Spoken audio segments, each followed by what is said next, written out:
Alright, ladies and gents, we are getting started here. Just gonna throw out my usual announcements. Let folks know in the usual spots that we are live.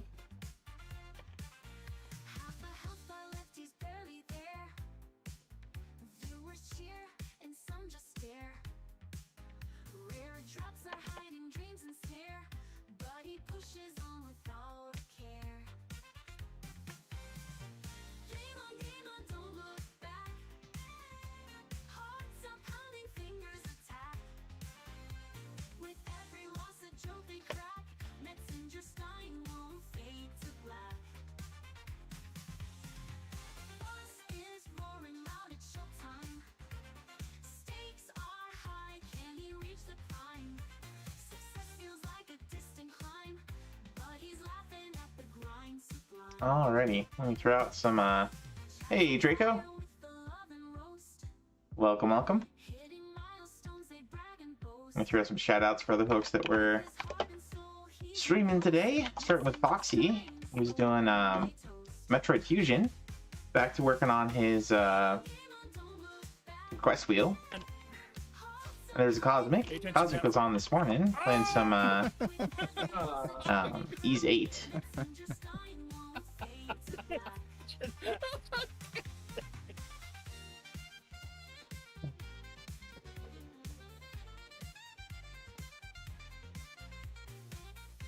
Alright, who else was on today? Cybertron was on this morning.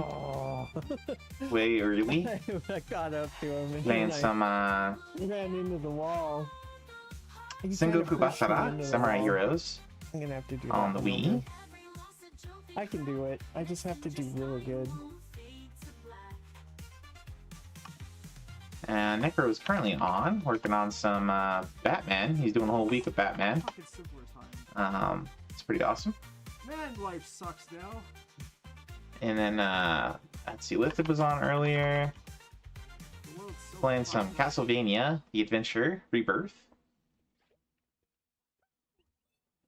And oh yeah, and Sark is on. Wait. Is Sark already on the Big Ol' Bass? Oh man.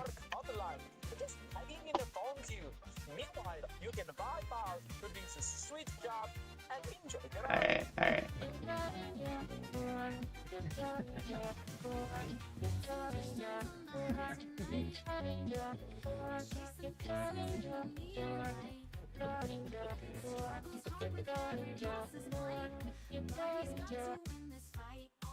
Yeah, I'm looking forward to playing some of it. I was gonna play some of it while sort of alongside of Sark as he's going through.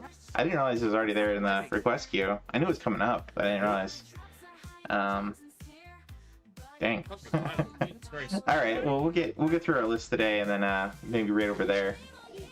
But anyway. I think that's... Oh yeah, Rotorstorm was on today too. Toss him a shout. He was also working on some I guess he's working on Final Fantasy VII today. He's been working on some Ys 8 lately too, so he's also been doing the Ys.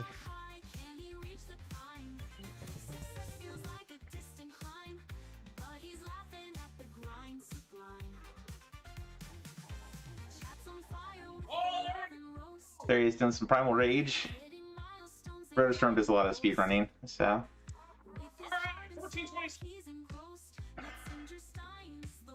Alright, let's go over to our review scene. Hello, ladies and gentlemen. Happy Tuesday. We are back over here at retroachievements.org, which I will paste the link to in chat, as usual, for the night. Just like that. And you might be asking, what are Retro Achievements? Well, Retro Achievements is this handy-dandy site that where people have volunteered their time to put together sets of challenges and achievements for various retro games, dating all the way back to Fairchild Channel F and the Magnavox Odyssey and Arcadia 2001, Elector Games Computer, all those late 70s, early 80s systems, Atari 2600, all the way forward now to the Wii. The Wii is the most recent thing, and we actually just got achievements for the Wii as of about 2 months ago, so we're still in the midst of the Wii event. Hey, CN Purple. Hey, Apple Juice. Good to see you guys. Yeah, so that event's ongoing, and basically, what you do to join Retro Achievements is you set yourself a profile, and you grab a one of the compatible emulators, and you set yourself up a profile, much like you have Xbox achievements and Steam achievements and PlayStation trophies. Like you have your Platinum trophy on PlayStation, you have a badge for every game that you complete the entire set of challenges for. So you can build yourself kind of a wall here of games that you've badged, and it's pretty cool. You can kind of show it off to people, a little bit. It's kind of fun. We have leaderboards on the site, so you can kind of see where people are at relative to other people. So you can kind of go back and forth, challenge people to different things. There's all kinds of events on the site. As I mentioned, the Wii event is ongoing. We got most recently, not Achievement Week. There's a new event out as of this last week called Collectathon Marathon, and this is running for about 3 months. And if you really like all the 3D platformers, collectathon games like Donkey Kong 64, Super Mario 64, Banjo-Kazooie, Gex, Spyro, kind of all those classic games. They have a Collectathon Marathon event going on, where basically, I think it's a particular list of achievements they want you to get in particular games. Variety of collectible-based achievements and selected games for points. 28 games and 2 special slots. 3D Mario Coin Collector Challenges and Sega All-Stars. Total of 10 event points spread across multiple achievements. Yep, and so this one, you can get up to 200 points. It's not exactly beating and badging games, apparently. But I will I'll toss the link here in chat if you guys are interested in that one. There's 3 tiers to the badges. First one's at 50, second one's at 125, third one is at 200. I know quite a lot of people already have the 50. And if you see people with the event badge of the floating banana, that is that is the first rank, the bronze.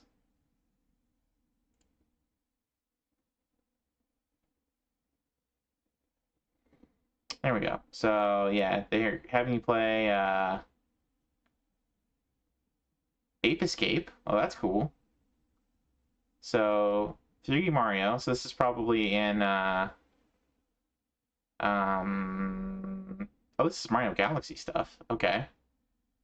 So Mario Galaxy, Ape Escape, Banjo-Kazooie, Blasto. Oh gosh. Blasto is this kind of very early PlayStation 3D platformer. It's got, if I remember correctly, it's got tank controls. So fun. So much fun. Crash Bandicoot.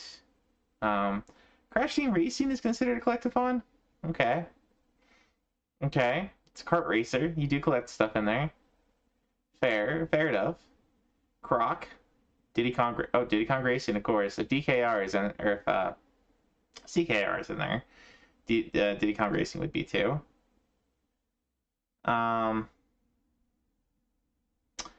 Something going on with Big Old Bass? Why do you and Sark want to play it? So Sark has a request wheel, or not a request wheel exactly, but a request list, and I gave him Bizarre Game of his choice as a request. I spent some points to add a request on his thing, and when stuff comes up on his, well, when anybody has requests of mine that come up, I feel like I should at least play the game a little bit, maybe go for a beat at the very least, and sometimes I'm not the best at this, but Big Ol' Bass was, or Big Ol' Bass 2 was on the Bizarre list on well, it's not so much that I won. It's because his is just a queue. Sark's badge list is just a queue, and a request list rather. and he's actually not taking new ones right now because he wants to implement a new system. So he's just going through the requests that he's had over the course of the last year and a half or so. But yeah, he chose Big Ol' Bass 2 as a bizarre of his choice, and I played a little bit of it. Pretty bizarre indeed. It definitely deserves to be on that list. But yeah, I'd like to play more of it. Anyway, while we're talking about it, I could just bring up that hub.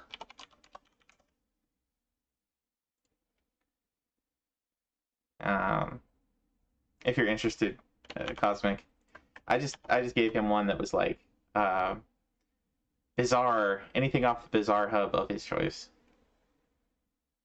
and there are some interesting ones on here for sure. I think we included all of them. I think I probably actually badged quite a few of them on here. At least one of them. Okay. Idle Huckenden. Oh, and I just have it set to NES here. But if we take that off.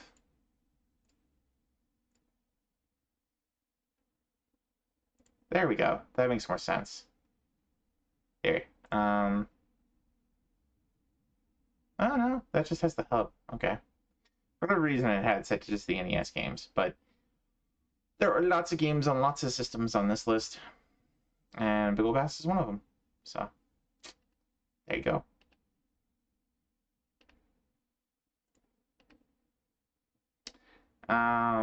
Anyway, so we were talking about the collectathons. There's a collectathon event going on. The Wii event continues. We did get, I think I mentioned this last week, but there were updates to the list of bounties. So even more games have double bounties or triple bounties on them. Let's see if I can point out any of the ones that are in here. Oh, so like Mystery Dungeon. If you're playing the Mystery Dungeon on Wii, the WiiWare one, that's a double. That's worth double points now. Moto Heroes, that got added. Metroid Prime 3. I don't think that was on there before. Lego Star Wars.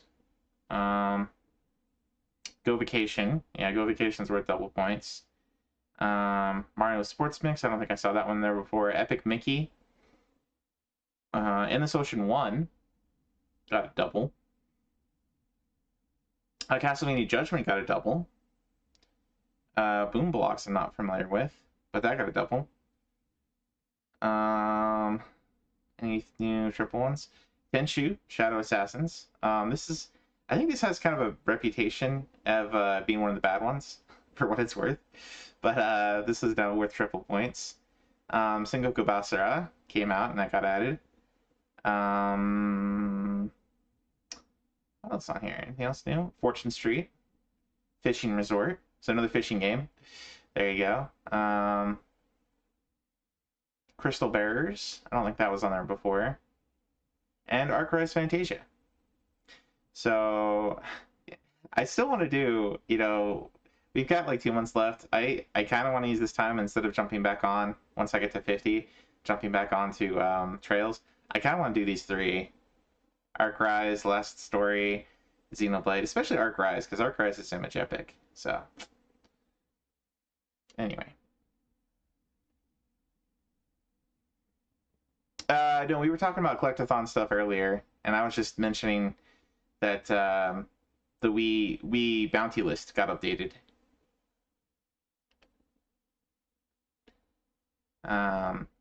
Anyway, so that's that. Let's go on to the community highlights. Here we're just checking out what the top 10 of the folks that I follow have been up to for the last week. And I know Draco's super excited to see that he got really high up there this last week, so good job on that, sir. I salute you. 2 commercial breaks in a row. Missed to explain them. Oh, I'm sorry. Can I just like gift you subs? Where's the button for that? Should be a button for that, I think. Sorry. Can I do that?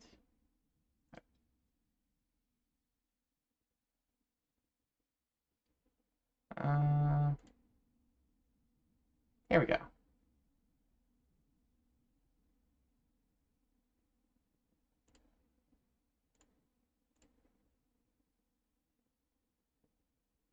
Hopefully that'll go through. There you go.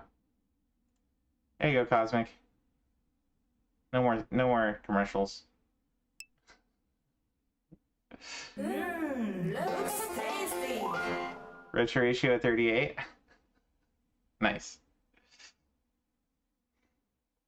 Oh yeah, that's pretty hefty. That's because of the shiny set, I'm guessing, primarily. But also Monster Hunter. Monster Hunter's pretty high retro ratio.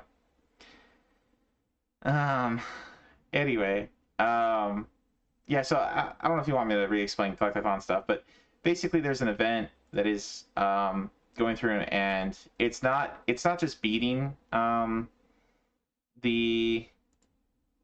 it's not beating your badge in the games necessarily. It's specific achievements from some of the subsets, from some of the main sets. So you have coin collection from various Mario 3D games, like Mario Galaxy, Mario Sunshine, Super Mario 64. You have Ape Escape, Banjo-Kazooie, Blasto, Crash Bandicoot, Crash Team Racing, Croc, Diddy Kong Racing, Disney's Extreme Skate Adventure. Okay, that's considered a collectathon too. That is essentially a knockoff of the Tony Hawk games with Disney characters. Donkey Kong 64, Gex 3, Glover, Mort the Chicken. I've never heard of this one. Mort the Chicken.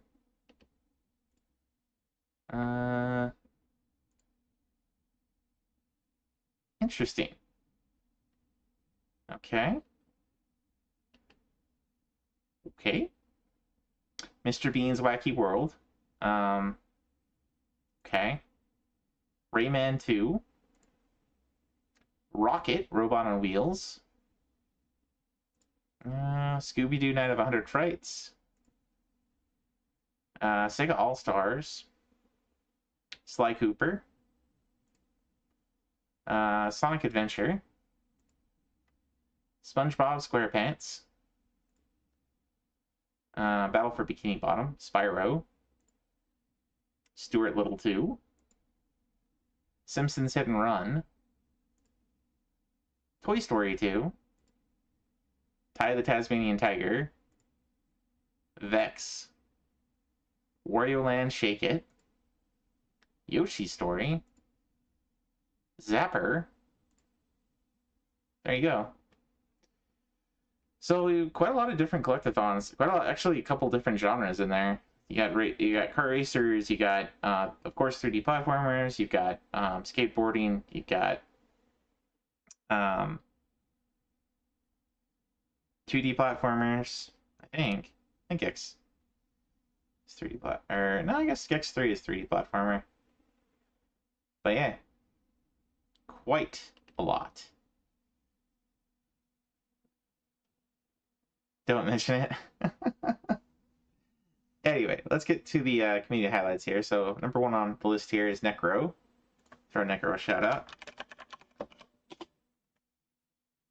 As I mentioned, Necro is working on a week of Batman this week. A week. So he's been playing a lot of different Batman games.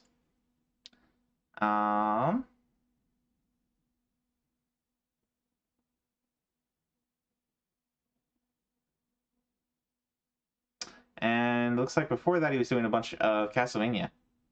Actually, I think he was just doing a lot of the FDS games that came out, because he has a lot of the NES stuff badged. So like the original Dracula, Dracula 2, or rather the original Castlevania, Castlevania 2,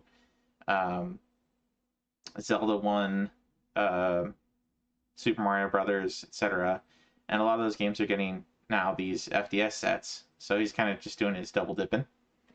Hey, Wise. Good to see you, sir. Hope your night's going great. We were just doing community highlights. But yeah, I would highly recommend Necro. He's a good dude. He does a lot of... he does Democracy, where he lets his chat decide what he's going to play.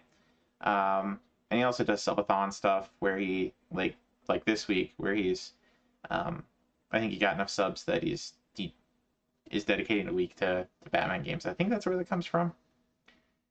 Anyway, any of those Famicom games? Yeah, let me know, Wise, if you ever want to like hit me up on VC sometime. We'll work through and figure out how to get the Famicom Disk System games working for you. I think it's basically just getting that other BIOS. So I don't think it's too crazy. But I think most of the NES emulators will play FDS games. Won the hunt last night, but went to bed early. Ah. Next up, we got Death by Chipmunk. Death by Chipmunk I met over at Draco's during races and stuff. Pretty cool dude. He's actually hunted with us quite a bit now. So we got him on board the monster hunting. You know, one of us. Looks like he's been going at Pokemon Blue, both the Oak Challenge and the regular set. Got some Prototype Ninja Gaiden and the Halloween October 31st demake homebrew. I saw Sting playing that. Thank you for the sub, sir. You don't have to do that, but I appreciate it. But yeah, Death by Chipmunk's pretty cool. He got I think he's up near the top of people who badge Wii games. Like his I don't know if it's just I think it is badges rather than beats. But yeah, he's got 26. So he's already done with the done with the badge for the event by far. Next up, we got Draco, who's here with us in chat. Congratulations, Draco, for making number 3 on the list with a whopping 1,733 points. I'm going to bet that a lot of those are the shinies, as we mentioned. Yep. Get a lot of those 100-pointers. Regirock, Cleffa, etc. Also did the Halloween game. Looks like you've been playing some more Sunshine. Maybe just booted it up. Did Sunshine get a revision? Is that why you're back at this?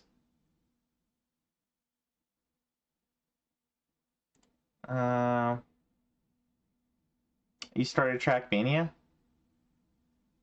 Oh, Trackmania Turbo on the DS. Congrats. That's a chunk of change there. 542 points out of that. Trying for Collectathon 1 Chivos. Gotcha. Oh, you never badged it. Okay. Shiny hunting. Yeah. New player look. Right? But yeah, if you guys don't follow Draco, you should. He's a good dude. He streams, I want to say like Fridays and Saturdays, and then he'll do races with Bendy and Greninja and myself sometimes on Sundays. So, and he also hunts with us on occasion. So hopefully we'll finish off the tri-sub set now that we're getting close to done with the Wii event. We can do that a little bit more leisurely. And hopefully we can get back on track with some Dragon Quest eventually too. So, things to look forward to. Next up we got Andy. Andy's another extremely entertaining Twitch streamer. He does a lot of memes and jokes and stuff as he's playing games. Really good time. That's again, they got the little wheels inside that keep track of the ball. That's why it's called that. There he is doing some Mario Paint in a Bob Ross outfit. Of course. Beat the devil out of it. Just beat the highly recommend this guy. He runs two Twitch channels, Andy Social Network and Andy Gaming Network. Gaming Network he does his speedrunning on. Social Network he does his retro achievements on. As is his wont, he's kind of back to doing a bunch of fighting games. So he's been working on some Street Fighter Alpha. I think I caught him playing some of that earlier.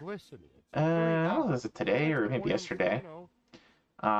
He's also been continuing to work on some of those 5 stars in Guitar Hero. He's almost got the badge for the GBA version of Legend of Zelda. Got the beat and lots of progress on Street Fighter Alpha 2 on both arcade and Super Nintendo. Almost got the badge for the arcade version. And imagine, I mean, he's playing a lot of Alpha 2 over here too, so. Tripling up on them badges. GG's to Andy. Let's kind of catch up with chat here a little bit.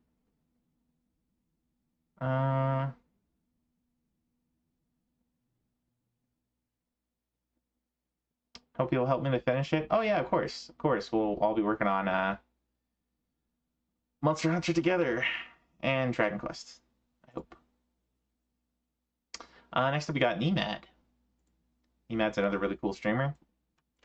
Shout here.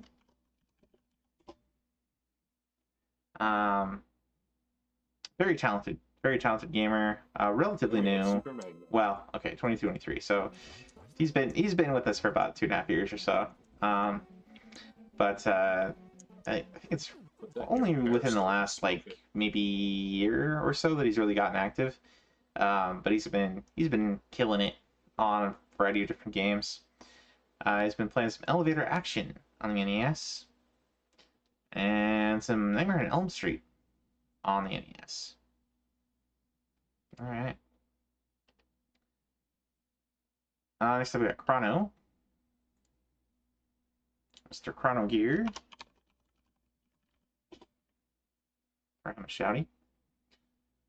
Chrono's been playing some Super Mario Galaxy. Almost got it badged. Where's that little one? Looks like he's There you just are. working on the Just have Luigi this run. thing like accompany now. me through my journey. I'd be into that. You Uh, are far from your family. Please approach. The reunion. so he You also guys might have recently had a has been fight, doing but some it's time Diddy to patch Kong. things up. Probably going through that Crunk. Yeah, the Crunch only subset. So get some extra Chivos for beating the game with Crunch. Probably, getting some. I don't know if there's any speedruns in there, but I saw Greninja and Draco were also working on this last week. And then it looks like he's loading up some of those FDS games as well.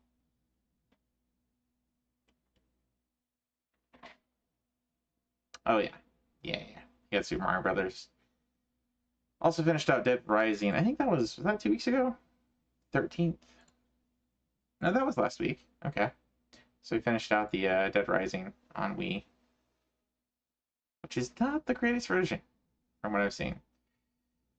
Very unperformative for people I saw playing it. Anyway, next up we got Sark. Mr. Sark is the #1 on the site. And he's currently playing Big Ol' Bass 2, which, as I mentioned, was my request to him as a viewer. I threw him a bizarre game of his choice, and that was the one he went with. So I'm gonna try and play a little bit alongside him later tonight.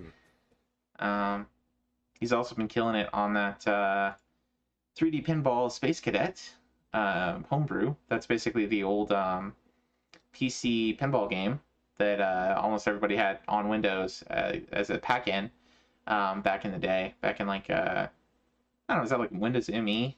It wasn't XP. I think it was Millennium Edition, or maybe the one after that.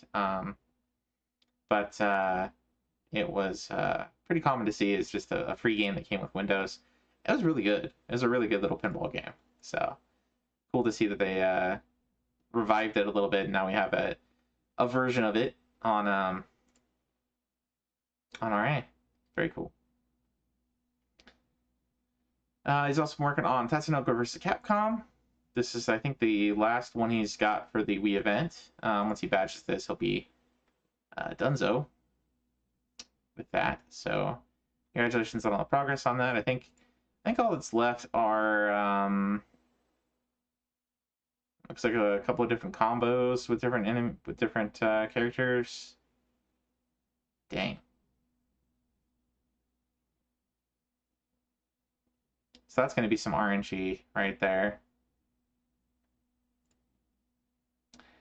And then he also did Super Ninja Kun the other day. This was a, oh, I think we were talking about this. I think this is part of the Jajamaru series.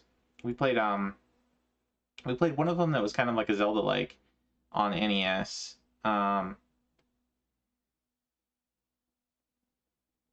pretty sure. Yeah, Ninja Jajamaru. It's part of that series. But yeah, he booted that one up and batched it in a day. Very cute game as far as like the animations and sprites and stuff, but not very challenging. And the music was a bit disappointing. It's like 2 or 3 themes that just get repeated over and over. And then before that, he got the badge for the Game Boy Advance version of Donkey Kong Country 3, which has some really annoying mini games. Just as a forewarning. I don't remember if the original game had those, the Super Nintendo version, but there's one that's like a kind of a knockoff of like the Sonic bonus stages where you're like running through the tunnel, only it's, you know, of course, one of the Donkey Kongs, and you're like collecting stars. It's pretty bad. It, like, the sound's really bad on GBA, and the visuals are very disorienting and kind of hurt your eyes. So that was quite the struggle. But he got through it. Sark got through it, so GG's on that. Next up, we got Navanos. Navanos is another very skilled gamer on the site.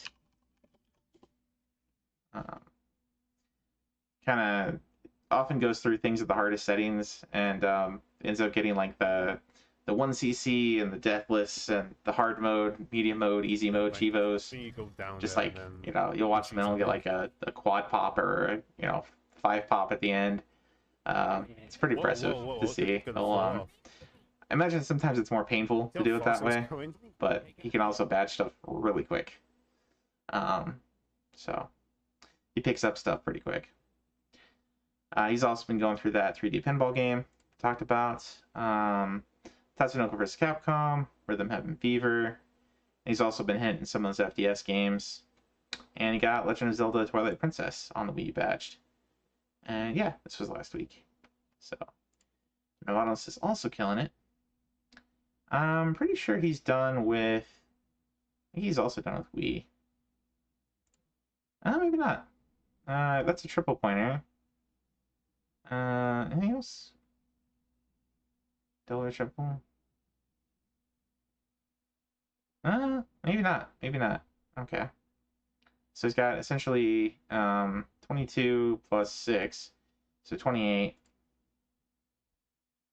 I think that's just a normal one, so 29 points so far.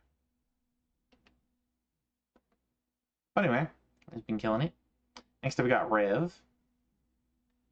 Very, very tired. Sorry to be leaving. Have a good rest of the stream. All right, man. Well, thanks for sticking around, at least for this part. Have a good night's sleep, Draco. Get some good rest. And let's go hunting. Let's go hunting soon. Hopefully we can, maybe tomorrow after work.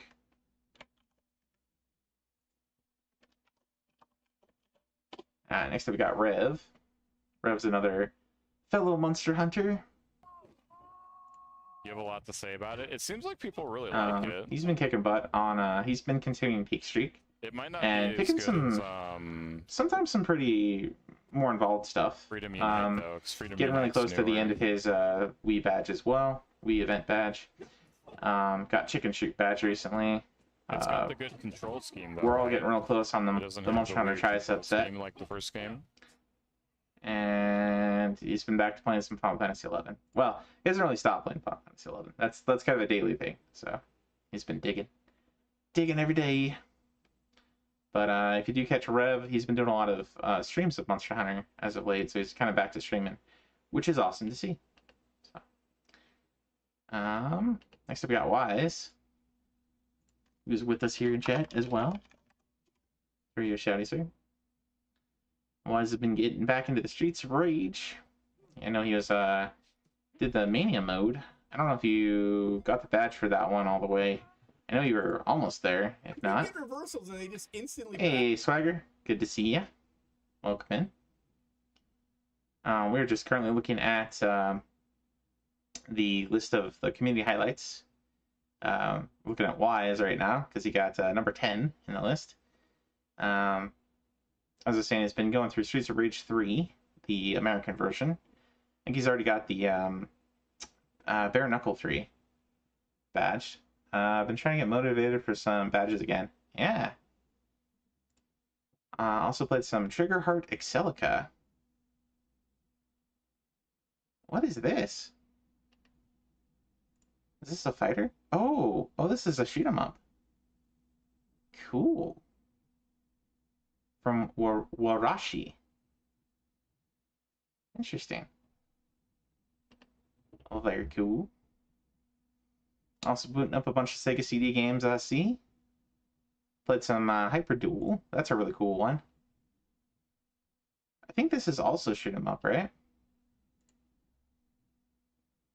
Yeah. That's a cool one. It's a shoot 'em up. And I'm not batching that. Well, it's fun to pop in every once in a while. You get a few cheapos here and there. Every once in a while I pop in some of the cave shoot 'em ups myself. And I I'm happy if I can get a deathless on any of those levels. Like that feels like a really that gives me as much dopamine as like badging most games, you know. Just testing sets. Yeah. But yeah, welcome in, Swagger. We've been we did a bunch of we talked about a bunch of new events and stuff. Well, really just the one. There's a Collectathon. Collectathon Marathon is the new event that just started up last week. I was mentioning it too earlier on. There's a checklist on here. Games from Spyro, Gex, Mario, Banjo-Kazooie, but also like Simpsons Hit and Run, Crash Team Racing, Diddy Kong Racing, Sega All-Stars, Disney Skate Adventure, just a lot of different games that have collection elements to them. Pretty neat.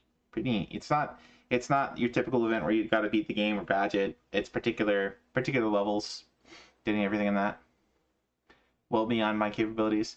I mean, it's not badging. It's just particular levels. You know, it might be worth a try. It might be something fun, something different. Who knows? Personally, I'm not huge into collectathons and 3D platformers and such. In general, I don't mind them every once in a while. Sometimes I get the itch to go play some.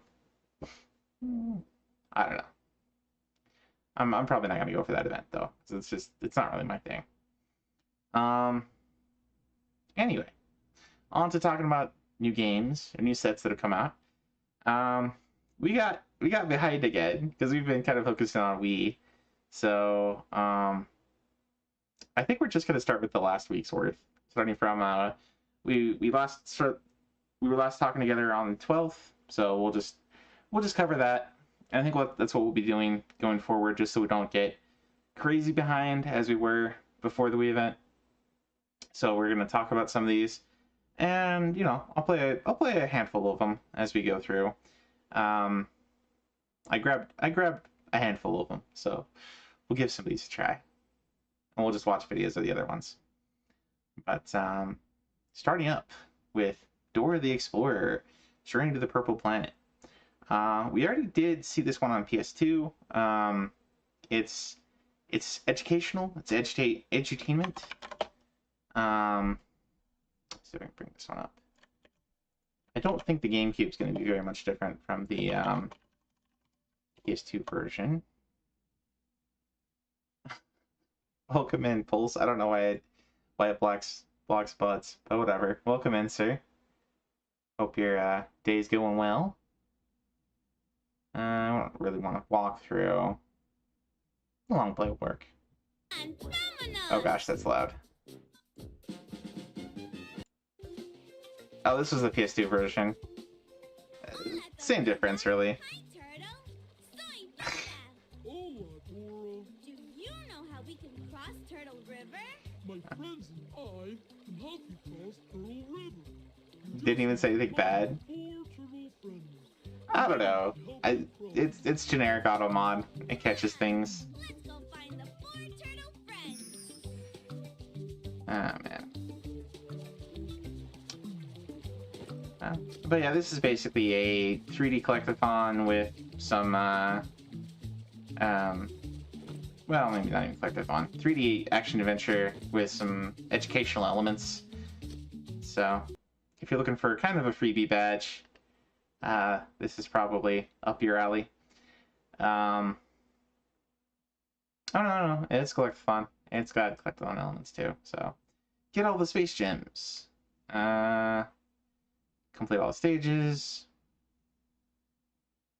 Is there anything aside from just collecting stuff? Nope. Okay, super straightforward. Okay, so there you go. Now you got it on GameCube and PS2. You can double dip if you want some free points here. Not a ton, 100 points, but hey.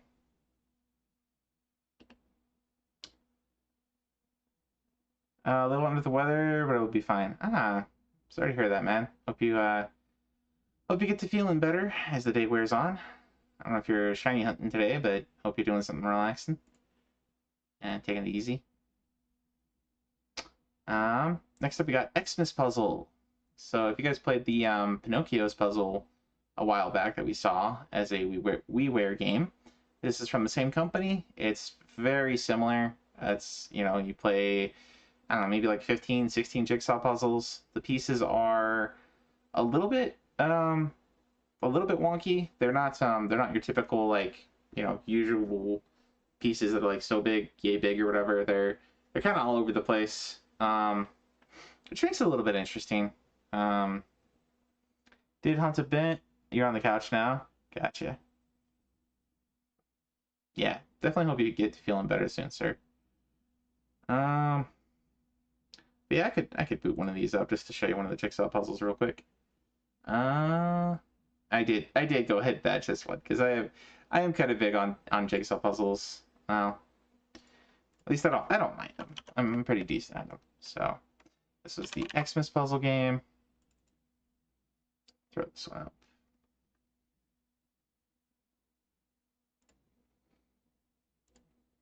And I'm just gonna use my mouse config. Where's my mouse config? There we go.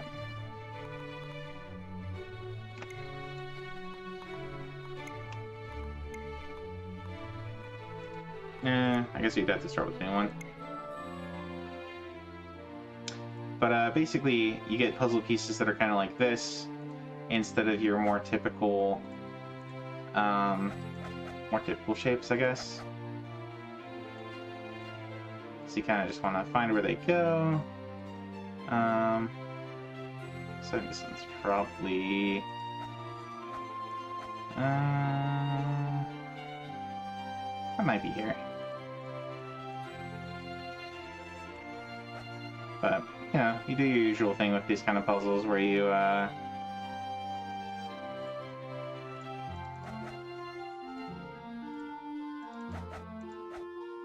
find the pieces that go together.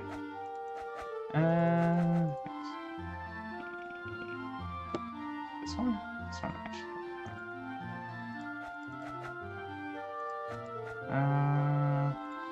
What is there?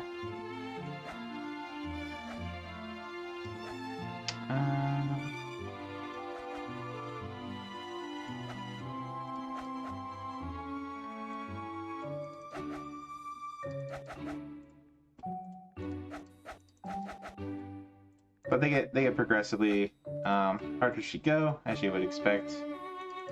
This is, I want to say that goes there, but that one, yep, that goes there. Okay.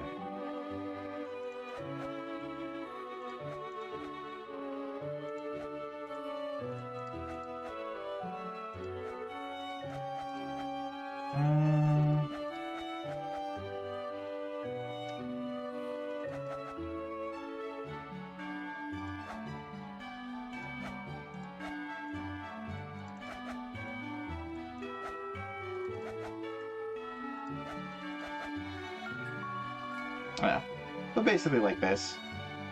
Oh, hey, thanks for the stream streak. Appreciate it.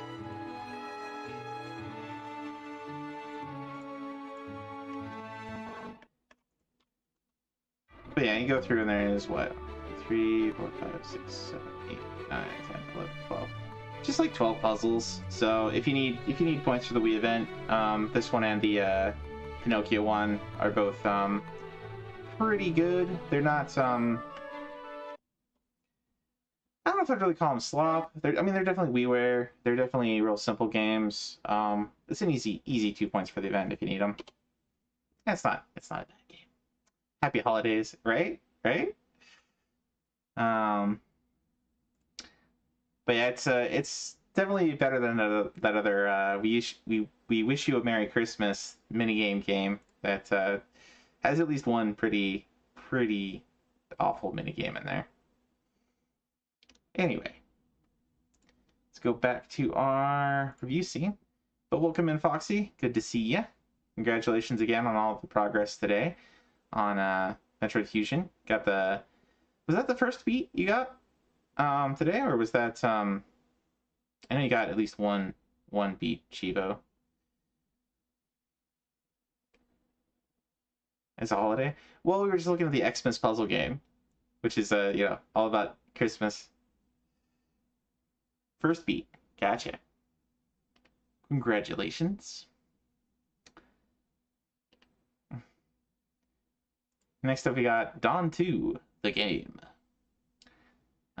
Which I'm not sure what Dawn is there Dawn 1 maybe? It's a PSP version. I'm not sure if this is was related to a movie or a show or something. Maybe Dawn 1 was a movie. Some kind of mafia thing. Some kind. Yakuza, mafia, something. It is a over-the-shoulder shooter, third-person shooter. Got a bunch of I read reloading and I'm like, oh, you can't reload your gun, but that wouldn't make sense. Okay, so there's a bunch of Tivos for beating the missions in one go. Looks like you got several sections to each mission.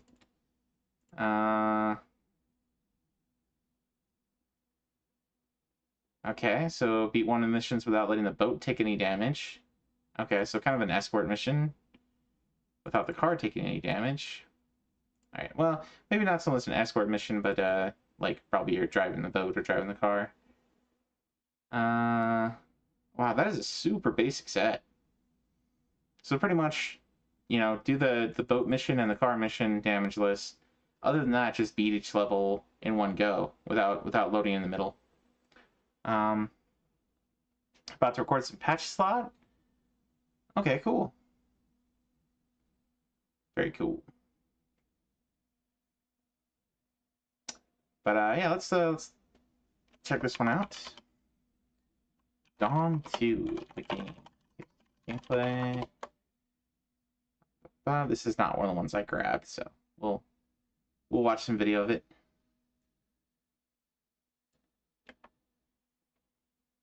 I'm kind of expecting something along the lines of some of the other third-person shooters we've seen.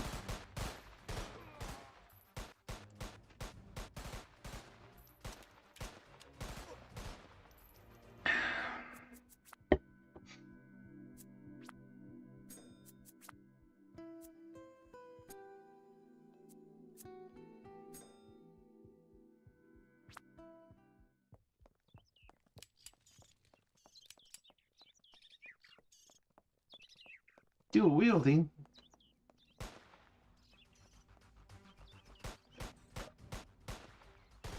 Huh. I don't know if this is first level or what, but it's kind of ridiculous. Just stand out in the open. Oh, there you go. Now he's actually taking some damage.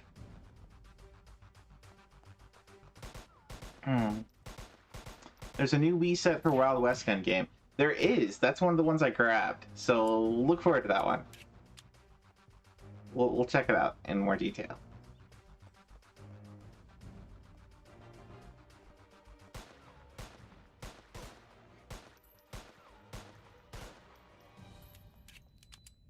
This definitely seems very forgiving.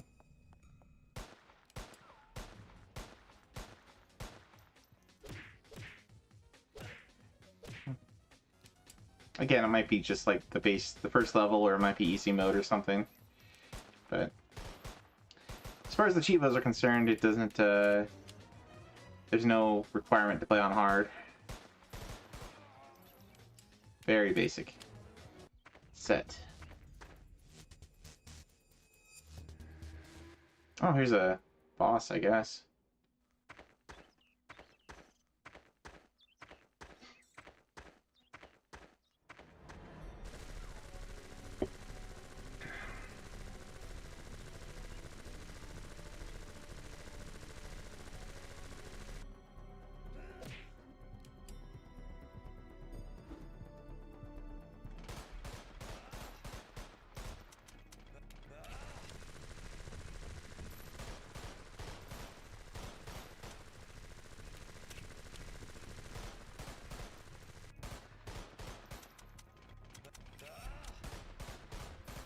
Okay.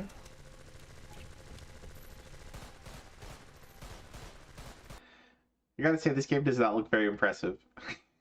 It's just shooting right in the head and it does like nothing, you know? Just very spongy boss. Or whatever. On to the next game. Redneck Rampage? Maybe. I mean, Redneck Rampage had a lot more like, I don't know, exploration? Dirty jokes all the time too, but you know. And next up we got a SpongeBob game. This one is Plankton's Robotic Revenge on the DS. As far as the set goes, let's see, survive an optional ambush, collect all the things, defeat an enemy using only melee attacks. So boss cheapo for only melee. Collect all the things without dying. So deathless plus collection.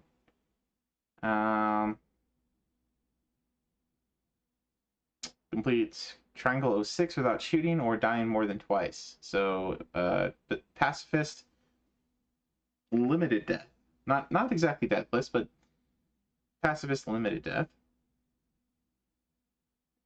More deathless collection. Speedrun. Deathless collection. Damageless. Hey Wolfie, welcome in. Welcome. We are currently looking at the set for a SpongeBob SquarePants game. What was it again? Plankton's Robotic Revenge. And this is one of the ones I grabbed. So we'll play like the first level of this here in a second. Purchase a new weapon, purchase all weapons, upgrade, fully upgrade all weapons. Okay. Okay, and then final boss, damageless. So, fairly straightforward set, basically just deathless each level. I guess we'll see how hard the game is. This one's on DS.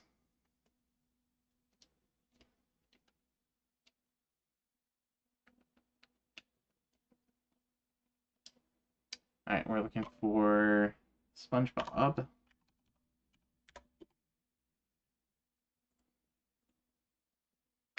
Glad you could make it for SpongeBob. Well, welcome in. Alright, we'll do...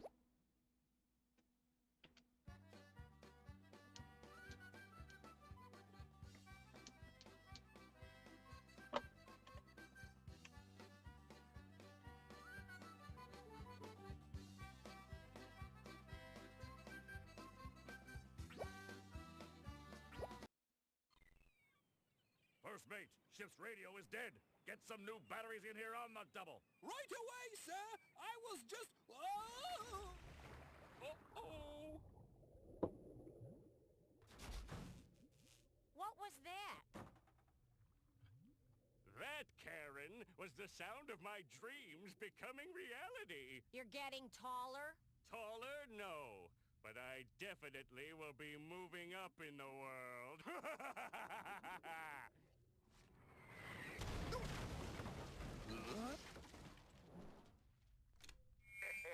Now, Krabs, kneel before me in my technological superiority.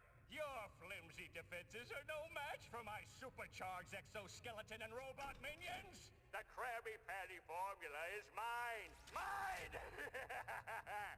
You'll need more than a tin clown suit to outwit me, Plankton.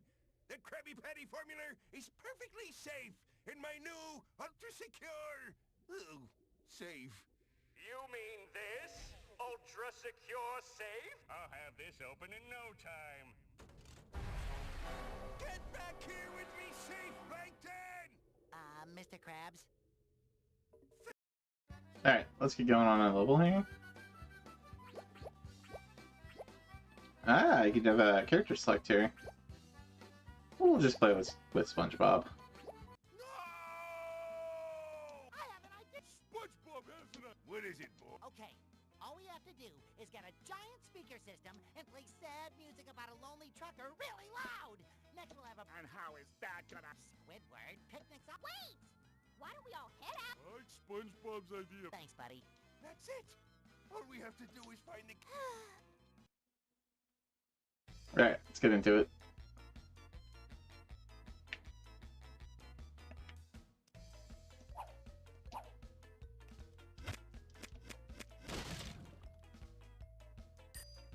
Oh wow, you move so slow.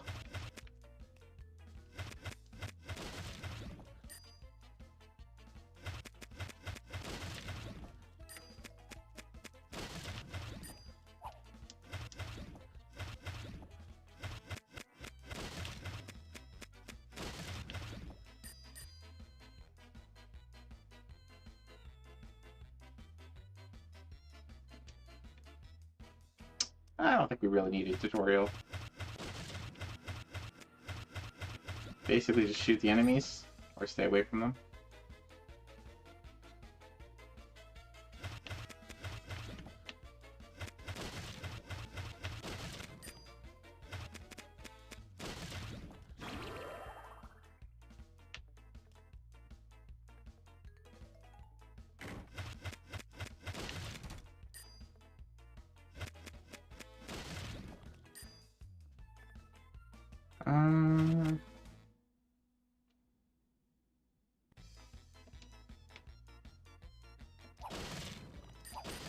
I guess that works a bit better.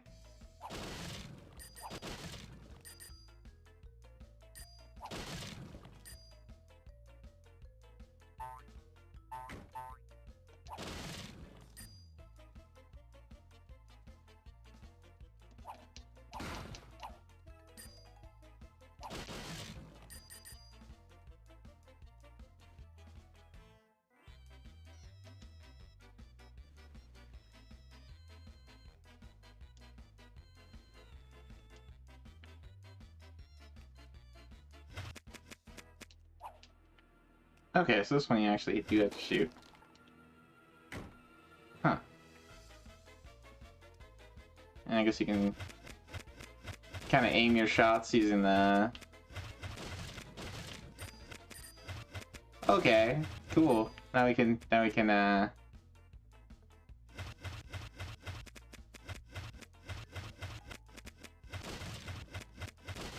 strafe.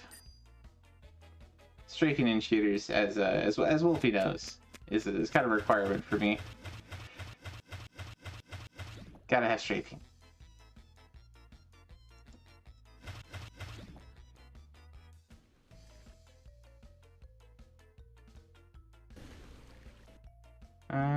Okay.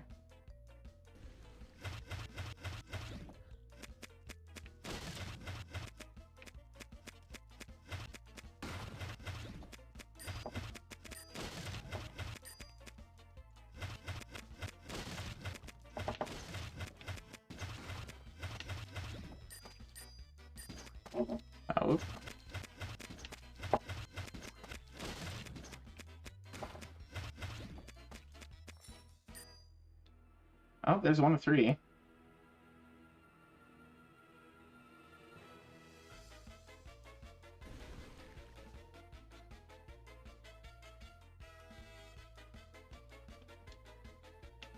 Jump automatically. But only small gaps. You know, for considering they use two buttons to shoot, like either button, they could have had one of them be jump. Made this a little more interesting. It is very slow paced. It is. This is not as good as that some of those Gauntlet games we played on Game Boy Advance and DS for sure.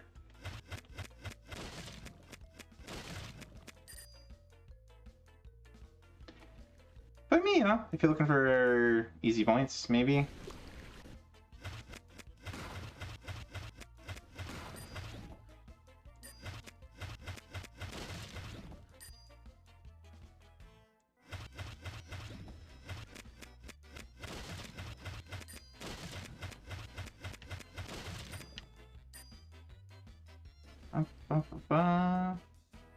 I can't go up the stairs. They're just there for looks. A chill romp in SpongeBob Land. Yep, yep. Sounds about right.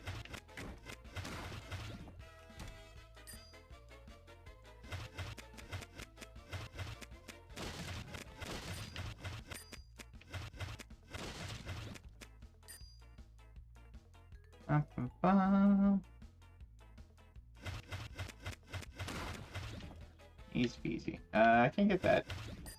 Oh, I guess I can. Okay.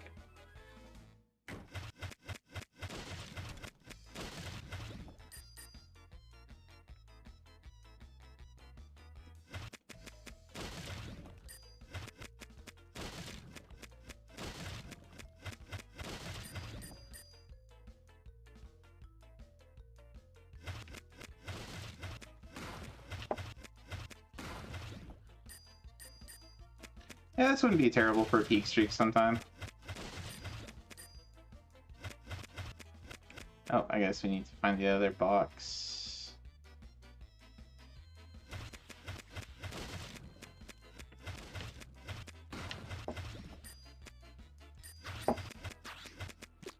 Oh.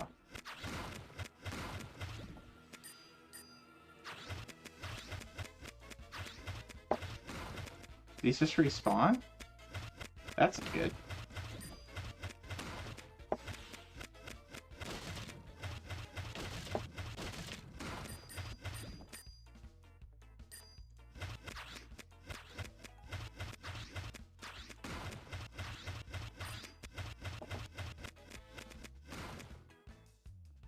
Oh, okay, okay. We just had to kill enough of them. Well, that's good.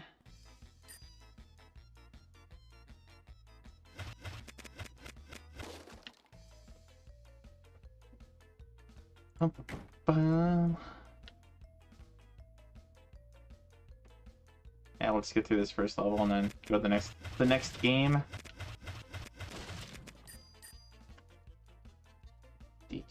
D.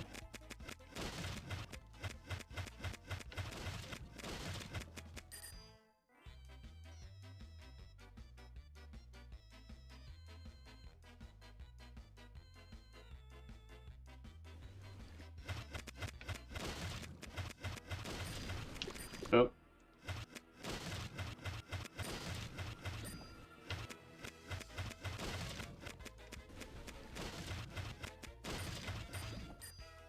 Gotta take a little bit more care since we don't want to die for that one in Chivo.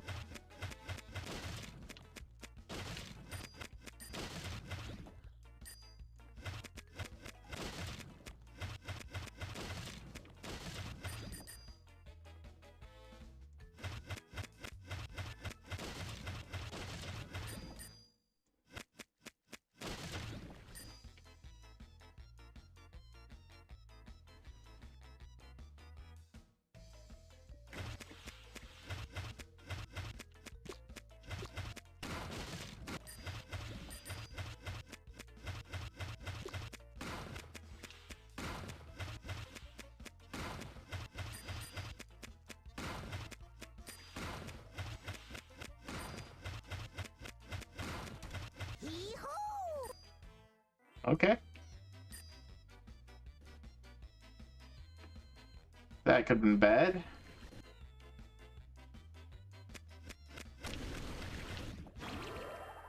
Ah, that was health. That's what that is. Good to know.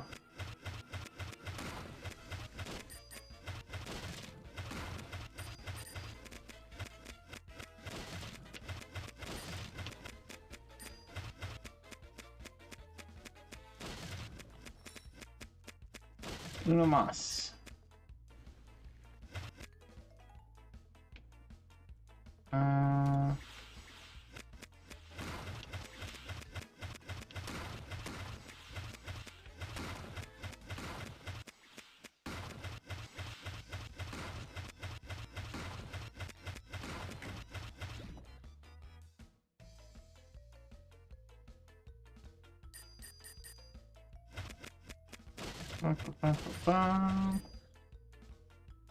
Alright, there's that.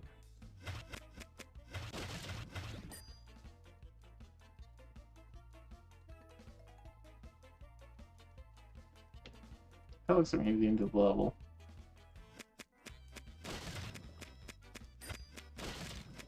Yep, here's our third thing we need. Oh, you don't even need to finish the level. You just need to get the sprockets before you die.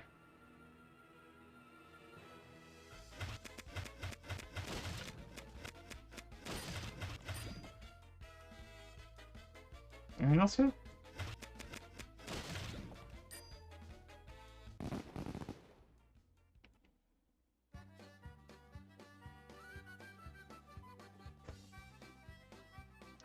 Did we get a Chivo for that?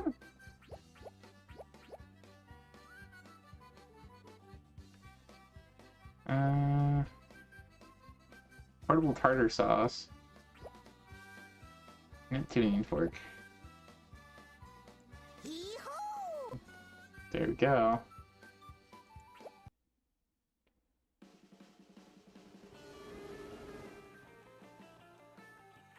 Did we not get a Chivo for finishing that first one?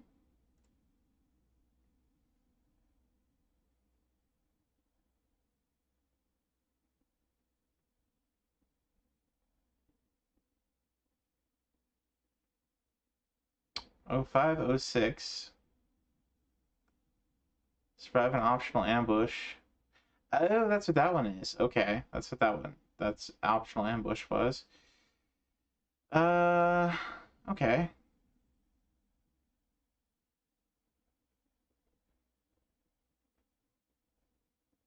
Bum, bum, bum, bum, bum.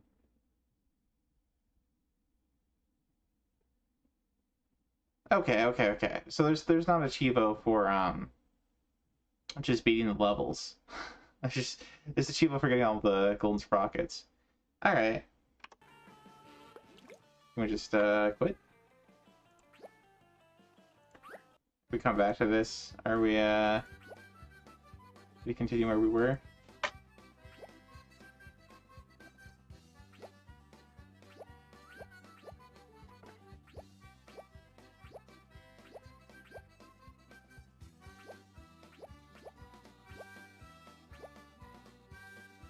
Okay, cool. Good enough. Alright, I mean that's, like I said, pretty chill game. It's not really challenging, it's pretty slow. You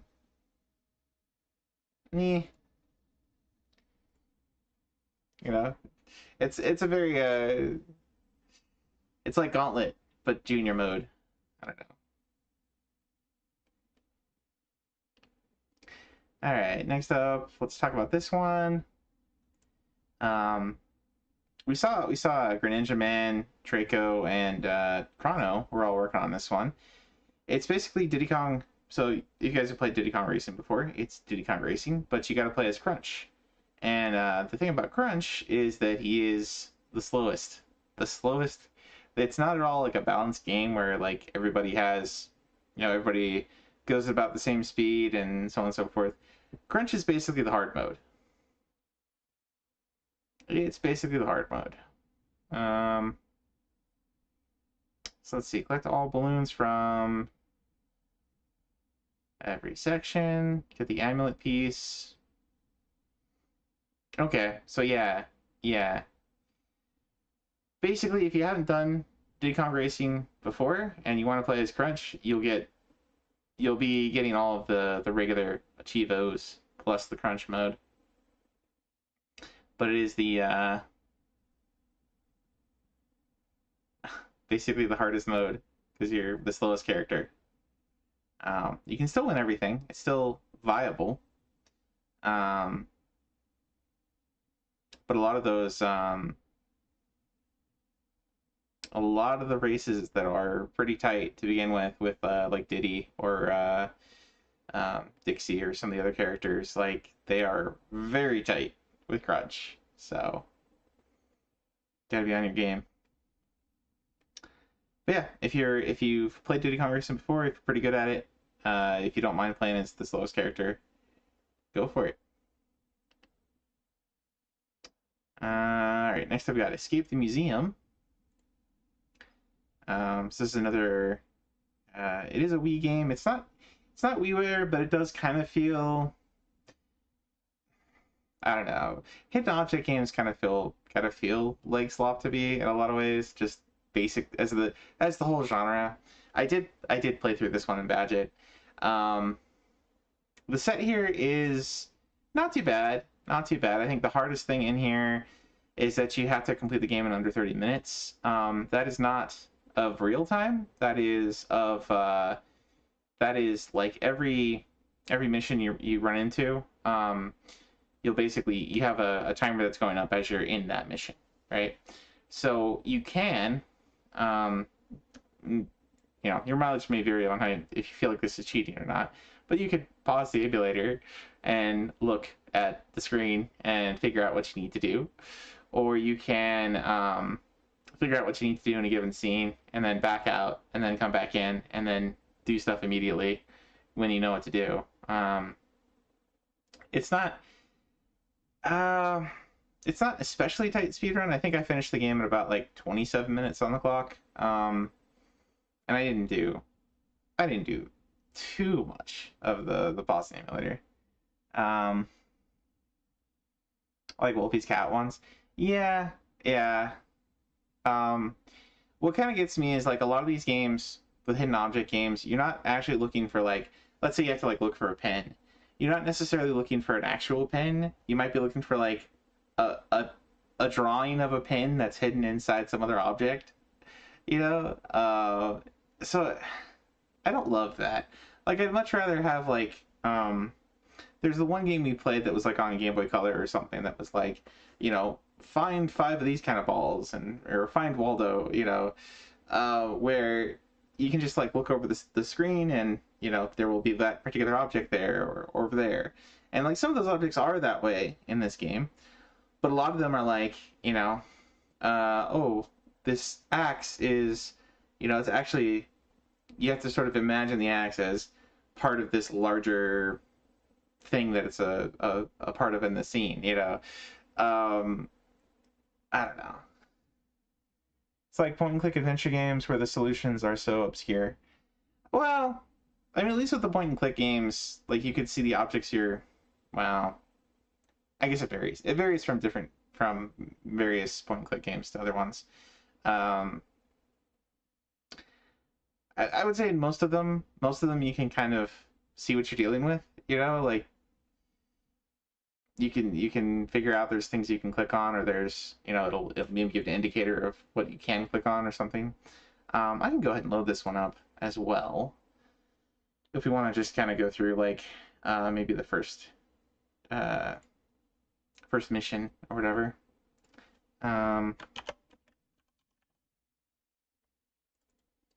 It does have kind of a story mode, and it has things that are more like point and click. Like, there are sections of the game through the main game that are more like find things in the area to interact with, and then put them together to find a way out of this room and into the next one.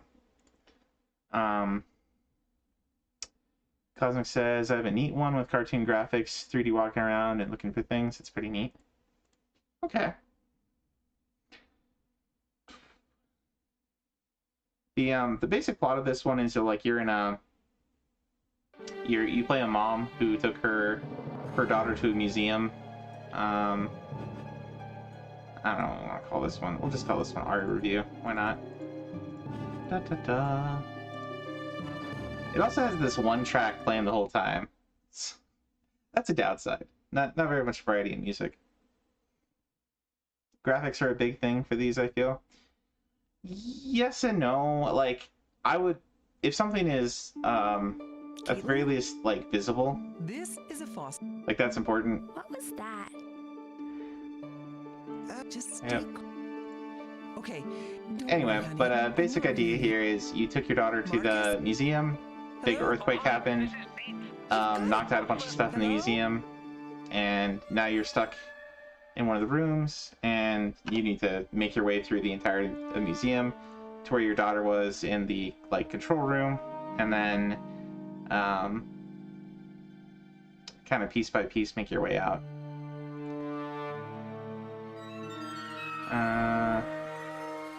So let's see, I think we get a piece of glass. Hey, Ritter. Welcome in.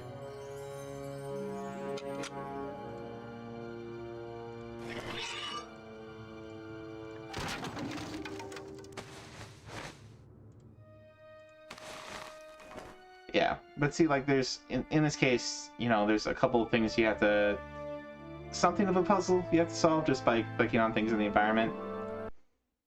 And you walk through the room, go to the next room. It's not going to be easy.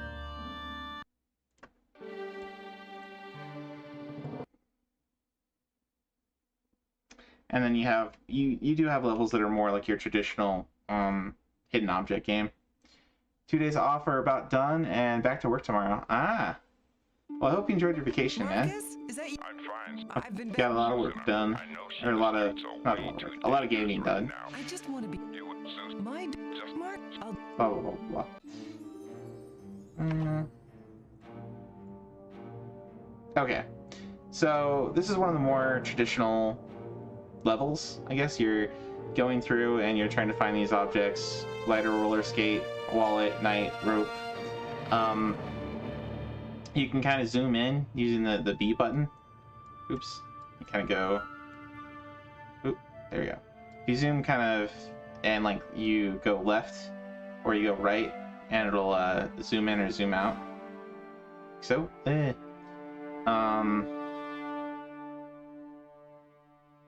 let's see here. Like, if you wanted to find like a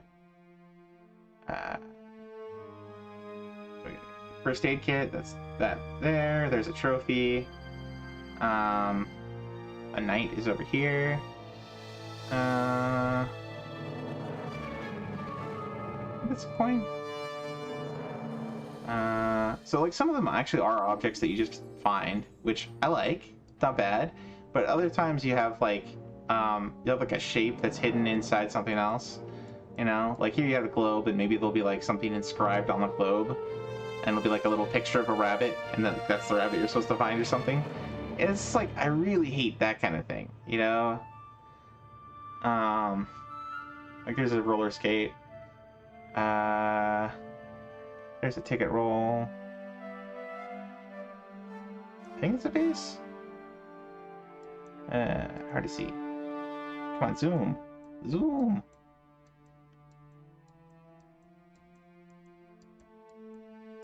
Okay, that's a base. And then like a wallet. That looks like, I don't know if that's rope? Yeah, that's rope. Okay, and then like a lighter? That's not a lighter.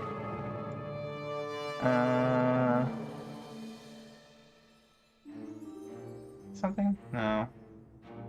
That's a wallet. Somewhere there's a lighter.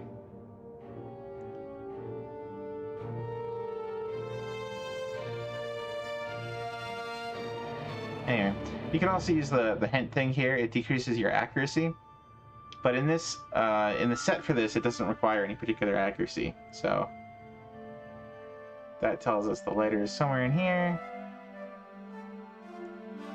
like right there. That blended in really well. So yeah. Anyway, but that's pretty much the gist of the game. Extremely. I wish I could save them all.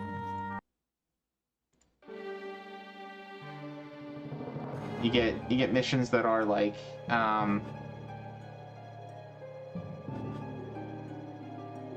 you know, interact with this environment. Here's a little puzzle to solve to get you out of the room. You have other ones that are like find all these objects. You have other ones that are like find 10 of these things. It's not too bad. It's not especially hard or anything. It's not a bad game, but I don't particularly like this genre. Anyway, if you do like hidden object games, I guess I haven't played like a ton of them, so I don't really have much experience to say if they're good or bad. But, you know, I found this mildly enjoyable. Yeah. Wasn't too terrible. And again, like, the big thing is managing your time and making sure that the time on the per level isn't more than, you know, you don't want to be spending more than like 20 seconds in any particular level, because there's quite a few to get through. And you want to put off doing your, the extra games, the extra mini games, and, like you'll unlock a bunch of extra levels. Put those off until you've beaten the game.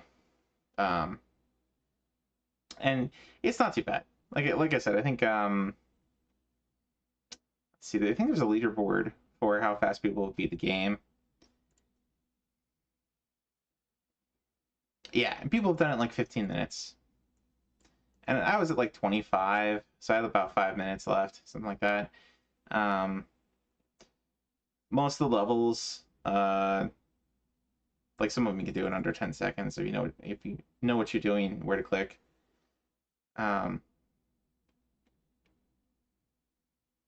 And yeah, you can just like pause the emulator to take a look around, kind of first. So, anyways, let's see. Next up, we got Hannah Montana. I did not grab this one, so we can watch a little bit of it if you want. This one is a life simulation game.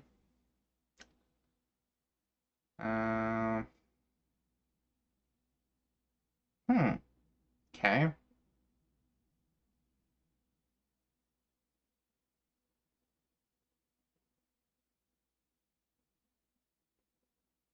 A lot of unlocks of items. A lot of missables. Okay.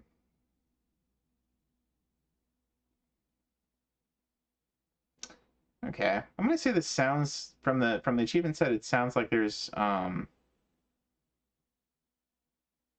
maybe a rhythm game and some minigame games. DS had lots of crap games. Yeah, it had a lot of licensed shovelware, for sure. And GBA too. But if you guys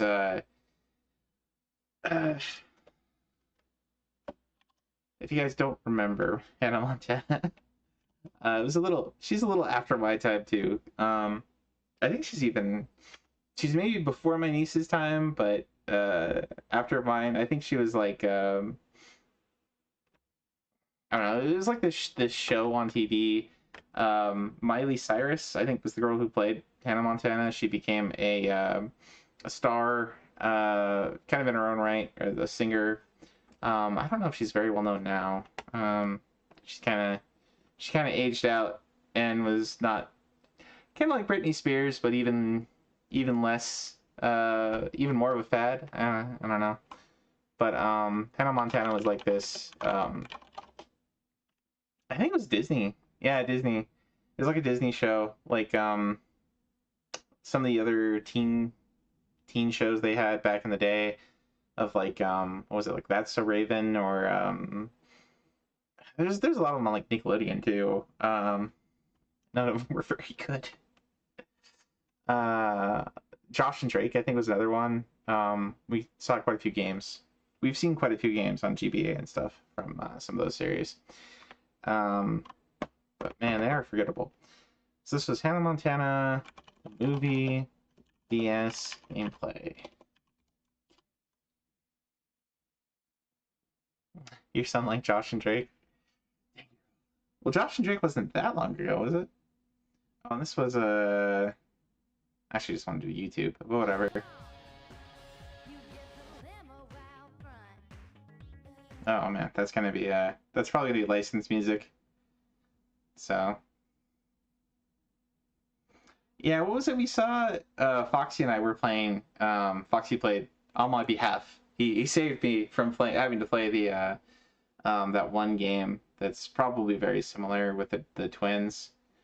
The twins from the Full House. Can't remember them.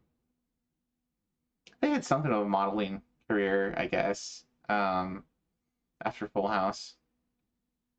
Can't say as I paid much attention to any of that. Really not anything I cared about. But anyway. Yeah, Kate and Ashley. Kate and Ashley, the Olsen twins. That's right, right. And they had a game that was on like PlayStation 1 or something. You're like traveling through a mall.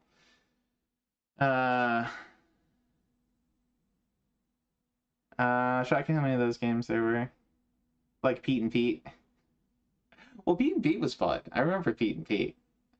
A couple episodes like that. Pete and Pete was kind of it's kind of bizarre if I remember right. Like they had a lot of episodes that were like almost like Erie, Indiana. It was Erie, Indiana was a lot of fun. I think Pete and Pete drew from that, if I remember correctly. But yeah, there's a lot of like teeny bopper shows like Hannah Montana, and I don't know if Ashley and Kate or Kate and Ashley or whatever. I don't know if they got a show aside from Full House, of course.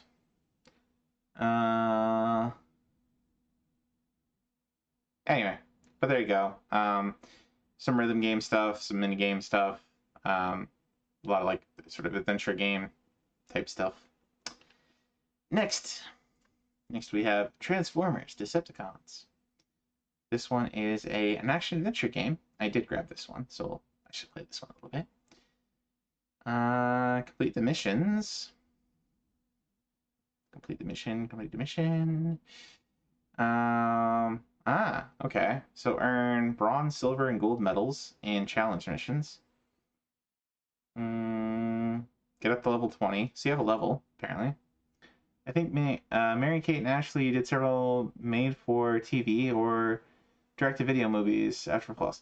Yeah. I think I remember some of those. I think I remember like commercials for them. I don't remember. I don't think our local video place ever got any of them. At least, I don't know. I think you had to like special order them or something. But I remember seeing the commercials for them on like I don't know, TV here and there.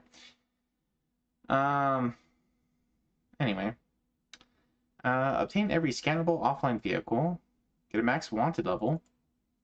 A max wanted level. Is this going to be like GTA Transformers? Okay. Defeat Bumblebee only using melee attacks.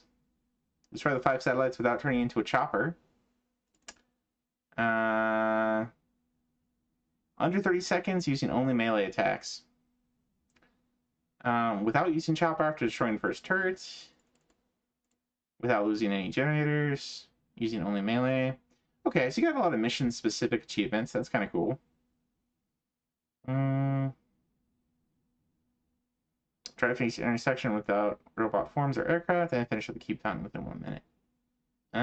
So kind of a racing Chivo there.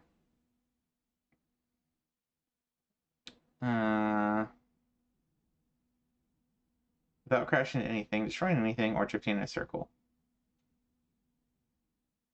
Okay. Some interesting achievements here. Some very specific things per mission. Are these missable? It didn't look there's one that's missable. Complete the final showdown mission at level 15 or below. So that says to me you might be able to go back and replay previous missions. So you probably want to go through beat the game at like a low level first. And then come back later. But let's boot it up. Love that 80s movie still holds up. Yeah. You got the touch. You got the, I forget the rest of the song. Dare to Be Stupid was on there. It had a really good soundtrack, really good visuals, hand drawn, just classic 80s goodness. Yeah, you got the touch, you got the power. What was that? I can't remember his name. The guy who did the music for that is pretty awesome. It is very much like hair metal, you know. But it was a fun time. It's a fun show. And like G1 is classic. Had some really fun moments. All right, this is Transformers we're looking for. I think this one's probably based on the live action movies, which were not very good. Kind of disappointing.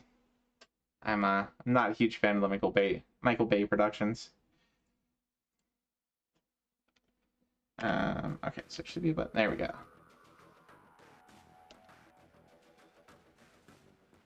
But yeah, I think the 1986 movie was and is amazing. I don't mind rewatching that every once in a while. It is better than pretty much 99% of any recent movies. Couldn't finish any of the new movies. Yeah, there's a lot of like spectacle in the new movies. Well, in Michael Bay in general, where it's like, oh, explosion, action scene, but then when it comes to like actual plot that keeps things together and like pacing, it's just like, it's really bad.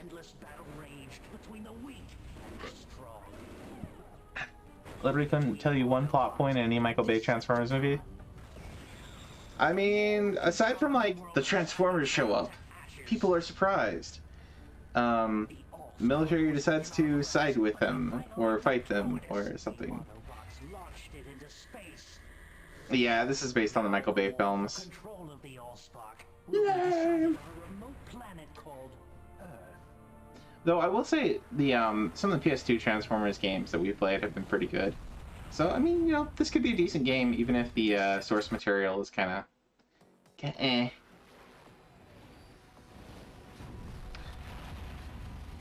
Lord Starscream, I've arrived at this Earth planet. Why have I been... We received a faint descent. I need you to investigate the matter. I won't let you down. Barricade, come in. Lord Star... I didn't ask for any help. You just... Well, if you're ever Decepticon enough to overthrow Starscream, then you can call the shot. I see. So you think you know what it means to be a Decepticon? Okay, fine, I'll play nice. You can start by doing a systems check to make sure...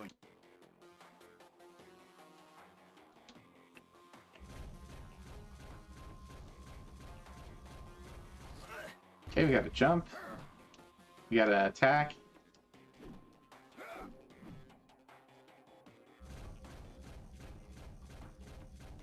Huh.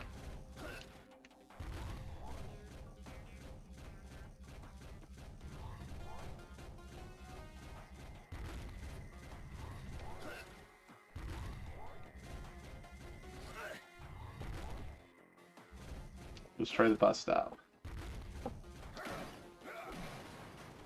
X to pick up an object. A to swing or smash the object. Center the camera behind you.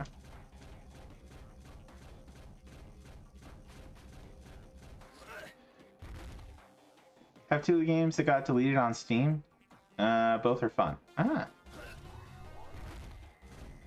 Transformers War for Cybertron PS3 is legit really good. Yeah, I think that's the one. Well, it wasn't the PS3 one. We played a PS2 one that was pretty good. Enjoyed the new cartoon movie about the origins of Prime and Mega. Bumblebee was right. The Decepticons are in this area. Well, don't just stand there. Let's get him. You should have trained harder. Barricade. More Autobots showed up. What are they all doing here on Earth? Because their leader, Optimus Prime, has made it his mission to a Decepticon! After him!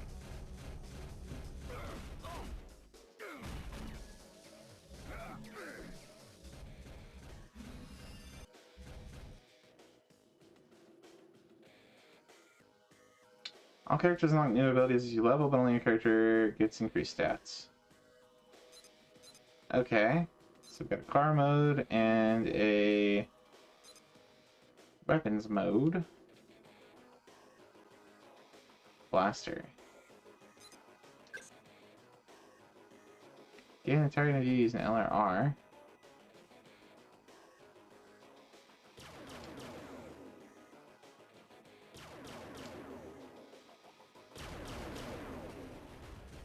More Autobots. Since when can they fly? Not so cushy once you're in the field, is it, rookie? Just quit whining and...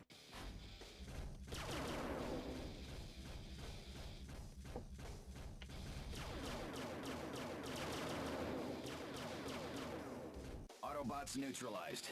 Where? Yeah, and that's why I'm not at them. Right now, you're a liability. You don't blend. Scan the vehicle form. Touch the scan button on the touchscreen. This one.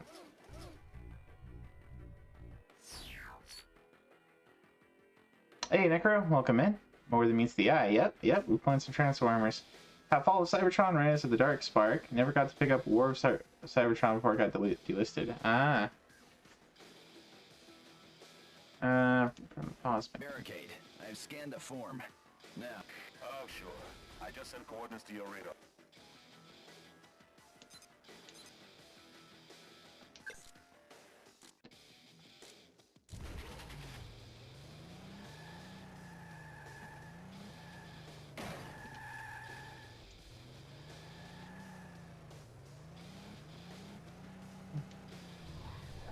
I gotta say this plays pretty well.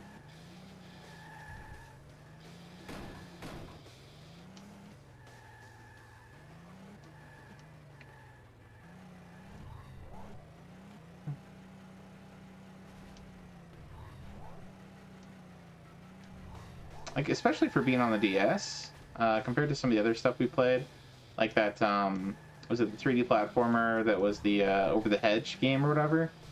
And some of the other stuff we played, like this is way better than those, at least.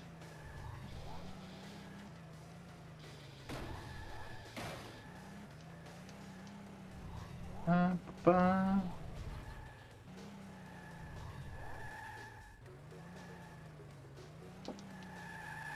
that's cool.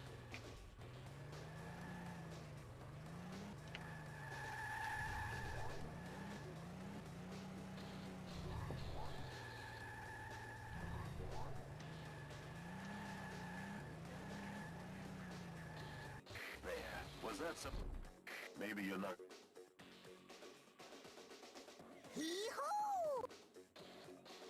There we go. Teasing. Alright, I mean, not bad. Not bad. For like a, you know, third-person shooter on, especially on DS, like, it's pretty good. Pretty good. Controls might take a little bit of getting used to, but not bad. Set didn't seem that crazy. But, there you go. On to the next game. Let's go back to our view scene. He's kind of bow-legged. I mean, he is a robot. Yeah. Alright, next up we got 3D Bowling in Arcadia. I did not grab this one. Arcadia's a little bit hard. I still haven't figured out a good way to get that screen to show up quite right. And it's the sound on Arcadia is, and Elector and Innertron VC is all pretty unpleasant. I don't really want to stream those, so anyway, this is a bowling game. Get a spare in a one-player game, get a strike in a one-player game, finish a two-player game with both players having at least 150 points.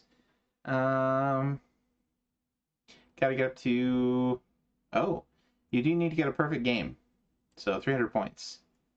So I think that's like, what, like 8 strikes or something? But, there you go. It's bowling. Let's see if we can find this on YouTube. 3D Bowling Arcadia 2001 gameplay.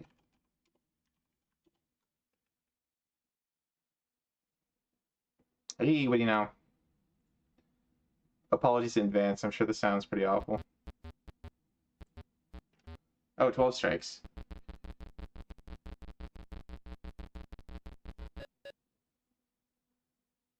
Oh, wait, you view it from the side? Really?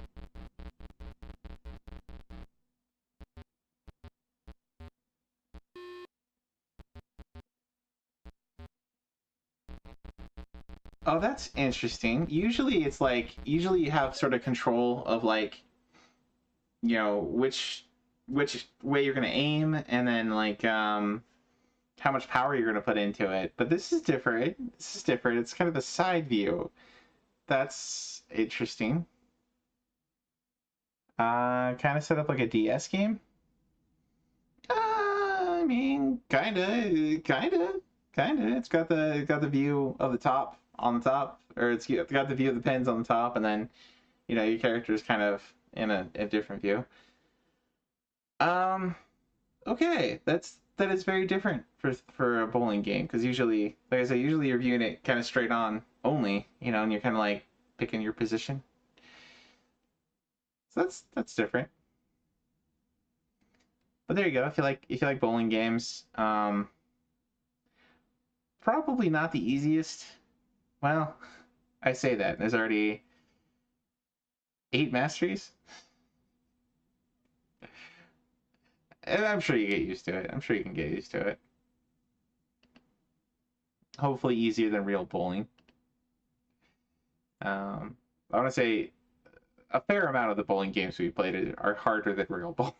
It's the way it goes sometimes. All right, next up we got K1 World GP 2006. So this is a boxing game. See, it's probably K1 might be like a real boxing event, maybe, because these sound like maybe real people. But yeah, beat the game with every person here. Wow, a lot of people. A lot of different people to choose from here. Win it on normal or higher without using continue, so 1 CC. Win it on hard.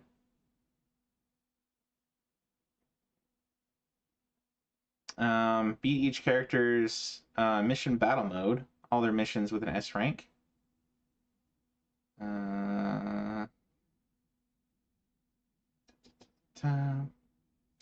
Create a custom fighter. Win your first competitive bout. Win 10 competitive bouts, 20 competitive bouts. Win in each area.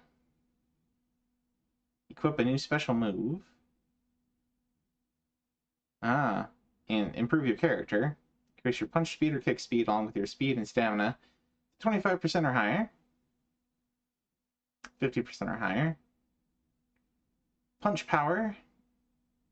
Oh, punching and kicking. Okay, so it's not boxing. I guess this must be like MMA or something. It says sports boxing. Maybe it's kickboxing. I'm not familiar with K1, so I can tell you here. Win a team battle against real fighters, with all victories coming from KO, with round length set to 3 minutes, set to 5 minutes. In exhibition match mode, win a bout in the first round via KO or TKO on a hard difficulty with round length set to 3 or higher and otherwise default. Simultaneously damage the head, torso, and any leg of Sammy Schilt to yellow or worse. Okay. K1 is kickboxing? Okay. So let's take a look at this one. This one is K1 World GP on the PS2.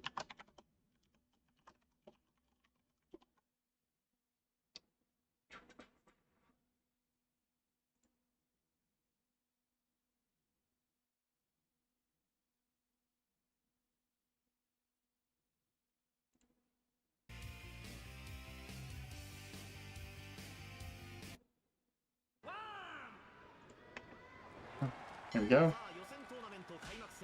1ラウンド今始まりました。この対戦、今年の世界一を狙うためにお互いが弾みをつけたいところです。両者のプライドをかけたこの試合。I'm guessing this one is Japan only. Language Japanese. And Japan. Okay, so this is a game that did not make it over here. Interesting. チャンピオンになるためにまずはここを勝ち上がらなくてはならないですからね。気合を入れて頑張ってほしいです。いきなり強烈なストレート。中断します。再開いたします。ハイキック。おっとうまくさばいた。Yeah, definitely kickboxing.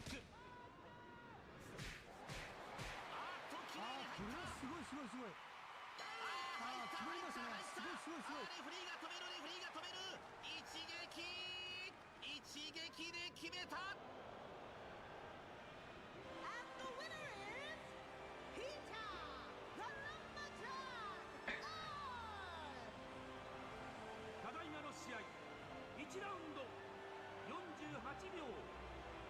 青コーナー、リーター・アーツ選手の KO 勝ちです。 Okay, that's pretty cool. So if you like boxing games, you like wrestling games, fighting games, 3D fighting games, you know, like Tekken and so on. I mean, I guess Tekken may be a bad example, but if you like some of the other boxing games that are out there, you know, the Rocky game that we were checking out a while back, what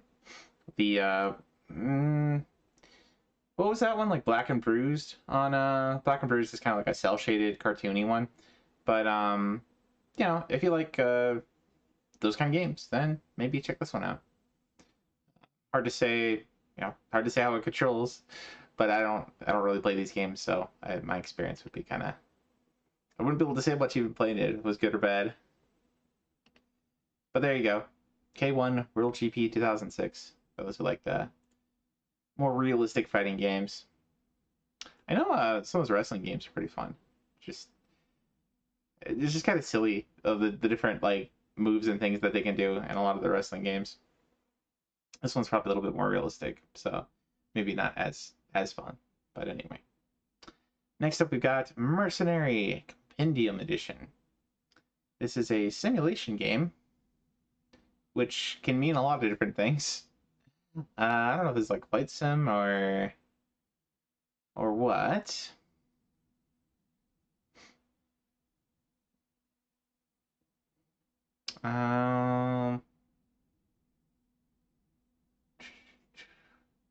Returning a bunch of things to different target locations. Earn money, acquire pass.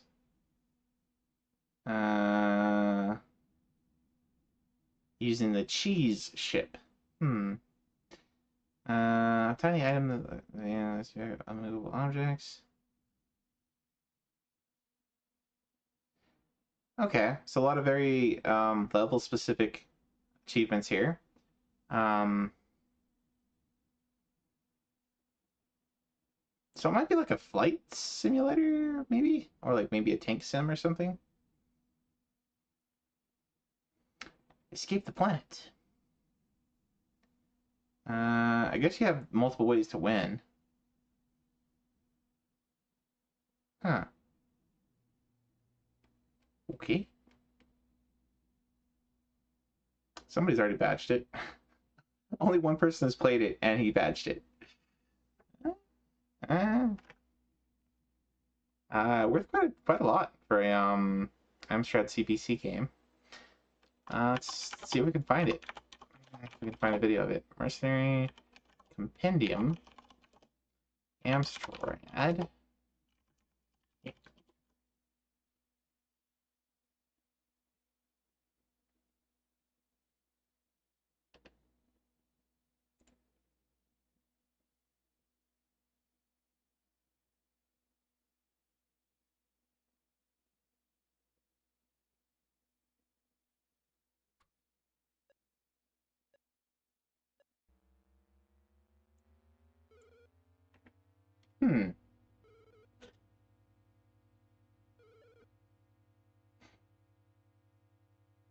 So it's a kind of a space sim?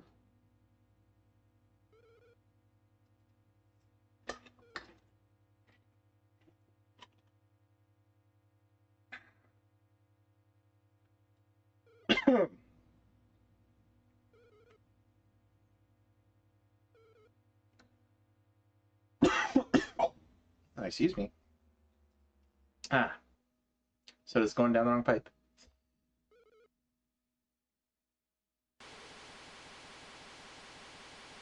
You're gonna crash on the green planet.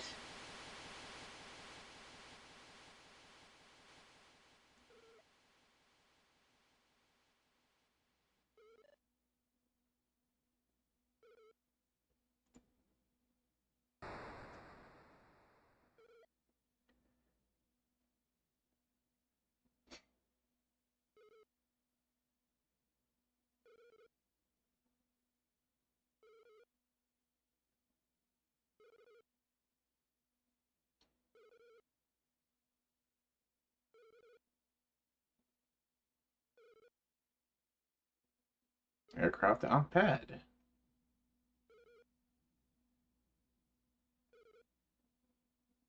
Craft for sale.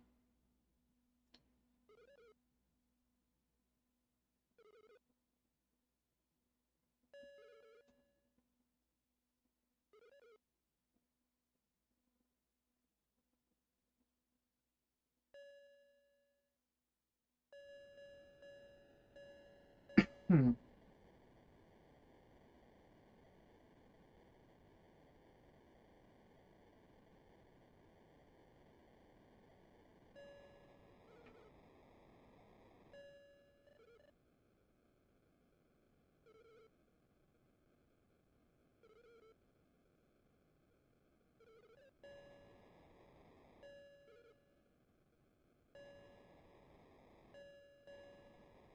Oh, 906.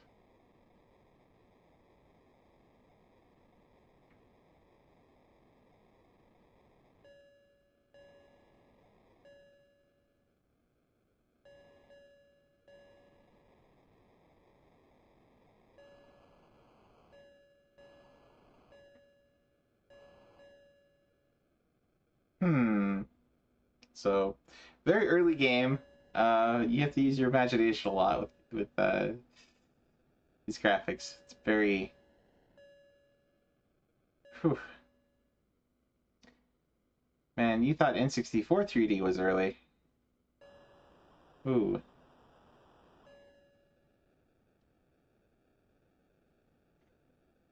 Or Star Fox. Super Nintendo Star Fox. Ooh, this is even before that.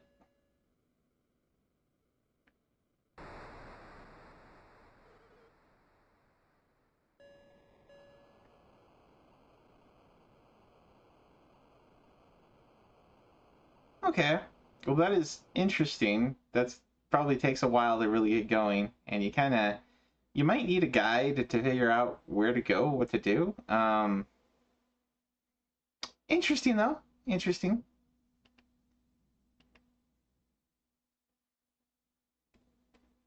Yeah. I don't know what to say about that one. Next up we got Learning with the Puyus. This is another.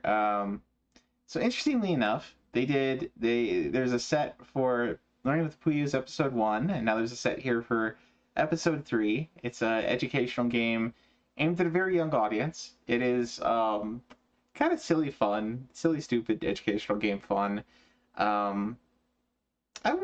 mean, it's kind of slop, but not really. It has some soul to it, I think. But it's not challenging at all. There's like 2 games, 2 little mini games, and neither of them takes very long. You can beat the game. I think I batched it in like maybe 20 minutes. Let's see here. How long did it take me to batch this one? It is, if you need points for the Wii event, it's very much a freebie, even more than the Xmas puzzle. It's it doesn't even require you to shake the controller while they're dancing. You don't have to make 45 fireworks this time. Oh man, I've been trying out too many games. It's too far down the list. Maybe if I go to Wii games. Where is it?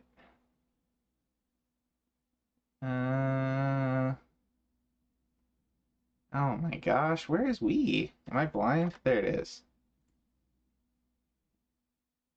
Okay, learning with Puyo, 15 minutes. So I batched it in 15 minutes. It's really not bad at all. But yeah, you basically have two mini games here. One of them is you have a panda magician that you're gonna play hide and seek with 3 times. You know, find him 5 times each time, like for 3 games, 15 points. You know, easy peasy. Don't pause during the game. You get a Chivo for completing the whole thing without pausing. And the other one is painting workshop. No, wait. No. The other one's kind of Simon Says. It's basically like 4 different colored Puyus pop out and jump in holes, and you have to, it asks you to find where was the pink one, where was the blue one. You see, it's just a memory game, little memory game. Not bad at all. Hey, welcome in, Raiders. Let me throw you a shouty here. Hello, everybody who doesn't know me. I am Baron Metz, and we are doing the Retro Achievement Review, where we talk about new sets that have come out in the last week, and we talk about, we do community highlights for people that want to be followed and be on the list, and we talk about what people have been up to, really just the top 10, and then we kind of just go through and play some of the games, talk about the sets, talk about new events coming out, and watch YouTube videos for the ones we don't want to play. So it's a good time. But what were we up to, Rocco? What were you playing? Some Forza Horizon 8? That's the new one, right? That's the I think that just came out recently. Or is that the... How was it? Fun game? Awesome. Yeah, I saw there's like a short or like a little clip, and they had you could race a Gundam, I hear, in that one. Takes place in Japan. That would explain the Gundam. But any racing game where you can race against a giant robot, I'm at least mildly interested in. They don't like to be on lists. People start watching you too closely on certain lists. Fair enough. But welcome in, everybody. Hope you guys are all having a great night. We've just been talking, as I said, about some of the new stuff. We played a few of them.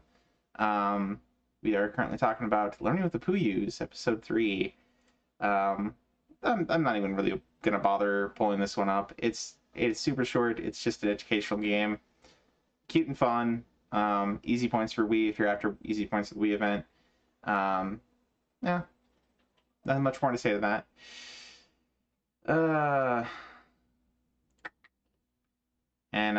I did pull up my my badge time on this one. It's like 15 minutes. So really quick one. If you need a peak streak, it's excellent for that. If you just need points for the Wii event, 2 really easy points.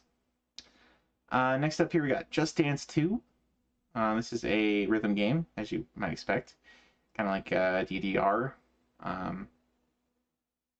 These ones we are a little hesitant to look up just because it's gonna have a ton of licensed music, and then that meets the stream and so on and so forth. So we'll just talk about it. I'll just look at the set for it. I'm gonna expect as with most rhythm games, it's gonna be basically like get a full combo or don't miss any beats or whatever. So like get 5 stars on all the various songs. Yeah, so you'll get 2 Chivos for every song. One for the 3-star, one for the 5-star. If you're good at rhythm games, these are often pretty easy points.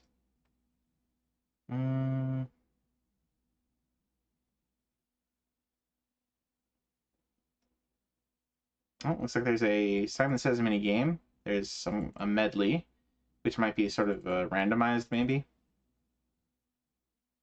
There are races. Burning Sweat Drops.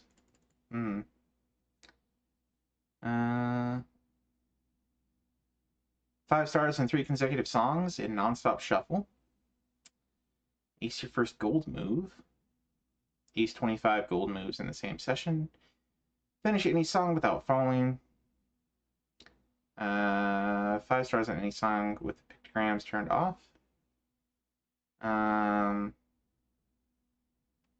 Do all the DLC songs. 5 stars on them. Alright, there you go. This is worth 1,100 points. 165 achievements, so quite a lot of songs on this one. There you go. And looks like we will probably have, this is Just Dance 2, there's also Just Dance 1 on Wii, and we might get a 3 and a 4 eventually. So, there you go.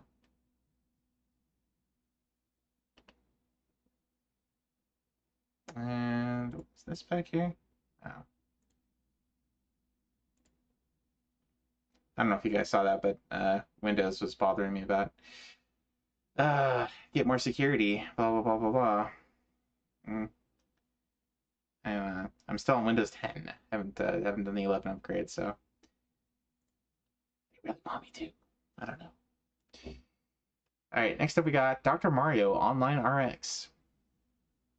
So if you guys are not familiar with Dr. Mario, it is a falling block puzzle game. Kind of similar to Puyo Puyo, or maybe Tetris 2 if you play Tetris 2. Basically, I want to say it's basically the same game as Tetris 2. Not quite the same as Puyo Puyo, in that you typically start at the bottom in Puyo Puyo, and you kind of it's almost all competitive. Whereas Dr. Mario is more like you kind of start with a messy board that you're trying to clean up. You can play it multiplayer, and you can play like VS matches and things like that, but it is plays out a little bit differently.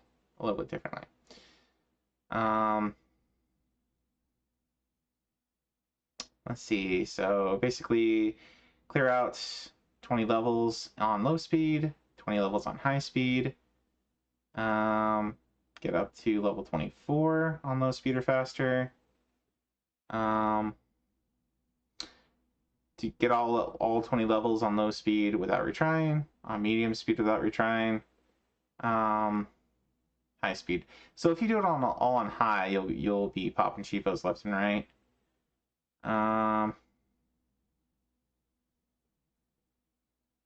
Both players on level 15. Okay, so you got to do the VS stuff. Up to hard mode. Hard mode in flash mode. In Germ Buster. Yep, same deal. All the way up to level 20 on high. Level 21, 22. And then basically 1cc Germ Buster. Okay, so pretty straightforward set if you're familiar with Dr. Mario. Basically just 25 levels. It's not too crazy. A lot of these falling block puzzles have like 100 levels you gotta do. So 20 is not terrible necessarily. I guess it depends on how long the levels are. But take a look at this one. Alright, Online RX.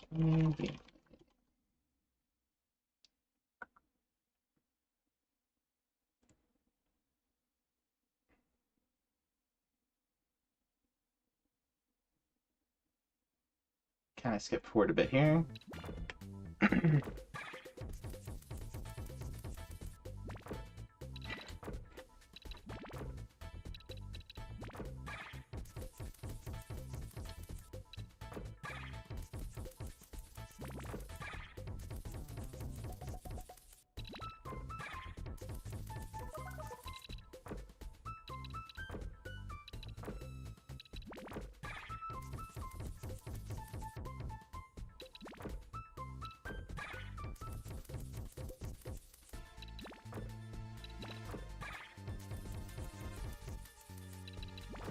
But yeah, so basic idea here is you got to clear out these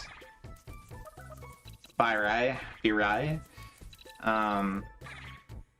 by lining up 4 of any color, and you're on a timer to do it, and you can kind of screw yourself over if you don't kind of plan ahead with the way that you match things up.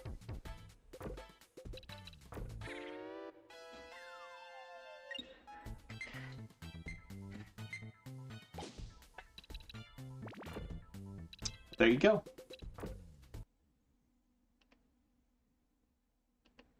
Dr. Mario. All right, next up we got Madagascar.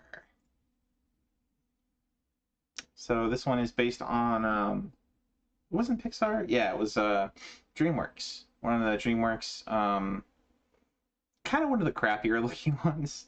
There were a bunch of these kind of CG kids movies throughout the 2000s, 2010s. Kind of all of them sort of following from the how well received the DreamWorks ones were. The Toy Story, Up, Toy Story 2, and then the Shrek ones, of course. There were a lot of sort of follow-on copycat movies, and Madagascar was one of them. All very, silly, aimed at little kids, etc. And this is a 2D platformer based on that. Let's see, so complete each level, get all the coins on those levels, or at least get enough coins to unlock bonus levels. Finish all 10 of the bonus levels. Time attack on those bonus levels. Get a high enough score on those bonus levels. Time attack certain levels without dying.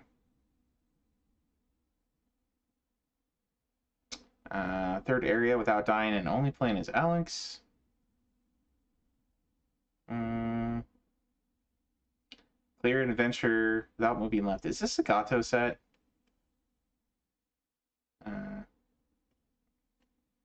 No. Okay.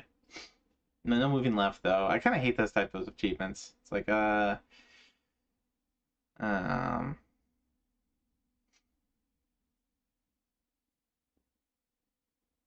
collect any 11 coins without taking damage, without using any offensive moves. So kind of pacifist. Damageless pacifist. And there's some stealth sections. Yay! It's more damageless. Okay, let's boot this one up. See how it is.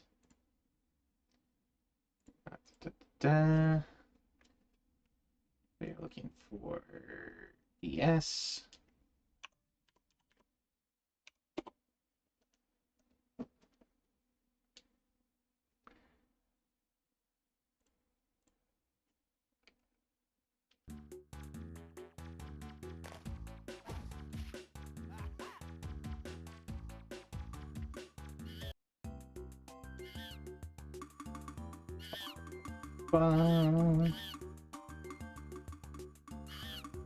Oh, only 3 initials.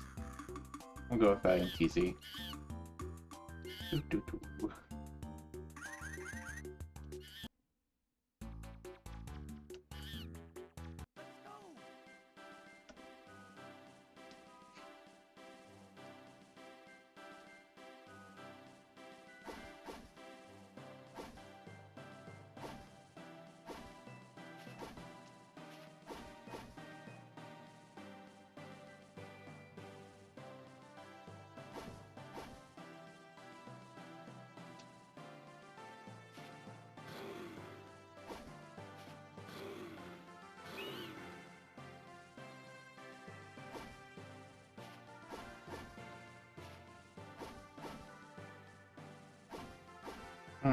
So I want to get up the tree line somehow.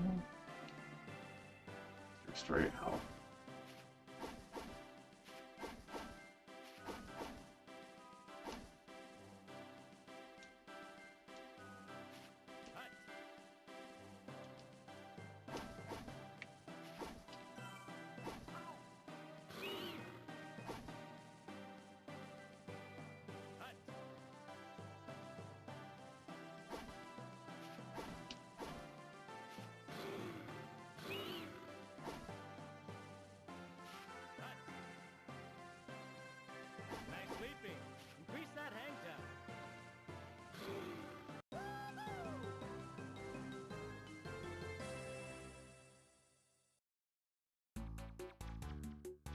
Well, these are probably just tutorials.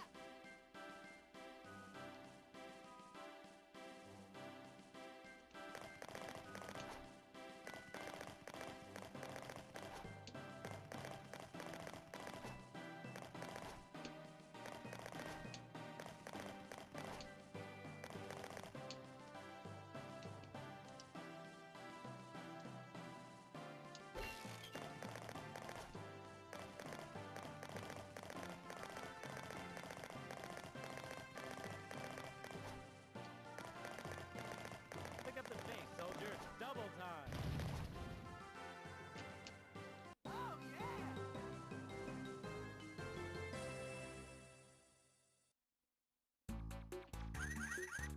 Okay, so each of these is basically a tutorial for each character.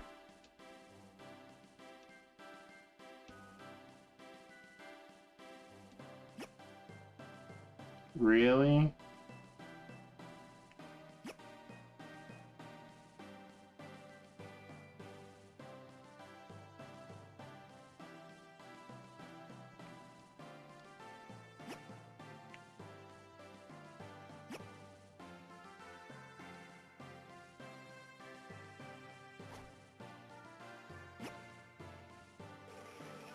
Okay, so you're basically invincible while you're hiding.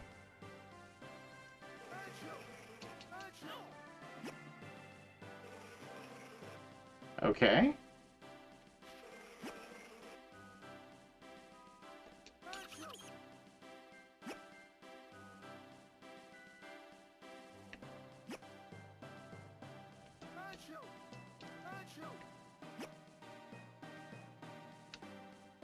Excellent camouflage. You are practically invisible.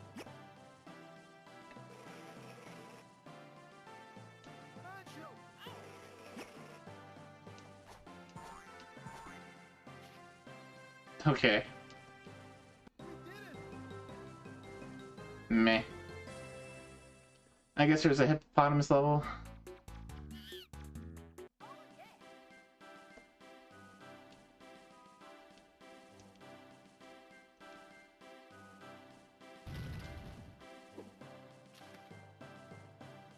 Good.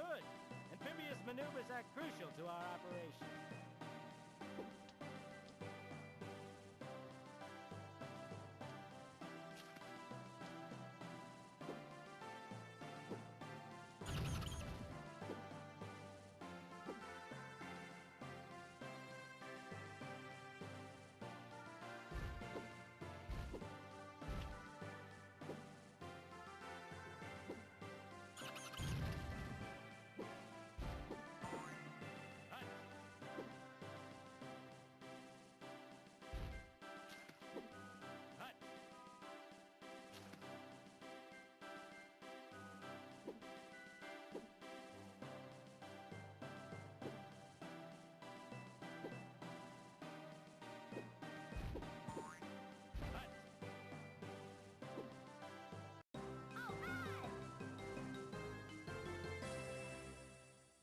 Alright, so yeah, basic.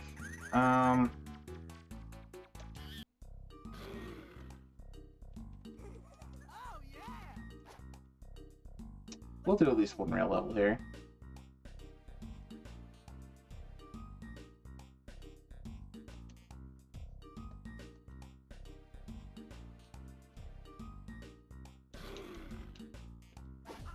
Oops.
Oh.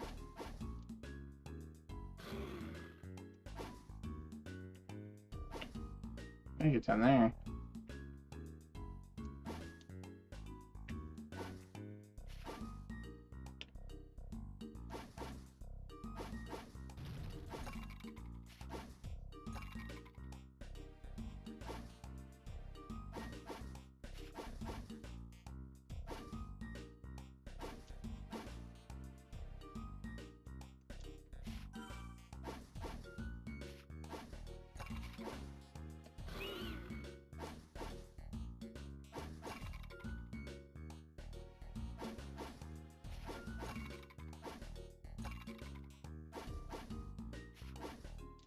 Oh, we can't jump on that, huh?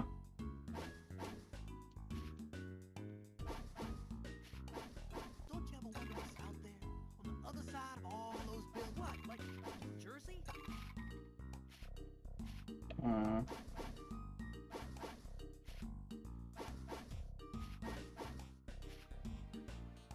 Oops.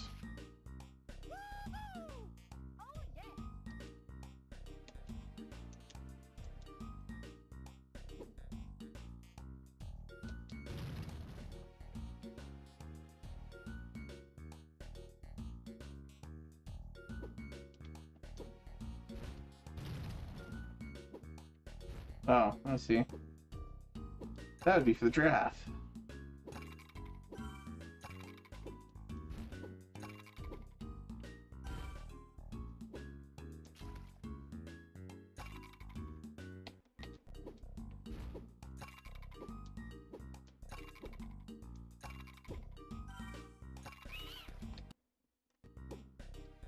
Oh, probably can jump on things to kill him too. That is good to know.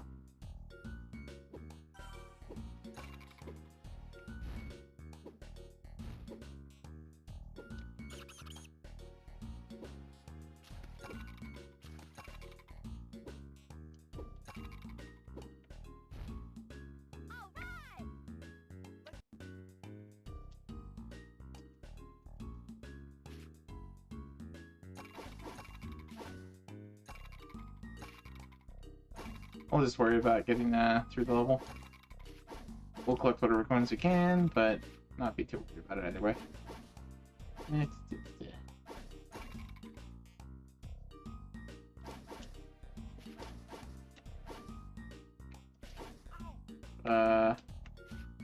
I hit the button to go down.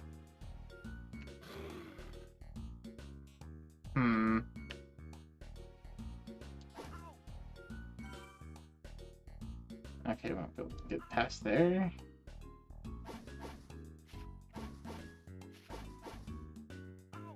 Oh, wait, what? Oh, we might have to change characters. Alright then.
Oh, oops. Water kills you. Alright, we probably spent too much time playing this game already. I just wanted at least one Chivo. Alright, we'll just try and get the end here. Gotta take this kernel.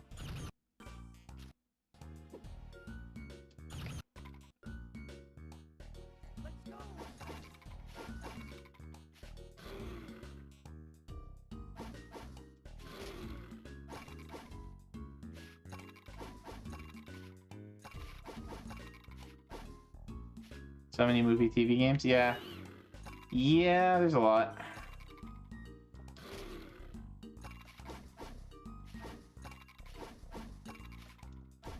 Yeah.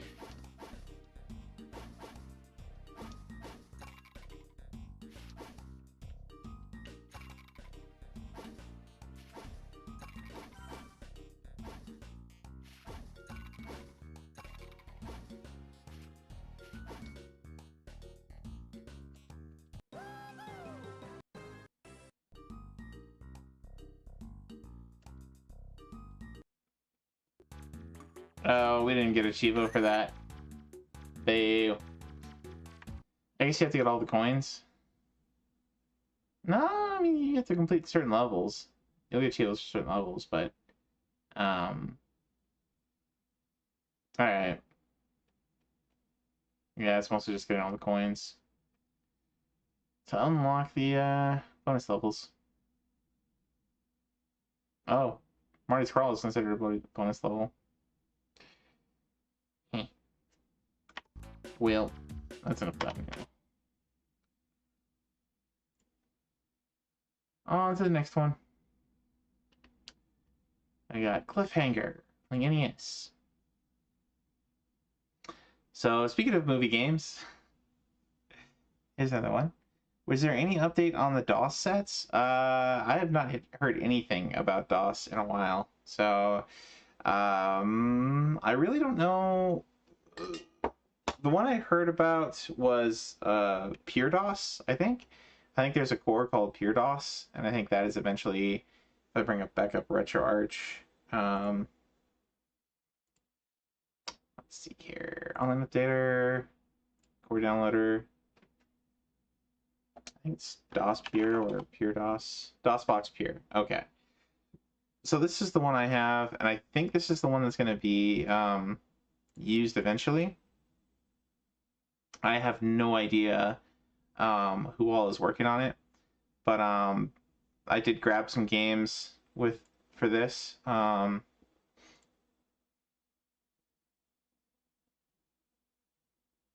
you know, some work.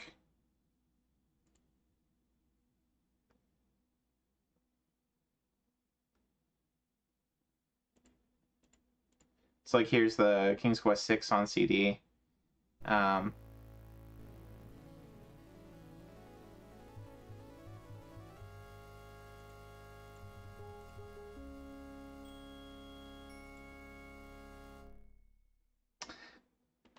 But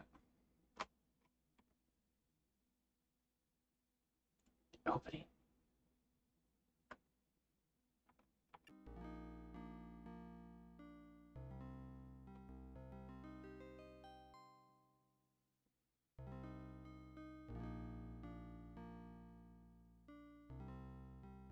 Glorious CG graphics from 1994 or whenever this game was made.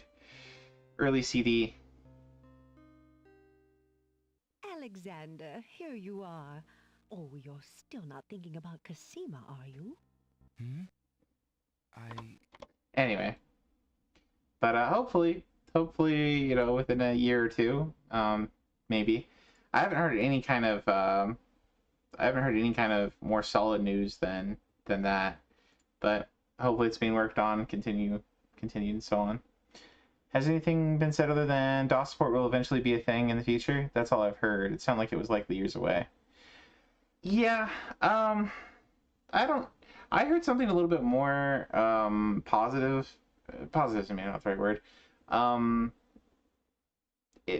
talking with Sting, it sounded like it was a little bit more along than years away. Like, I think, if I remember right, our conversation, one of the ones he was talking about a couple coming down the pike. The ones that are maybe most soonest, like that are he talked about more positively in terms of it being on the way, are DOS and PC98, and I think he also said FM Towns.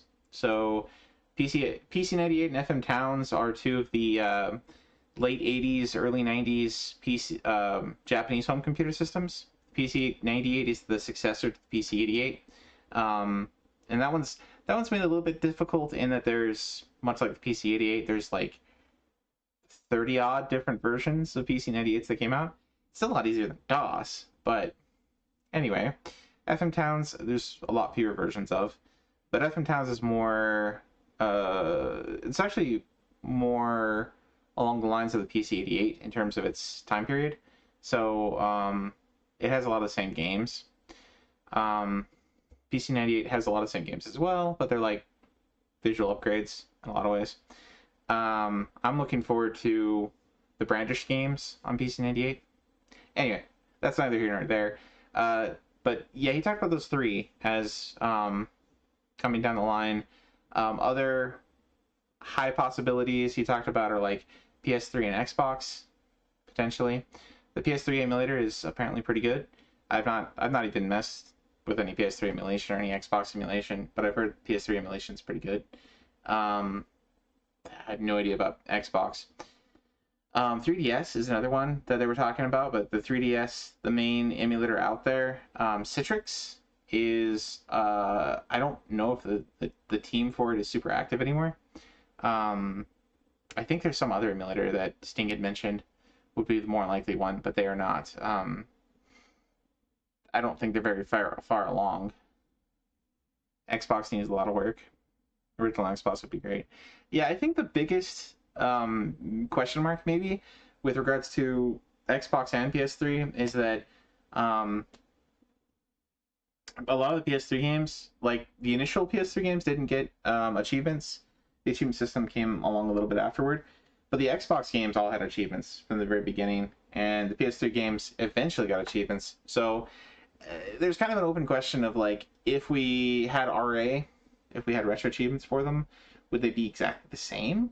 Should we just bring back essentially ye old PSN for PS3 or ye old Xbox Live achievements for things, or should we be making our own achievements? Probably our own, but then I mean there's gonna be a lot of overlap, you know. So it's kind of an open question of like how they want to handle that. Oh, okay. So Xbox 360 forwards has achievements. I know PS3 got achievements eventually. Yeah, I guess was Xbox and PS2 were they around the same time? I'm kind of forgetting because I wasn't big on Xbox. I don't remember where those things came out. Was it 360 that was head to head against PS3? Is that right? And Xbox, the original Xbox versus PS2? Okay. Gotcha. For whatever reason in my head, I was thinking the OG Xbox was PS3, and then Xbox 360 was PS versus PS4. But then you'd have the Xbox One and the Xbox X, I guess, is the current one, I think. Anyway. Whatever. On to the next game here. Probably overlap, so it can't be confusing. Yeah, I think the original Xbox came out a bit after PS2. But I mean, that was like a 6-year lifespan, I think. 6-year cycle. And of course, PS2 had games even later than that, but anyway. Just tried Cliffhanger? Yuck. Yeah, so Cliffhanger was a Sylvester Stallone movie. Kind of, how would I describe this movie? It wasn't really an action film. It was kind of if you're afraid of heights, kind of a horror movie, kind of, sort of. Also kind of just like a man versus nature, survival kind of movie. But I mean, the main character is like kind of out there to go out and rescue a bunch of people that are isolated in like Alaska or something like that.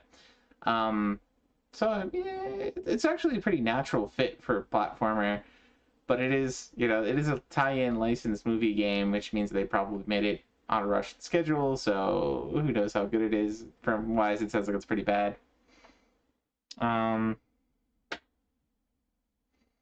Original Xbox would be cool since there's already GameCube and PS2, and those are all the same generation. Yeah, yeah.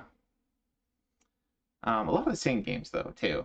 So it'd be kind of interesting to play them on all three and sort of compare them, I guess. I don't know. Anyway, as far as the achievements go for this, get all the things, find all the things, complete each level. Complete level 1 without letting go of right on the D-pad. With a gun equipped, defeat the helicopter boss without missing a shot. Complete level 6 and beat the game. Hold $7,500 or more at once. Beat the game without losing a life. Beat quality using only your fists. Beat the game without burning money to restore health. Beat the game in 10 minutes or less. So yeah, there's a speed run for the entire game that's 10 minutes. So this might kind of be Peak Street material if you're good at it, but it sounds like it's... We'll see. We'll see if this is any good. This is one I grabbed. So, yeah, we'll see. Alright.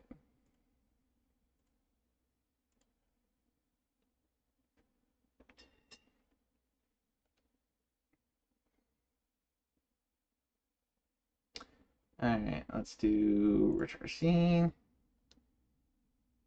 Just make sure my controller works. It does. Okay.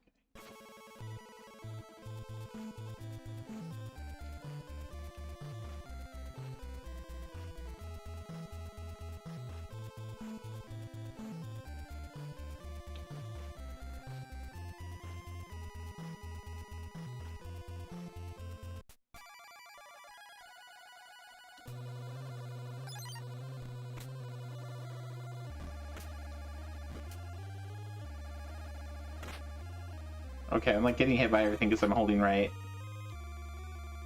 Oh man, that jump is kind of awful.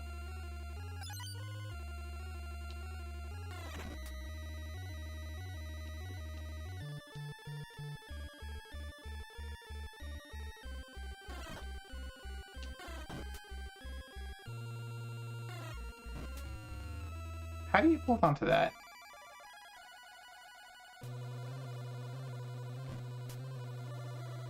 Alright, now if we can play this normally. Oh, it takes more than one hit. That's lame.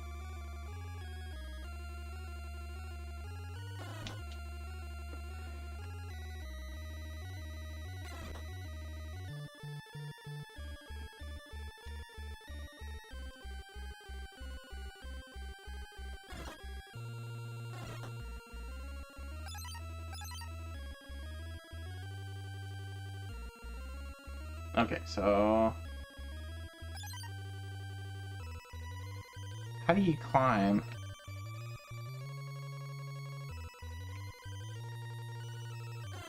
There we go. Just kind of hit up, I guess.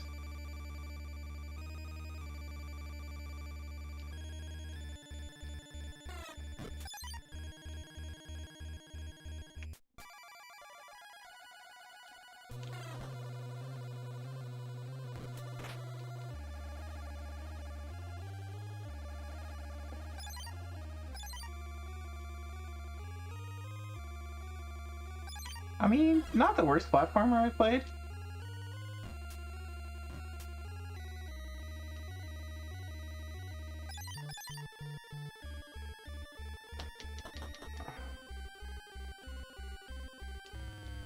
What? Excuse me?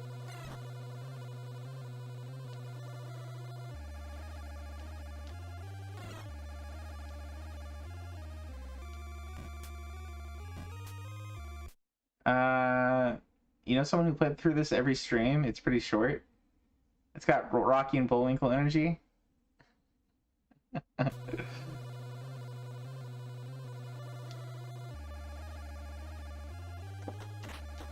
What? How did that not connect? Like, excuse me? I just punched you, bird. Okay, come on.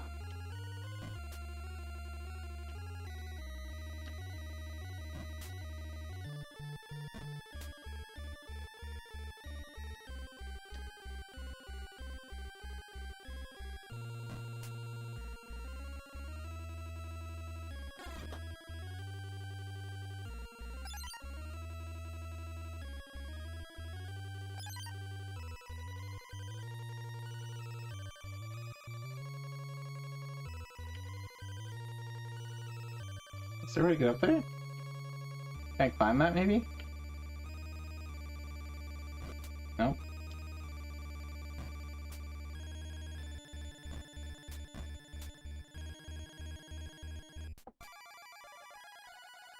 That looks climbable. Okay.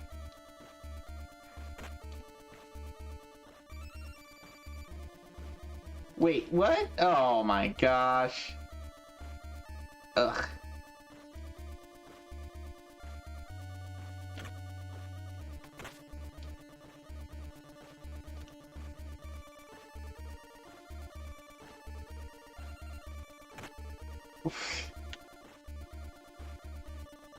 Yeah, okay, let's drop rocks right where the ladder is. That's, you know, that's a sane thing to do.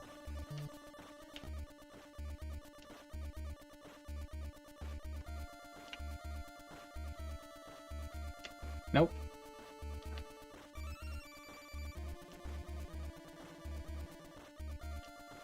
Okay, so can I jump up here? No. How do I get over there then?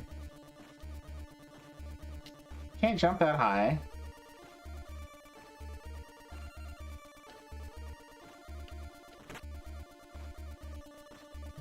No.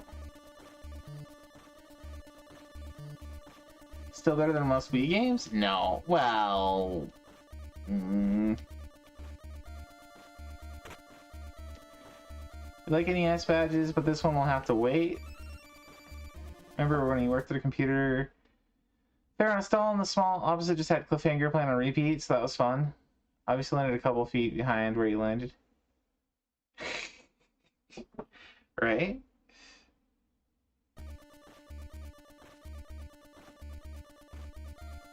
How are you supposed to get over there? What are you supposed to do there?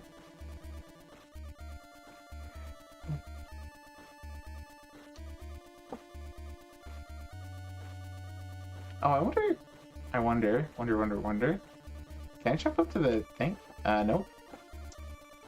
Darn. Alright.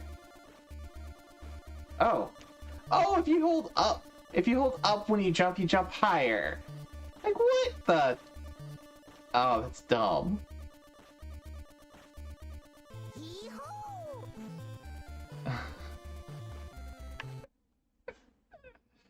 Oh my gosh. Okay.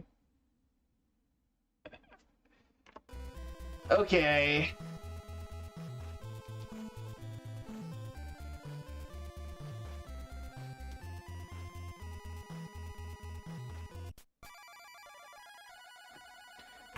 Alright. Enough of that one.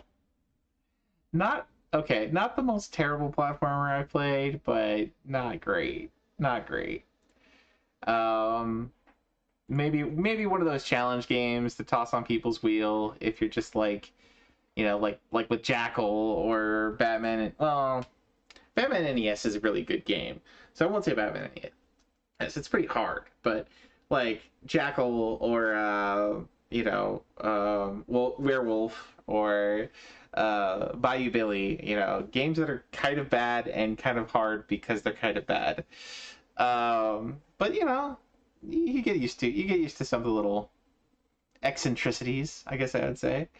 And this could be kind of a good challenge game to throw at people, you know. Bayou Billy's amazing, sir. Well, Mad City's a good game. Bayou Billy is a damaged game, I'll say.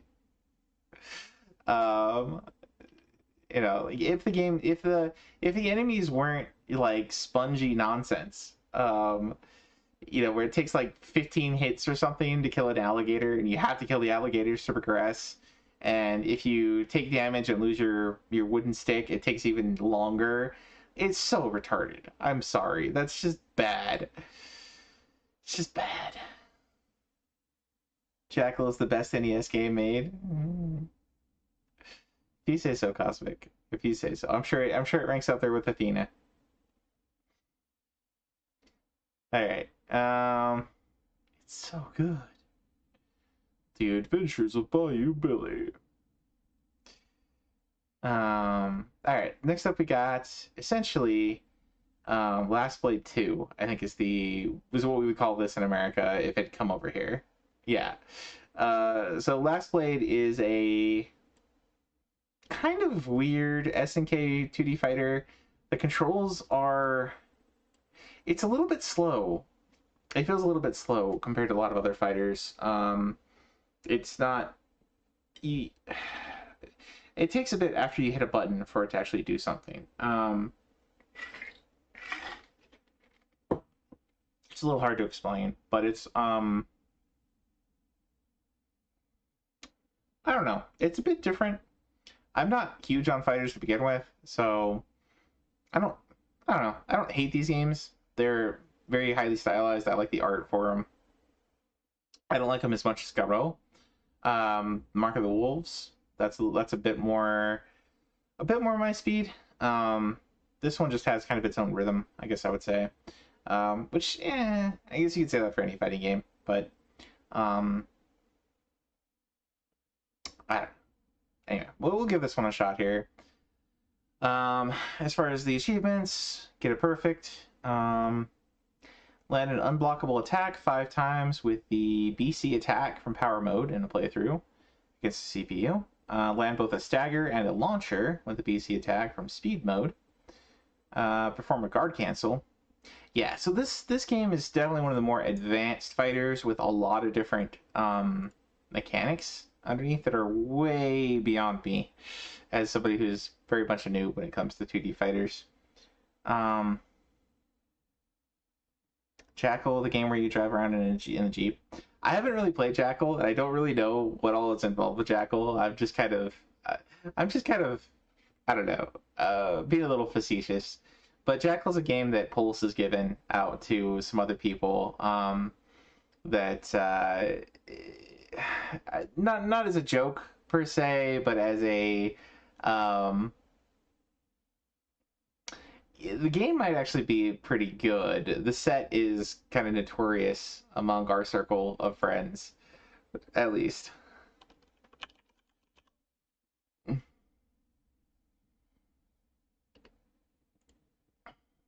That's this one here. And yeah, it's a pretty high retro ratio. It's a 9 retro ratio. Defeat the boss using only machine gun. Clear a bunch of stages with only the level 1 bazooka without dying. Clear a bunch of stages without pressing down and without dying. So, forward ho. Kill 200 soldiers without using any weapons and without using any continues. So, run over soldiers. Beat the game without any weapon upgrades.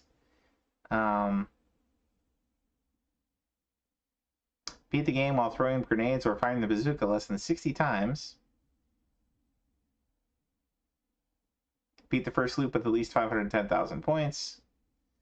Amass 9 levels in stage 3. Beat the game with 9 lives in stock. So basically 1 CC and deathless to stage 3. The Jackal set is super hard. Yeah. Yeah, so maybe I should have specified. Maybe it's not necessarily the game is necessarily bad, but it is. I guess I got the impression from Pulse that it is kind of one of those games that's hard because it's a little bad, but maybe not with Jackal. I don't know. I haven't actually played the game, so I can't say. But so there's certainly a handful of games that I definitely have played that are definitely kind of bad.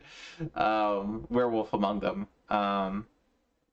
Bayou Billy, I watched enough people play it to know that it's kind of bad. But the non-damaged version, Mad City, is apparently pretty decent. Anyway, back to this game here. So yeah, you got to do a bunch of the special moves. A stagger and a launcher. Unblockable attack 5 times. Finish story mode with each character on default. Try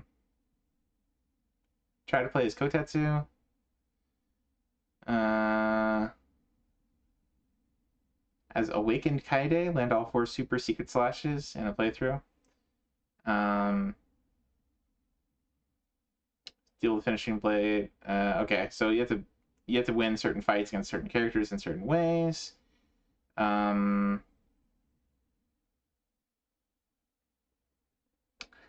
Sniff on your opponent and super cancel it into a super secret slash. Okay. Summon the dragon turtle through a special move.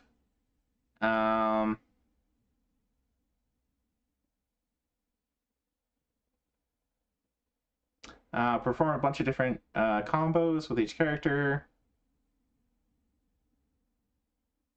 With the super cancel. Yeah, so very specific moves, setups. A Hanafuda minigame. Achieve 30 wins on time attack. Finish story mode on hardest difficulty without using continue. So 1cc hardest difficulty. Oh boy. Alright. Hey Sefa, welcome in. We are about to boot up my least favorite genre. Maybe not my least favorite genre, but one of the ones I am the worst at. So enjoy the pain, sir. Enjoy. You're just in time. Alright, this is that's like Bakumatsu or something. Yeah. Bakumatsu Roman Daini Maku. Which we would call, again, Last Blade. On the Dreamcast. So we will take we'll do one life until I die. As we are wont to do with fighting games. We'll see how long this lasts. I doubt we'll get any achievements, but hey.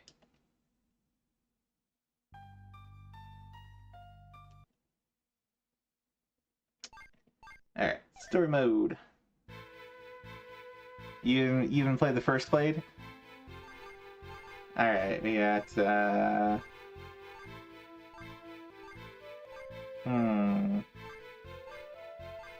what looks fun?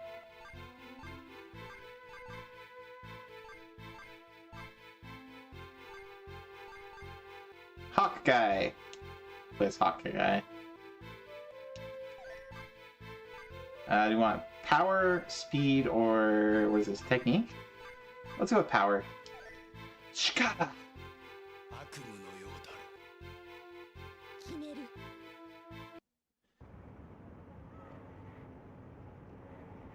Right at the tea house.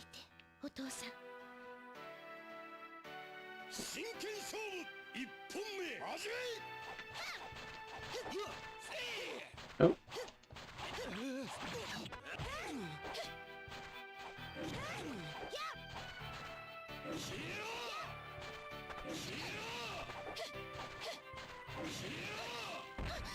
That kind of works.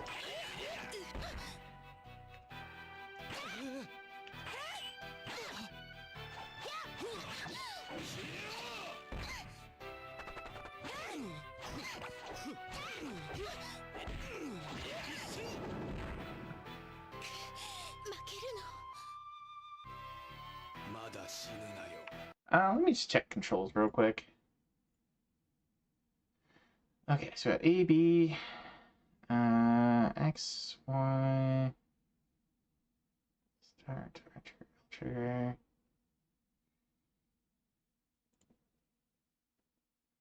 Okay, so I guess Dreamcast only had 4 buttons?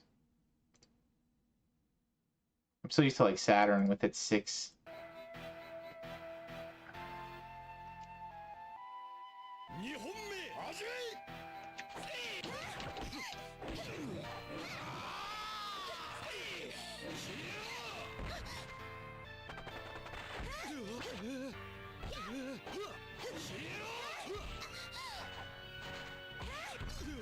I don't know what the buttons do.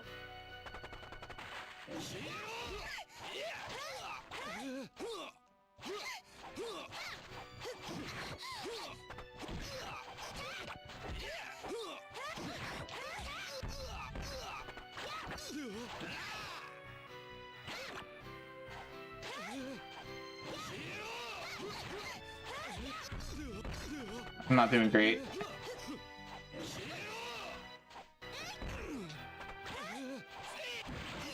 Oh, she countered me.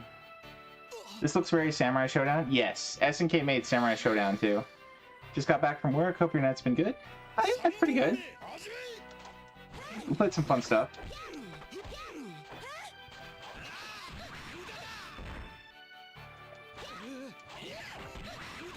Oh, that's cool.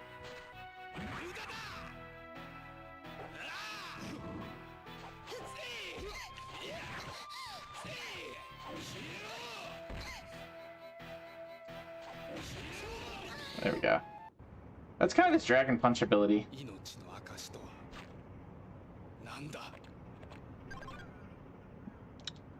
The proof of life is what?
Okay.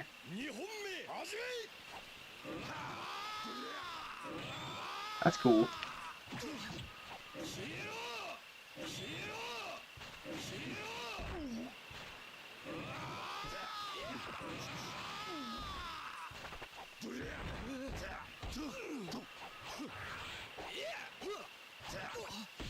What the?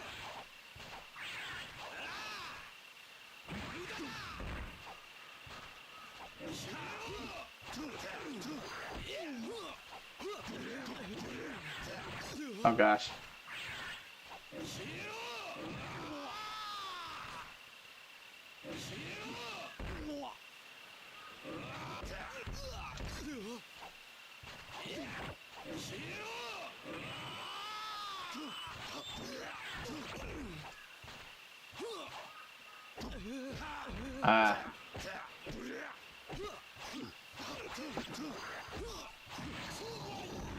There we go.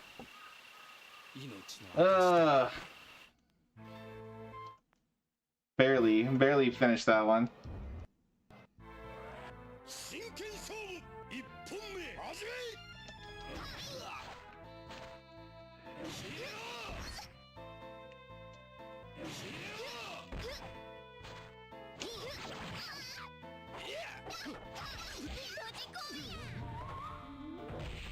Oh, that's cool.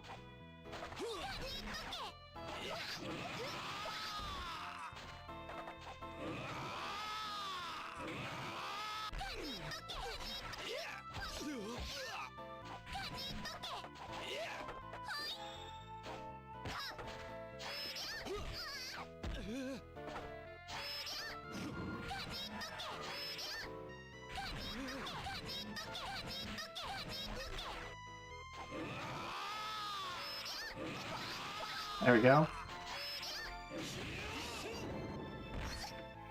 Okay.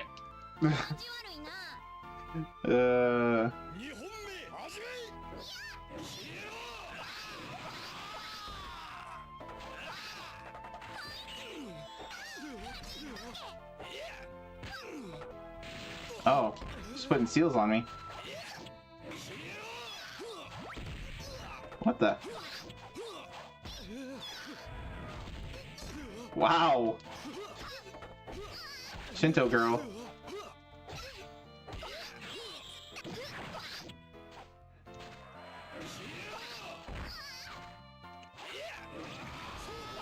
Got her. Really just relying pretty heavily on those two specials. The forward and the backwards. I haven't really tried LNR. I don't know what they do.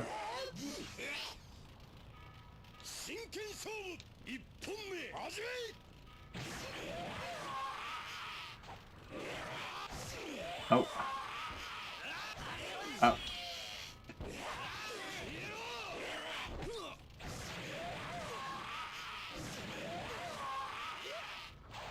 Oh, come on.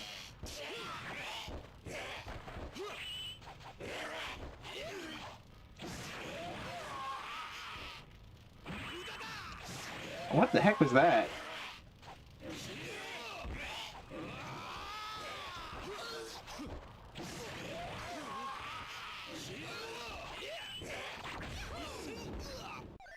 Ah, got me.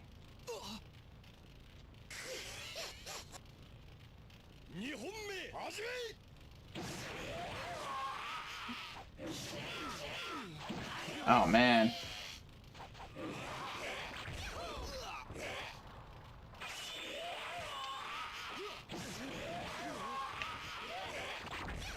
Dude, he moves so fast.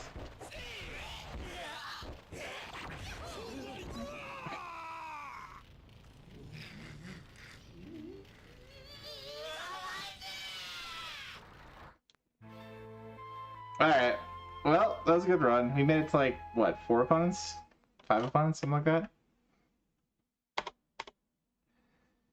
There you go. Pretty cool. Pretty neat. 2D fighter. Like I said, definitely not really my cup of tea, but I can still recognize it as a pretty cool game. And like I said, the especially as you can kind of see there with that, once the CPU is actually like a decent difficulty level, there are characters that are very fast and characters that are relatively slow, and yeah, I must have chosen a relatively slow character there as far as it goes, and like he's got that wind up, you know, he's like, and you kind of have to time it with what he's going to do his attack or whatever, and it's not immediate, so it's a bit different. Quite a few of the characters are kind of like that, which is probably not all that unique as far as things go, but it is what it is. Next up we got Speed Racer. Go Speed Racer, go Speed Racer, go. Yeah, if you guys are not familiar with Speed Racer is a very old cartoon, like I want to say like late 60s, early 70s.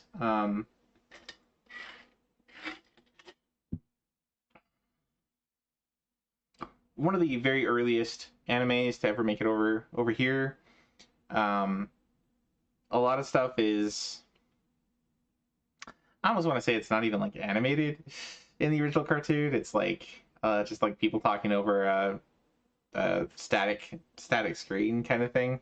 Not quite as bad as like some of the cartoons from like even earlier, but very early cartoon all about racing.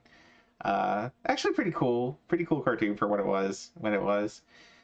But yeah, this is a game based on it. We saw Foxy play this one during one of the breakfast streams. He actually quite liked it, if I remember correctly. But it's a racing game, as you might imagine. Get first on all the courses. Very hard difficulty without using any special features. Get a first place on all 3 courses in normal. The CGI live action movie they made was pretty good, except it had DiCaprio. I don't know. I can't take any movie with DiCaprio too seriously. He's just, I don't know. You just look at his face and you just can't help but crack up. It's, I don't know. He was good as a child actor in a couple places, but I don't know. He's hard to take seriously as any kind of serious actor. It was Emile Hirsch. Wasn't it DiCaprio for Speed Racer? I could have sworn. This isn't the one Foxy played. Oh. Are there multiple games? There's a Wii? Oh, the one he played on was Wii. Yeah, I think the one he played was a Wii game. That one probably was based on the movie. Yeah. Not DiCaprio? Okay. Well, anyway. On very hard difficulty without using special features, get a first place in all 3 courses in normal mode in a single session without failing or restarting. Set a lap time of 30 seconds or less. So basically time attack every course. Finish a normal race in first using the Fire Ant, Samurai, or Shooting Star.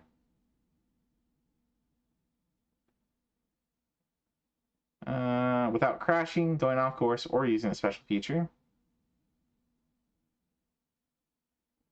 Using manual transmission in normal difficulty or higher.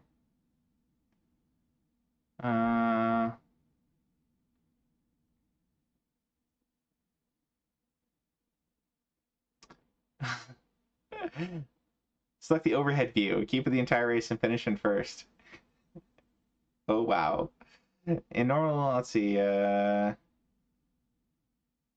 Finish win a normal race. Plans Racer X on very hard difficulty. Okay, so basically a combination of different courses and different vehicles. Make use of various tools. Find the only dark place where the special illumination feature can actually be useful. Find a way to break the checkpoint sign. Find all the shortcuts. Unlock all the cars. At least 3 shortcuts in a single lap and reach the next lap in first place. Okay.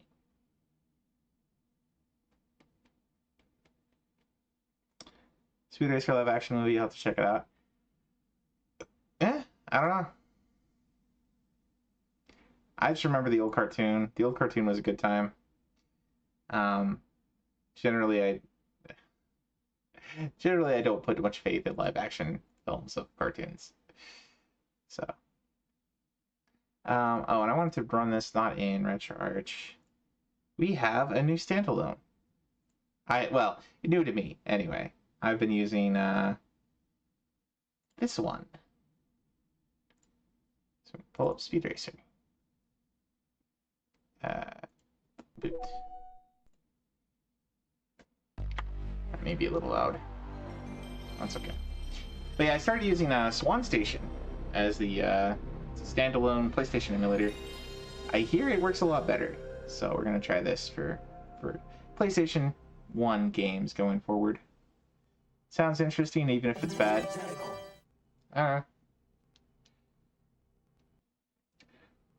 Who knows?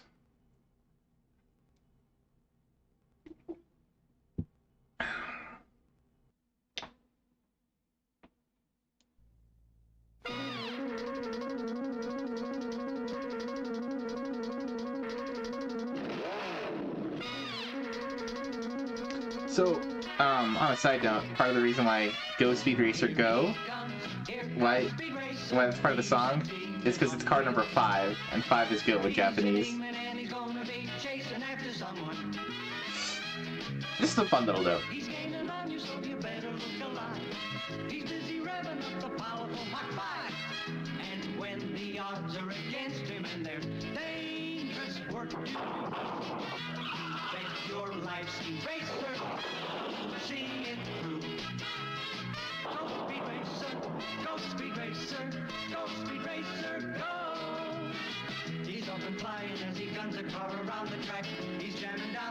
Alright. That is fun. But let's go ahead and start.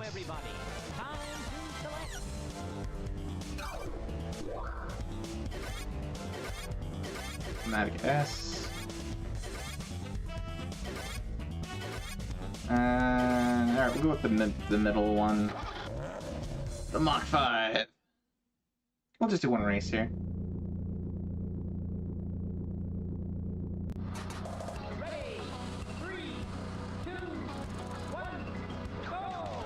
That is not the button.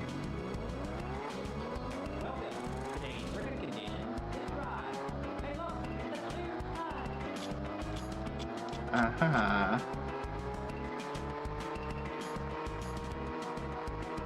Well, we've already locked ourselves out of several achievos. This controls pretty well.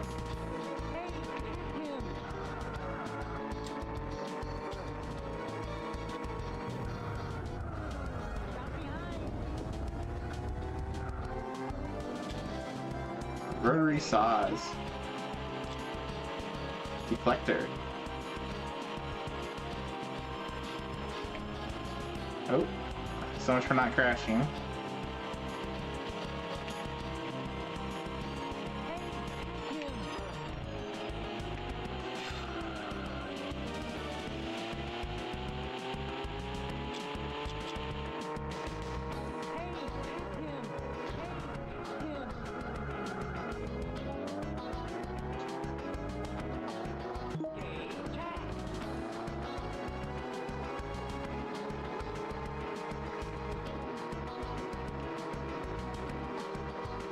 I wonder if we can restart. Oh, wait, let's restart. There we go.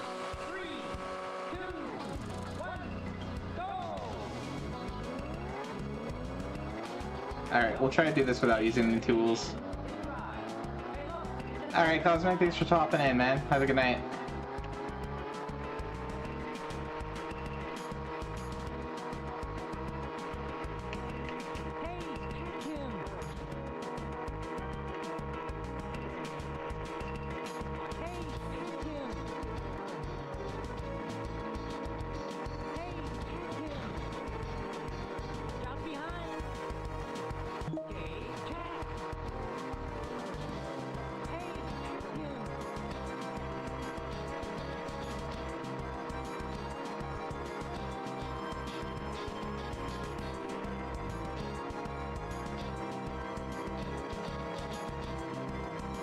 There we go. This is working a lot better.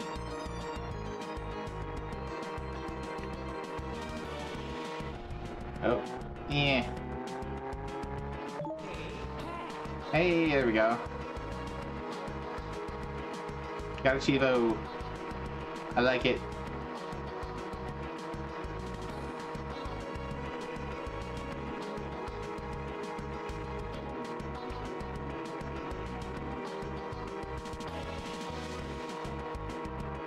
I dig the music for this too.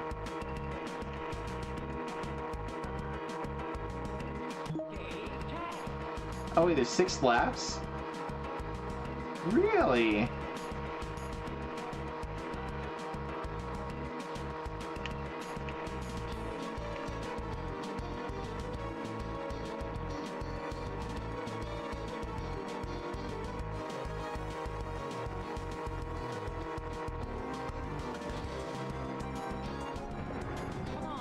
What? Oh, I should have slowed down. Oh no, they're gonna catch up with me. No! No!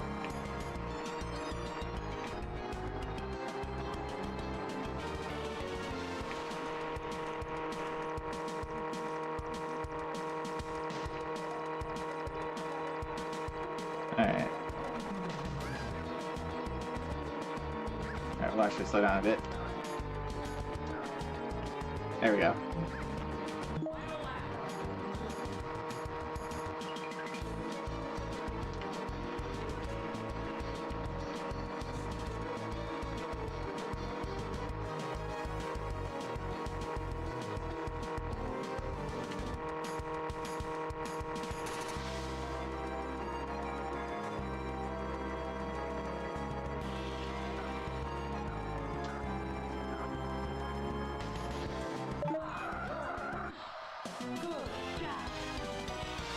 Hey, there we go.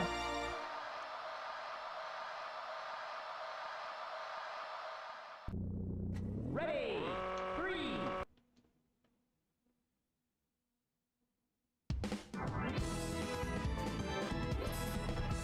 Game over? Your ranking is shown. What? But I got first?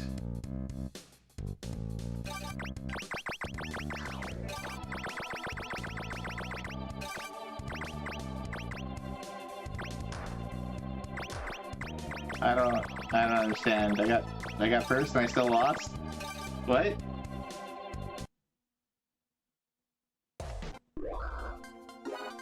Wait. Hello, everybody. Time to select. Oh, is it just because it's only one course?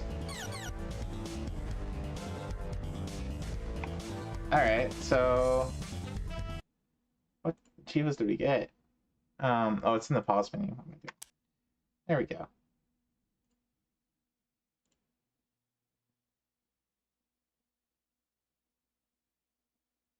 Set a race time of 3:06 or less. Okay. Got some Chivos. There we go. Alright. Let's go back to our other scene. There we go. So you know what? Not bad. Not bad. Controls really well. Very cool. Alright, so we got Star Wars Force Unleashed. So this one is a sequel, Force Unleashed number 2. I believe this is on PS2 and GameCube as well. I think. If we look for these and we want both, don't care about that. I'll just look for Force Unleashed. So, yeah, so Wii, PS2. Oh, okay. So Wii, PS2, PSP. I guess it didn't come out on GameCube. I thought it did. Well, anyway. Action adventure game. You kind of play a Sith through. I guess you do change sides like in the middle of it or something. You join the light side. But basically, you get to play around with the physics engine where you can use force push and move stuff around and pick people up and spin them, and at least that's the way it was advertised anyway. Pretty neat take on action adventure 3D platforming Star Wars games. As far as the set goes, there are some damageless. There's some time attack. There's a deathless, no force rage, whatever that is.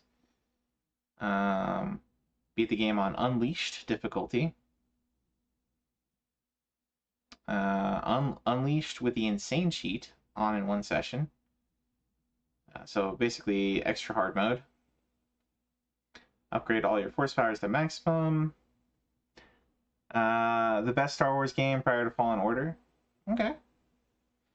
My personal favorite's probably going to be one of the flight simulators overall, but that speaks more to my preference of genre, I suppose. Obtain all collectibles in the game, including those exclusive to Unleashed difficulty. I want to say I think I watched Stag play through the PSP version of 1. You play as Darth Vader, I think, in the first mission or something like that. I don't really want to play much. Like, I wouldn't mind playing these eventually, but I don't want to play 2 until I played 1. So we'll just pull up a video of this one. Force Unleashed 2.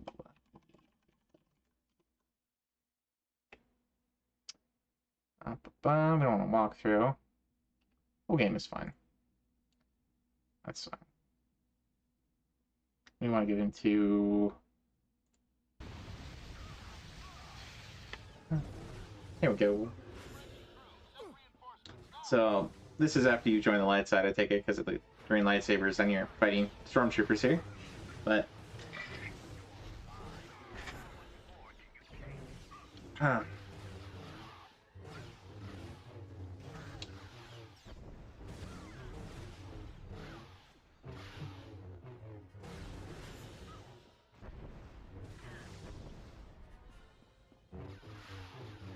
Kind of got shades of like Devil May Cry, kind of. Devil May Cry, God of War. You think of this as like God of War, Star Wars. God of Star Wars. Combat so fluid. Yeah, yeah.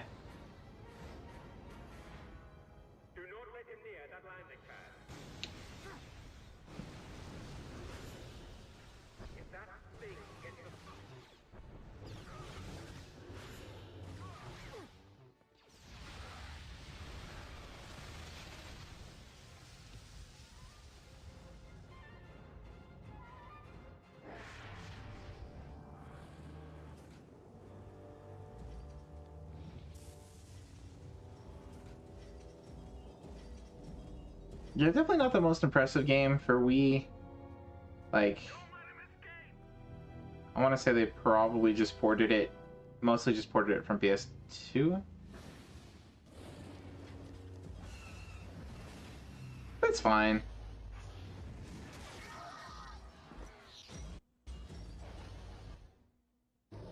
Oh, yield, QuickTime events.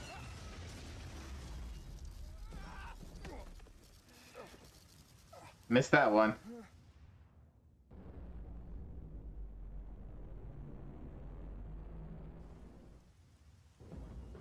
Oh no.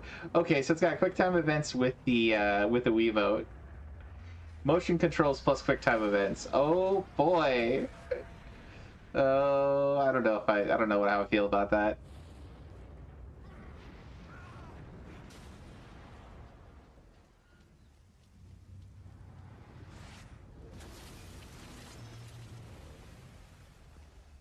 This was the era of QuickTime events. I often forget that. But yeah, God of War is very heavy on QuickTime events, and Devil May Cry is too. So, you know, it comes with the territory, but...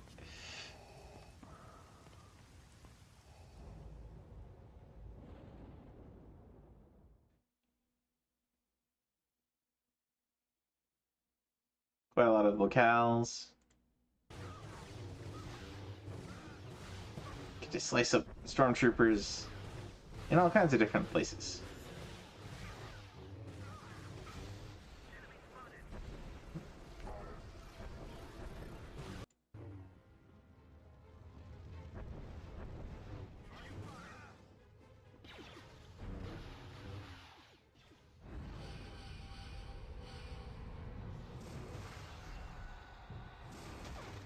Dismemberment in a Star Wars game. Well, I say that, but Jedi Knight had dismemberment too. You could like cut off arms and things.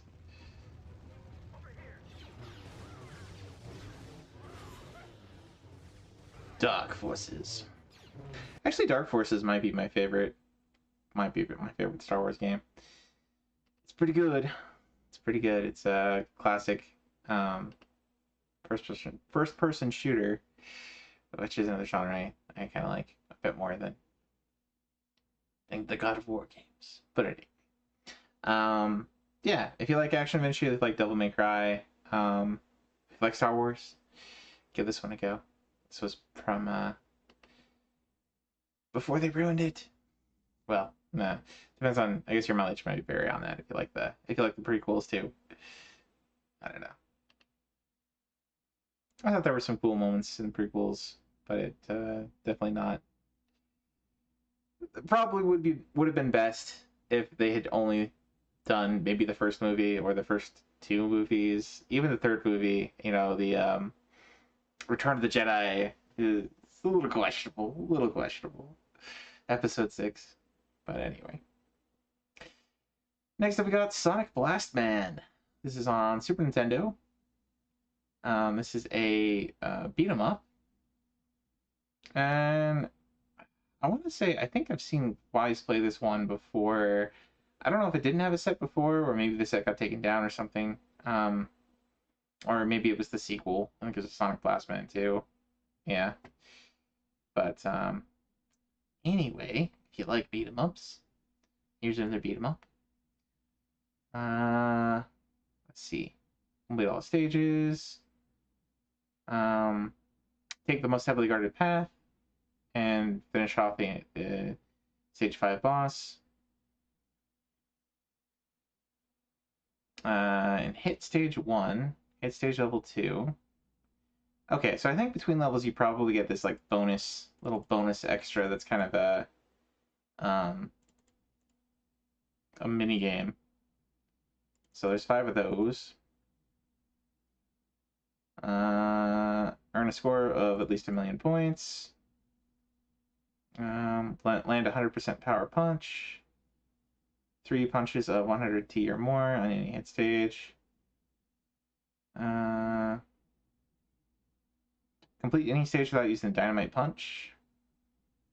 Complete the entire game on hard or higher. Complete stage 4. Using stage select. Complete stage 4 on very hard. Complete stage 5 on very hard. And then boss rush mode on hard or higher. Okay, so this is definitely not one I'll be badging, but hey, we'll boot it up and give it a shot.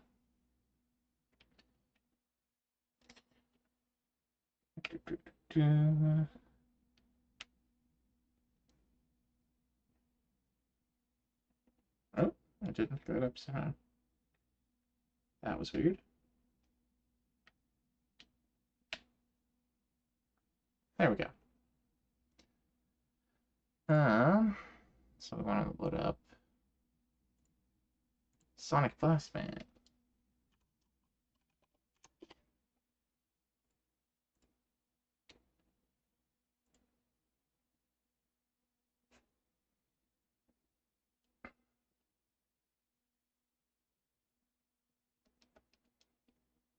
And we'll just play it till we lose all our lives.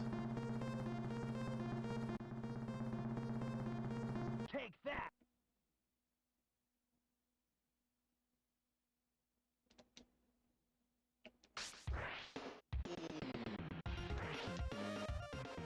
Oh, that's our dynamite punch. I think. That's our basic punch. That's a jump.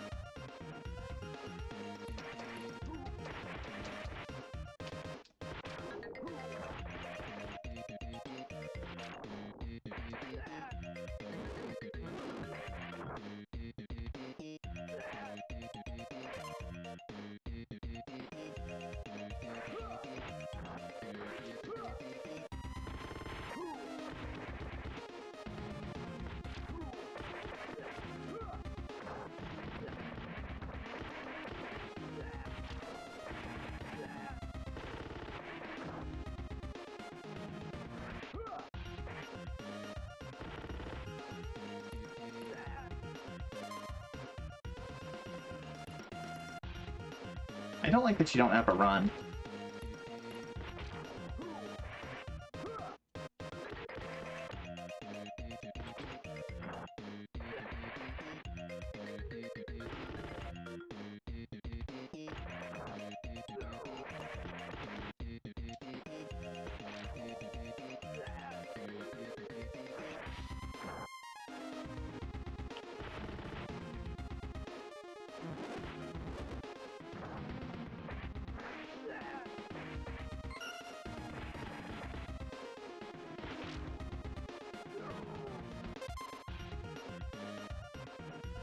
Fine.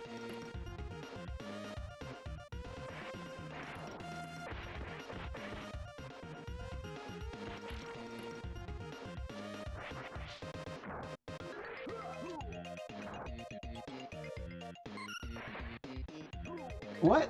I wasn't hitbox on that. It's a little.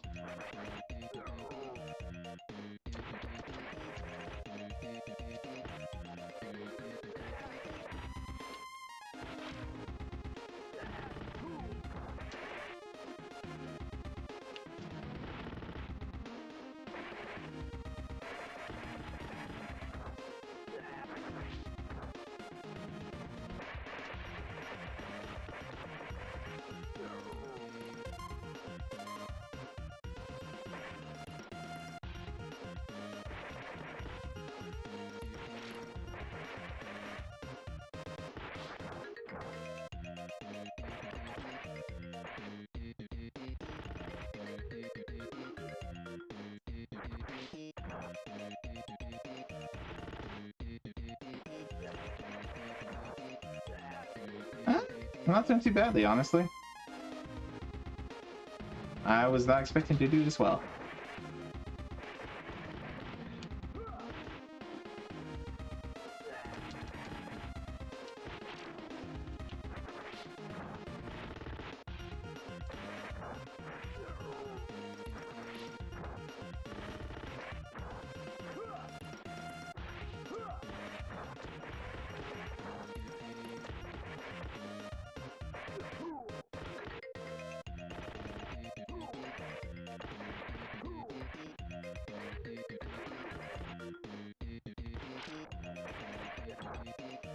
Yummy. Let's just play through the first level. If we don't die. I was not expecting.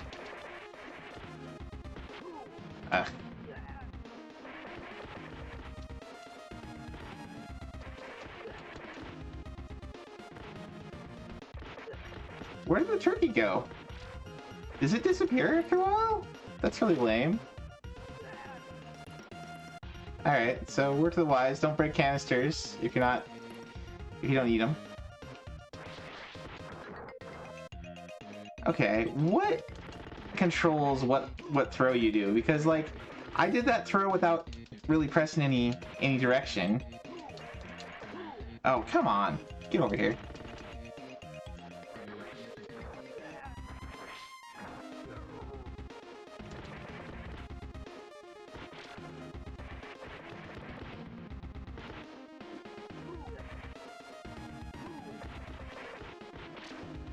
Okay. I don't even know how I did that. What? He immediately gets up and attacks. Like, come on. That's not cool.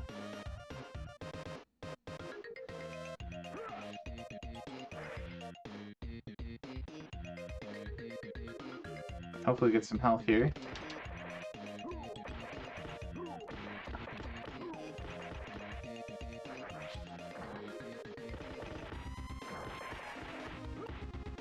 Okay, what made him do that? Ah.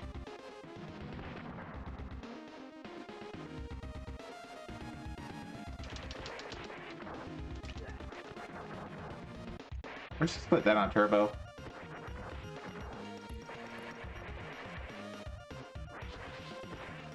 Okay.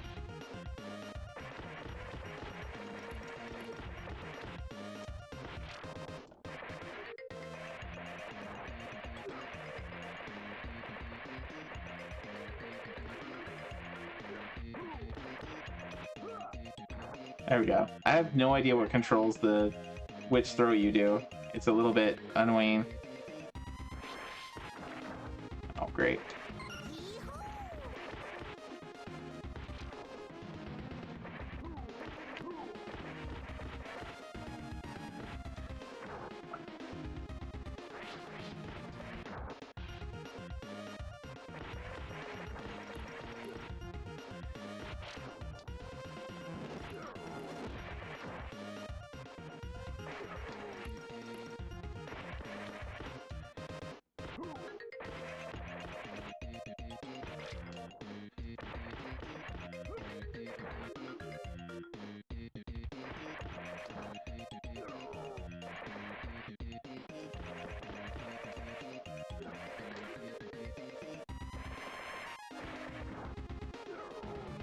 Alright, Turbo's kind of unfair.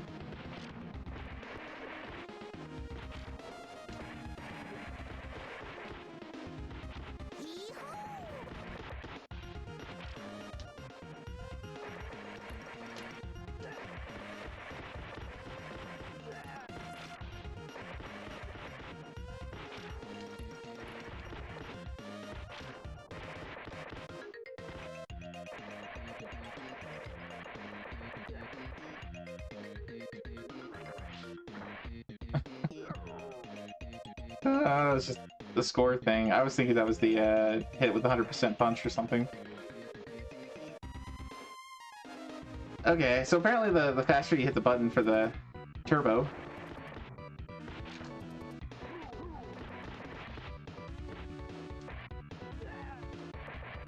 Oh. Oh. Okay.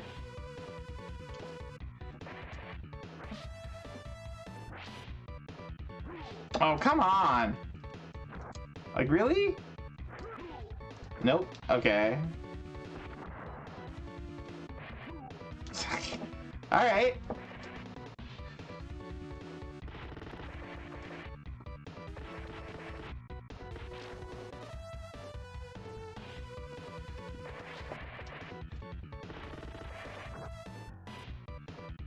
Oh, come on.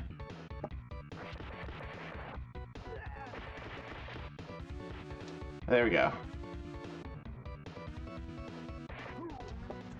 Dude. That's so dumb.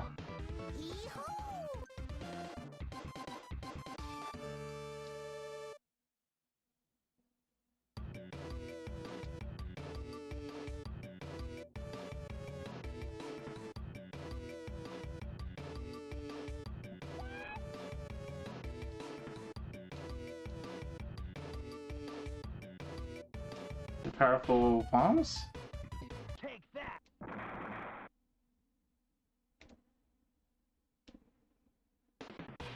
Oh, you have to hit the... Take that!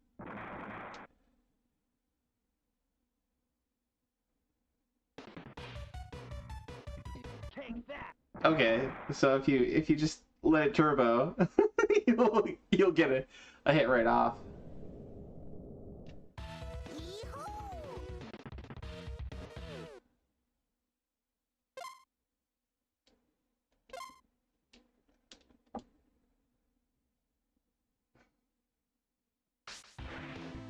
Okay. That's an interesting game as far as beat 'em ups go. Turbo button definitely makes it a lot easier. It's a little cheaty. Even more so than it usually is for something like Final Fight or whatever. You do have to kind of manage those hitboxes. I guess that just goes with the territory, though. You always have to do that in beat 'em ups, but not bad. Good sound, good music. Controls okay. I do wish you had like a charge, not charge, but like a dash option of some kind. Like you usually want one of those in a beat 'em up like that. But anyway, next up we got Dragon Ball Z Goku Hishouden. This one's a turn-based RPG. I did grab this one, but I don't know if we really want to get too far into it. Let's see. Defeat Nappa, force Vegeta to use his primal form. Defeat Vegeta. Okay, so this is just like the first arc of the of Dragon Ball Z, where he goes up against Vegeta eventually. King Kai's planet, Raditz. Win the Tenkaichi Budokai tournament in tournament mode after beating story mode. Defeat Mirror Goku in tournament mode. Defeat Chi-Chi in tournament mode. Tao Pai Pai. Apparently these are missables.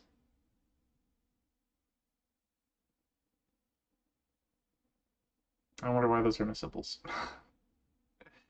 Oh, and there are mini games.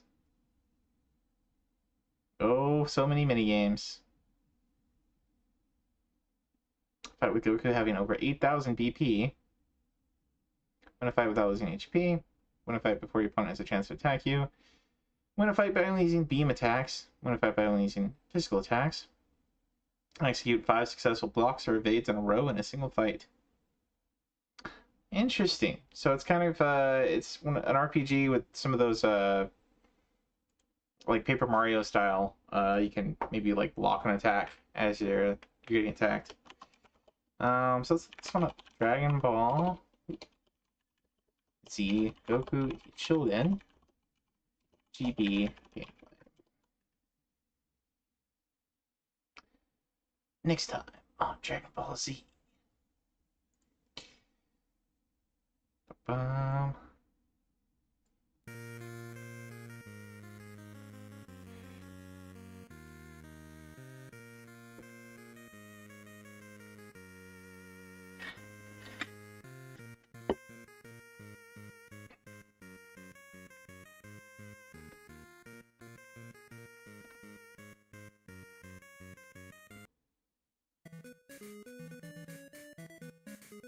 Let's just kind of skip forward to where a fight's going on.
Huh.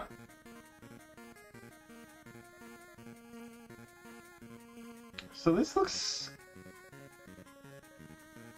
a little bit more involved. So like you choose which type of attack you use over the course of things, and they choose what attacks they use, and then you have, I guess you can select which direction you're gonna like evade.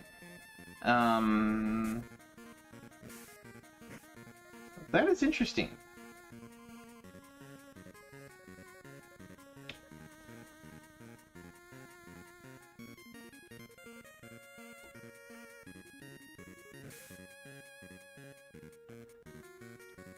So yeah, you can evade or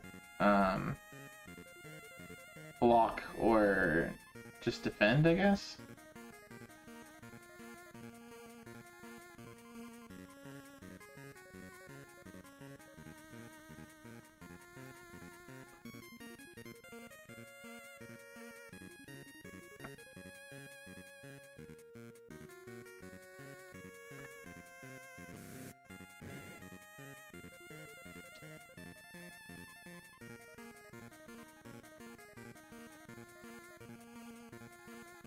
I guess if you choose not to do something, you regenerate ki.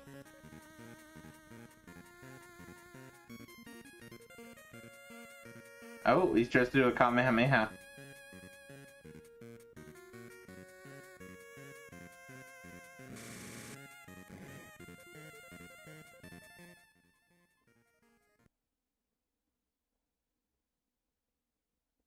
Gotta level up.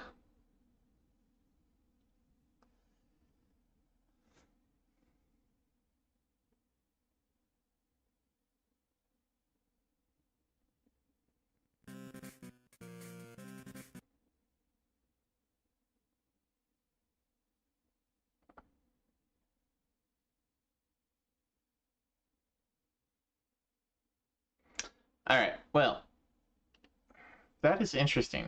Okay. So it's got a lot of extra mechanics there that you will probably want a translation for. I don't know if it's is there a translation for this one? There is not. Okay. So maybe wait for the translation on this one to pick it up if you want. Or, use Google Lens or use your RetroArch translator. Interesting though. Interesting and different. All right. Getting kind of close here. It's almost been 4 hours. And we're just gonna kind of talk through some of these pretty quick. We've already seen some of these games, Pikmin, for instance, and Mario Power Tennis. These are GameCube games that got released on Wii. They allowed you to use the motion controls with them. So I mean, obviously it makes sense for a tennis game. You got the Wiimote. It makes for good tennis. There's I want to say there's a couple games that got brought over, kind of port forwarded, with new motion control actions available, things like that. Not really much to say about these ones. We can look through the set for them real quick. The original Pikmin set had a really nasty, there's a challenge mode after you beat the game, and the requirements on how few you're able to lose for those, like you have to, I forget exactly what it's called, it's like challenge mode or score mode or something like that, and you basically have to make as many Pikmin as possible from various things, and if you lose too many while fighting, you had to have almost perfect scores, at least the first time around. I think they eased off eventually. The devs came back and made it a little bit challenge mode. They made it a little bit more reasonable, but all right, so it still has some challenge mode achievements. It is grow rather than end with, I think that's different. So I think that's maybe a little bit easier. Compare that to the original Pikmin here.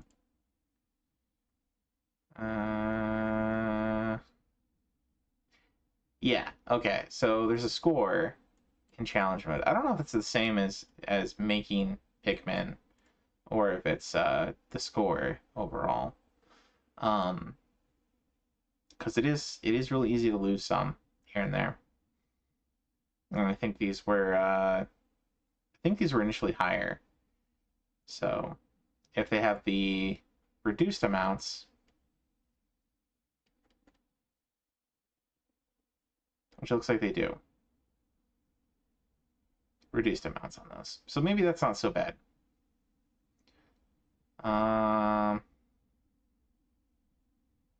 Fully restore within 12 days. So there's still the speed run.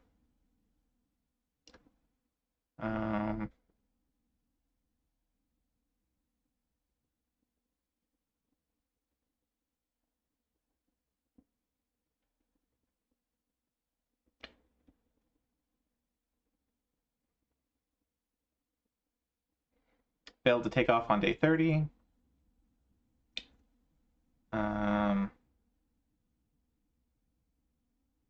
Recover all the different ship parts. Dispose of this monkey prog. So there are a couple bosses you don't actually have to defeat. You can kind of just get around them.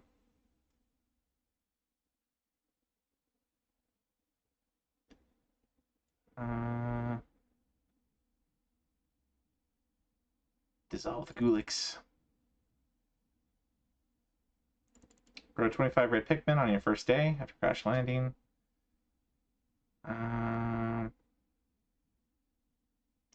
Get all the different Pikmin. There was a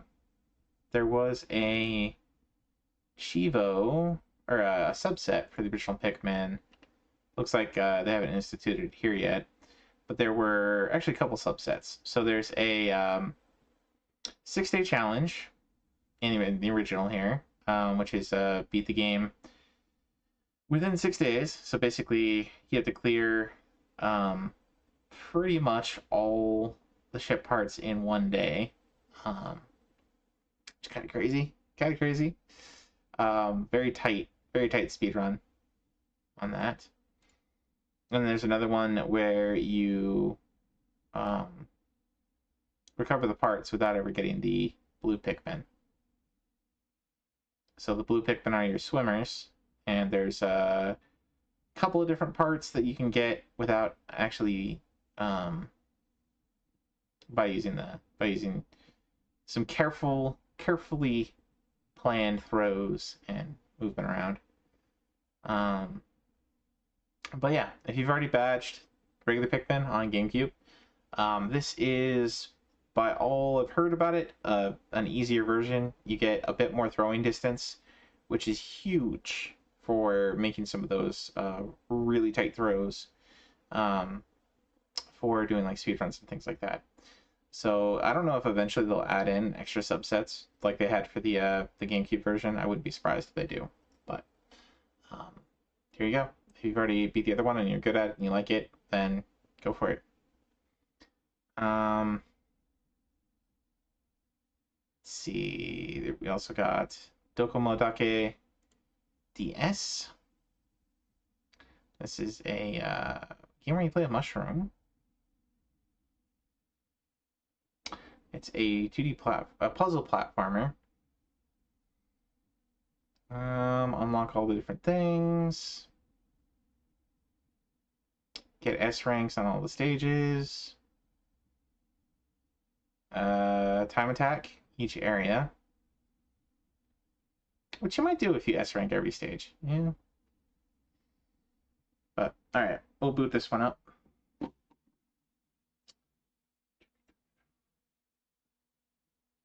This is on recharge. Make sure my controller's working. It is. Alright, and I'm gonna do.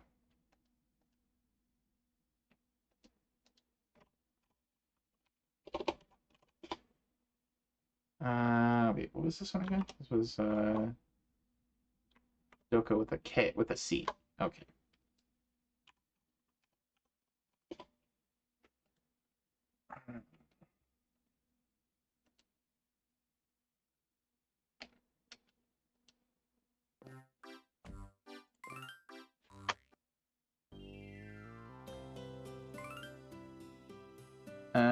Sure. I'll just go with that.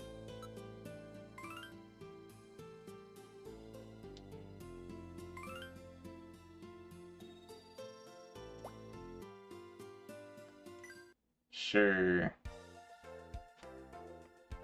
Split off 4 minis.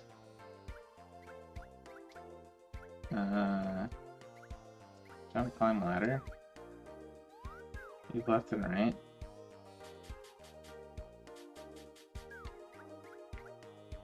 Dig. Touch the hand twice to recombine the mini. Draw a circle around multiple minis.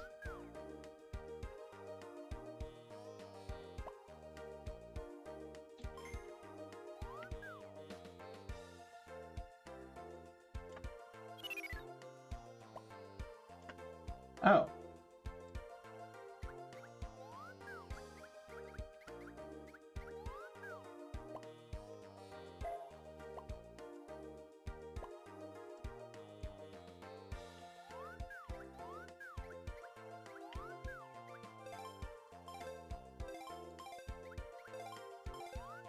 Huh.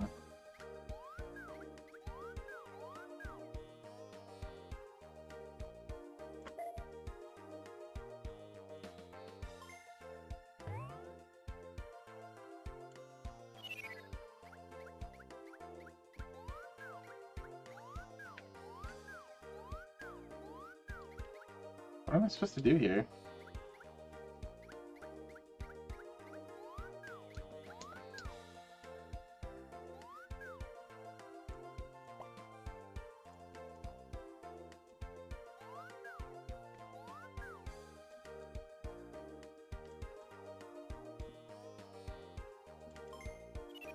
Oh.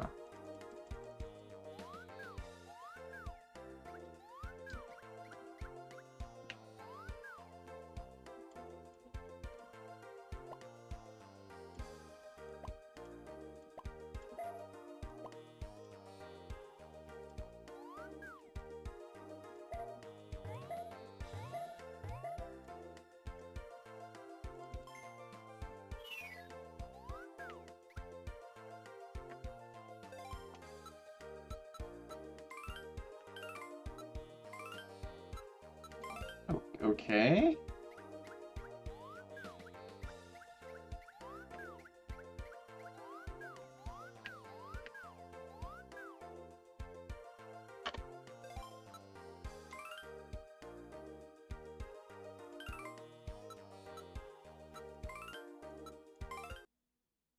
Did I miss something?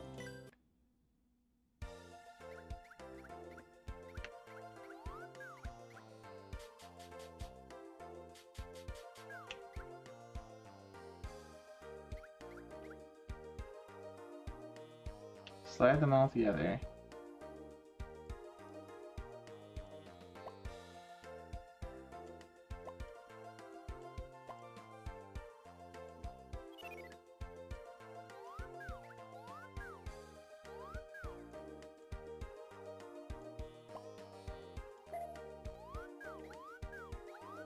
Oh! Oh! I'm dumb.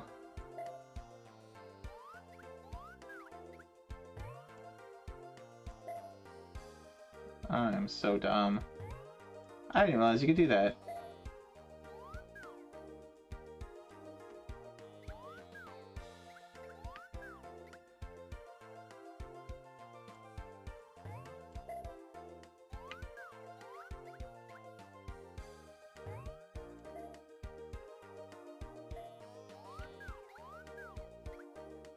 Okay, this makes so much more sense now.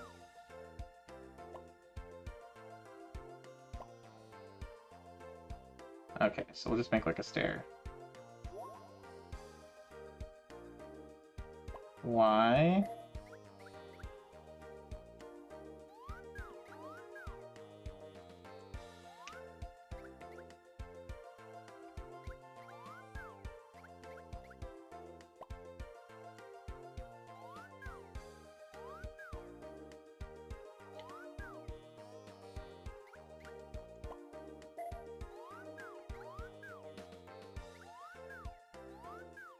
Oh.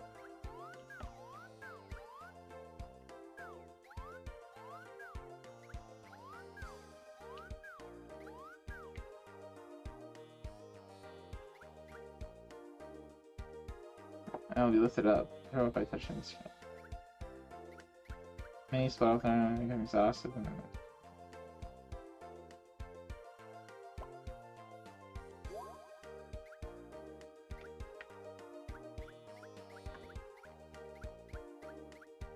By touching the screen.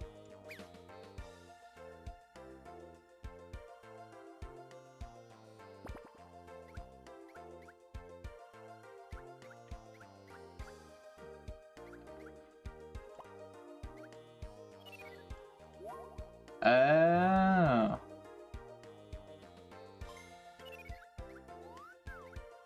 Interesting.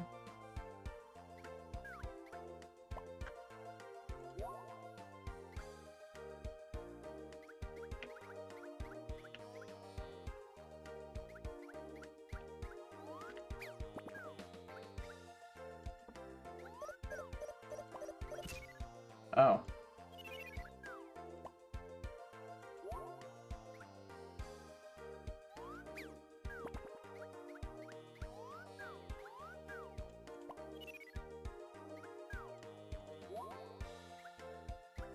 Hmm. Can I throw it in and out a particular direction? Ah. I can.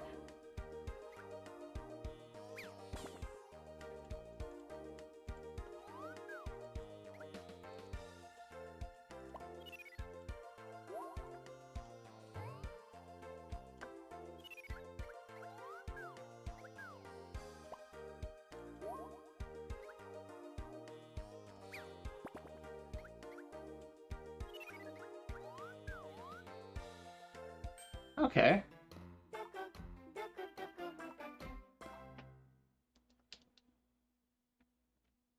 It's kind of interesting.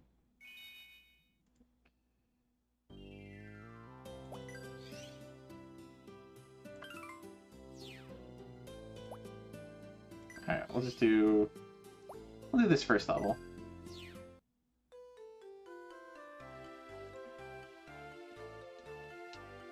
Let's triple rare ingredient.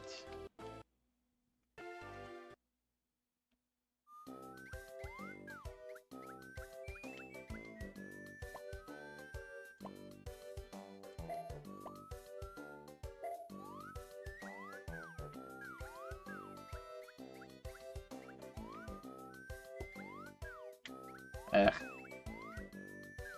Not enough distance, I guess. Alright, let's try this again. Oh.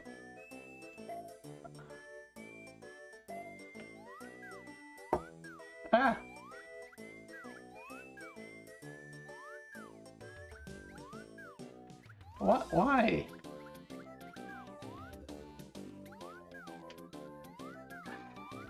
Serious? Do I need to place them even further? Can I place them even further?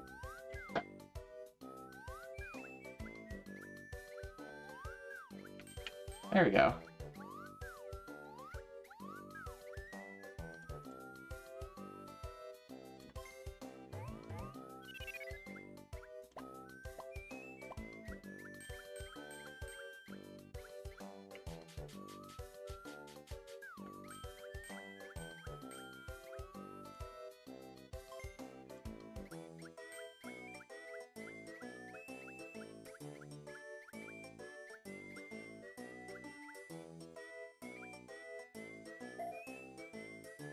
Trying to back up?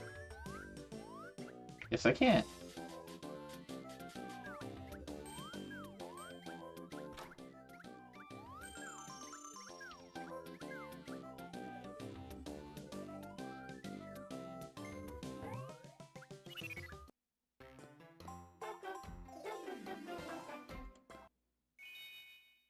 Okay, so you gotta be faster. You gotta be faster than that. Alright, well, that is an interesting game. Interesting puzzle platformer. You gotta be very speedy, which I'm not great at being on these kind of games. But, okay. Kinda neat. Kinda neat. Alright, next up we got Chuck E. Cheese Party Games. So this is gonna be a minigame game. Purchase the ultimate prize from the prize counter. Buy all the stuff.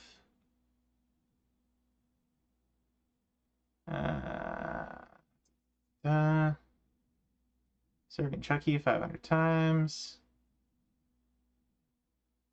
Purchase every item except for the ultimate prizes as every child from the prize counter. Oh boy.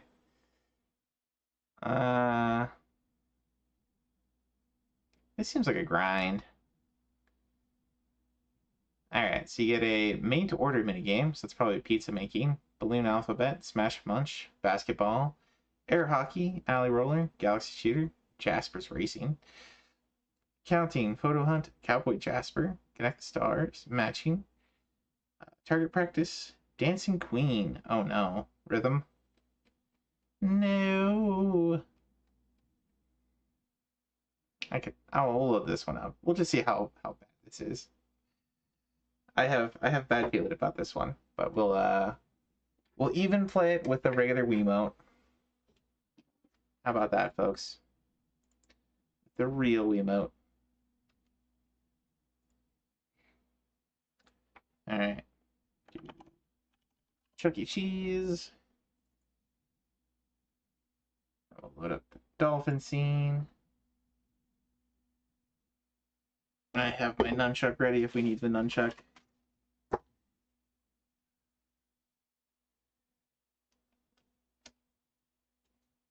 Yeah, from UFO. Doctor, please. Oh, it's not that UFO.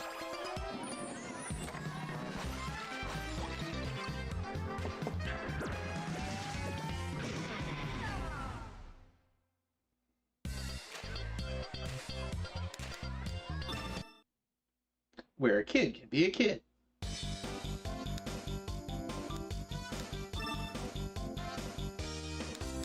Let's see. Sure. West Virginia. Oh boy. Oh, oops. No, wait. We want to be that guy, but delete the name. Can we just delete? Yeah. Why would you put like equal signs and minus signs and yeah, whatever. Okay. Is there a shift? There's a shift. There we go.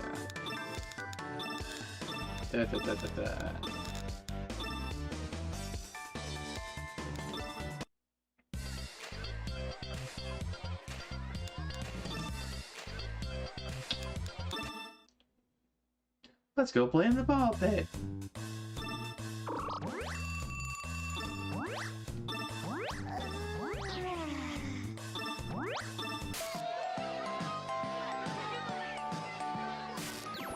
Whatever, we'll skip.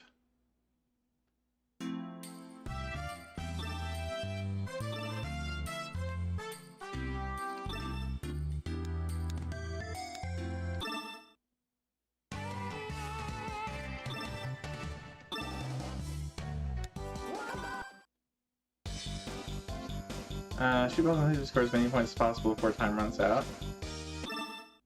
Okay.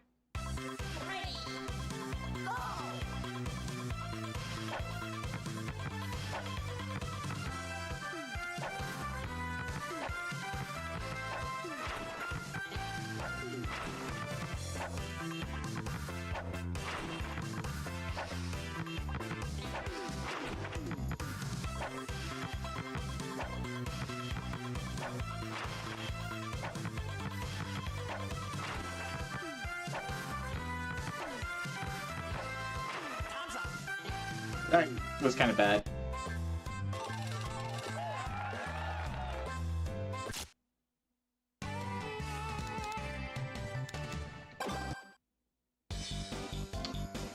Select a lane. Release the ball. Okay, so you gotta do like a...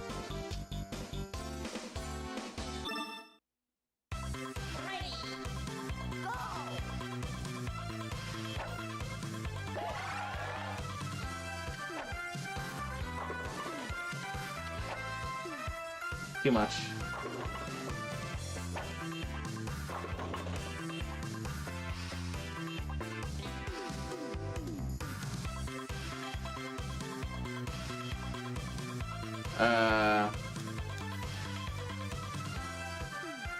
What's going on here?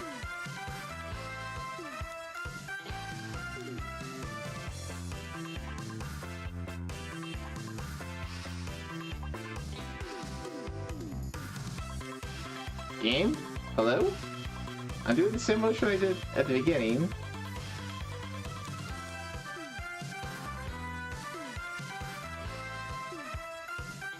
Oh, there we go. Alright, let's try this. Nope, not enough power.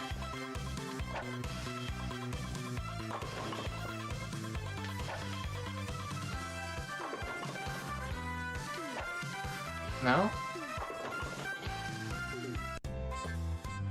Whatever.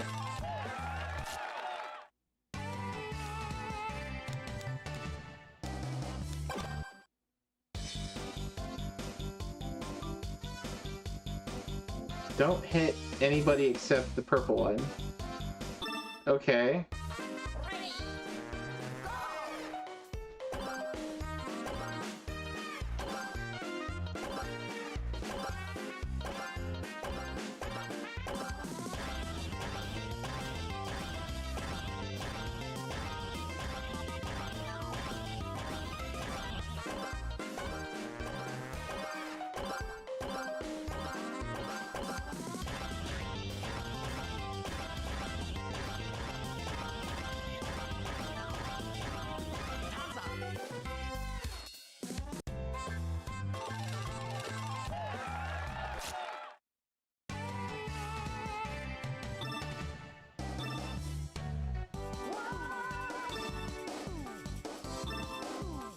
Sounding super shady. You're out of coins. Go to the secret pizza shop. Get some more.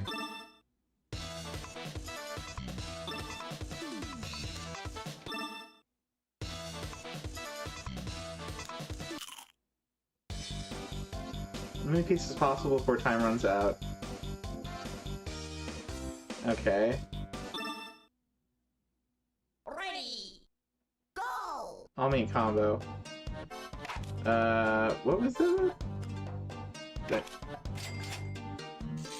Okay, onions and...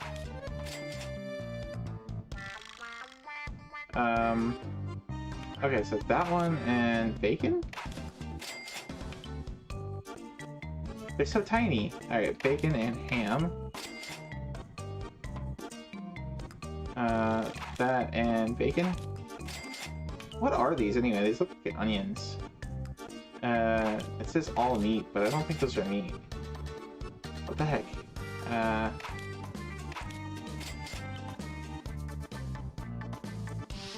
Ham and pepperoni.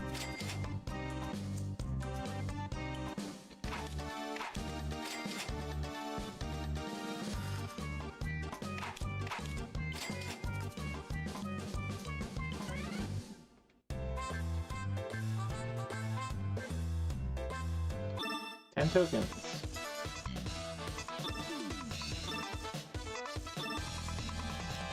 Okay, so it's kind of grindy.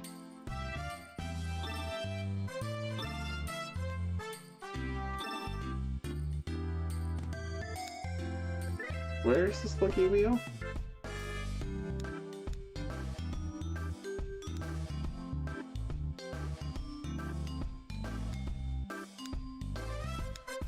Credits, settings.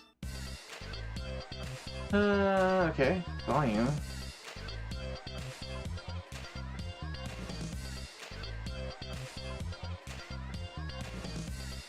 That's it? Okay. Whatever.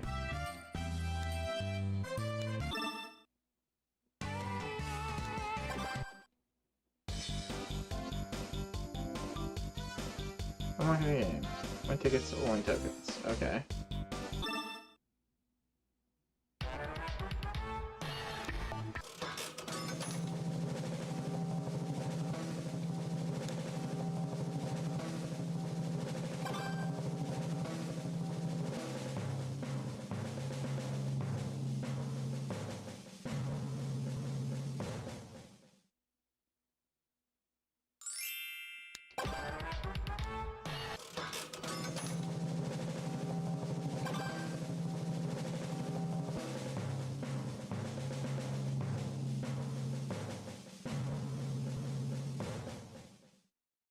Okay.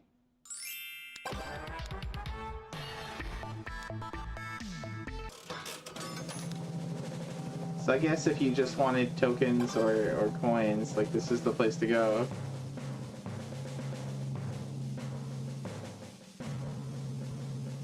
Really? Is it gonna land anywhere else?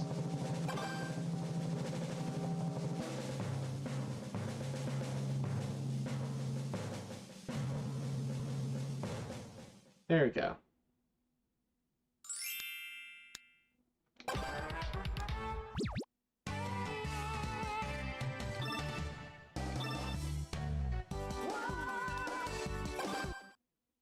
Oh wait, we already did that one. What was this connect the stars? Human 2? Connect the stars.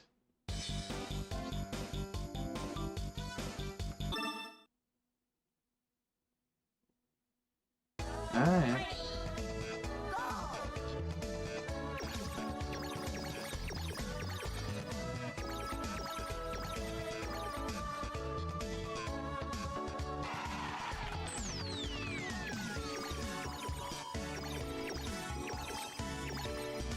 You know, I remember these games in like activity books as a kid.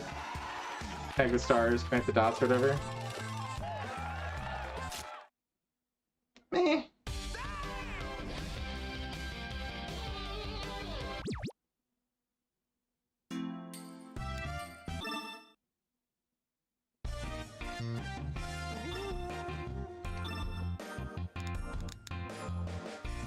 Alright, we got 35 tickets.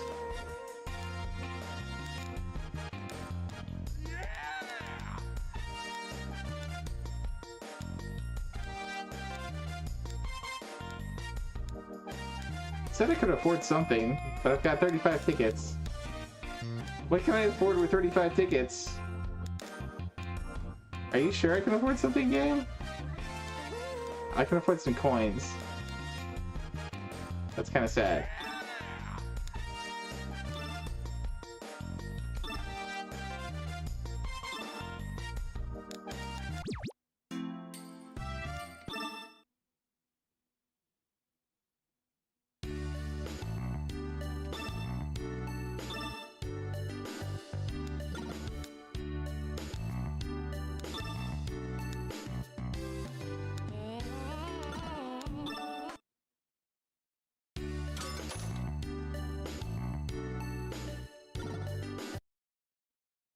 Okay.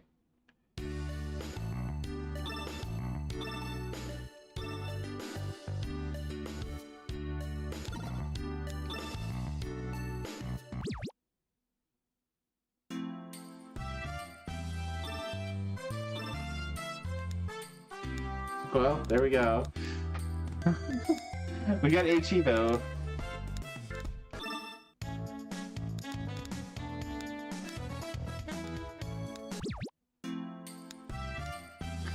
Alright, so...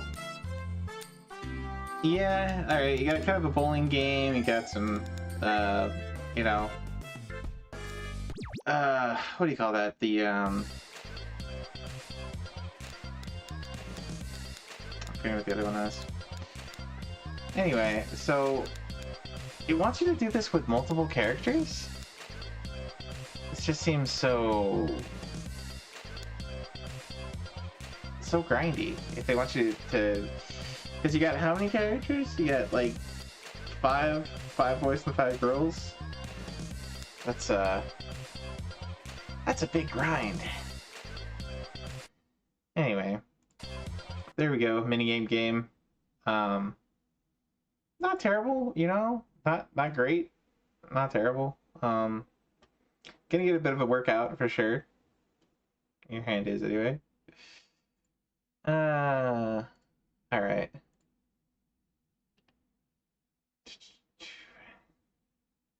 I think I'm kind of running out of steam here. We'll, could start next time with some of these. Side Bike, Skylanders. Yeah, I know, we'll do Wild West Guns next time, because I know Cosmic wanted to see that one. I think it's a gallery shooter? Yeah, gallery shooter. So, that could be fun. Alright, thanks for sticking around, guys. Hopefully it was helpful and useful to hear about some of the new sets that are coming out and some of the new events. Thank you again for the raid, Rocco. Much appreciated. And thanks for hanging around. Apple Juice, Cosmic, Ideos. This is your Wolfie, Suffa, Wise. Appreciate all you guys. We're gonna go read over to Sark. Sark is working on what was it again? Big Ol' Bass 2, which I want to play as well. So I will be playing some of that in the background, I think, while he's playing it. Just kind of chilling. So let's go give Sark some love and cheer him on as he's going through that one. Hopefully it's a fun one. Looks like he's 30 out of 80 already. So making some good progress. Yeah, have a good one, Wise. Have a great night. And hopefully we can get some more Monster Hunter in. Maybe tomorrow night. I know we were talking with Draco earlier, and or I was talking to Draco earlier anyway, and he'd be up for it tomorrow night. Hopefully, probably on the early side because Draco turns in pretty quick. But if you're around, you know, we can do something. If not, then you know maybe later on in the night we can kind of swap back and forth of who's playing. But good times. Anyway, God bless everybody. Be good to one another. Go out there and earn some more Chivos. And congratulations again to everybody who made the list on the community highlights. All those top 10. But really everybody. Congratulations on stuff. And do make sure you're prioritizing properly and, you know, not playing too many video games. Because they're fun, but, you know, make sure you're prioritizing life and work and family and friends over, you know, where you need to, etc., etc. Anyway, be good, everybody. See ya.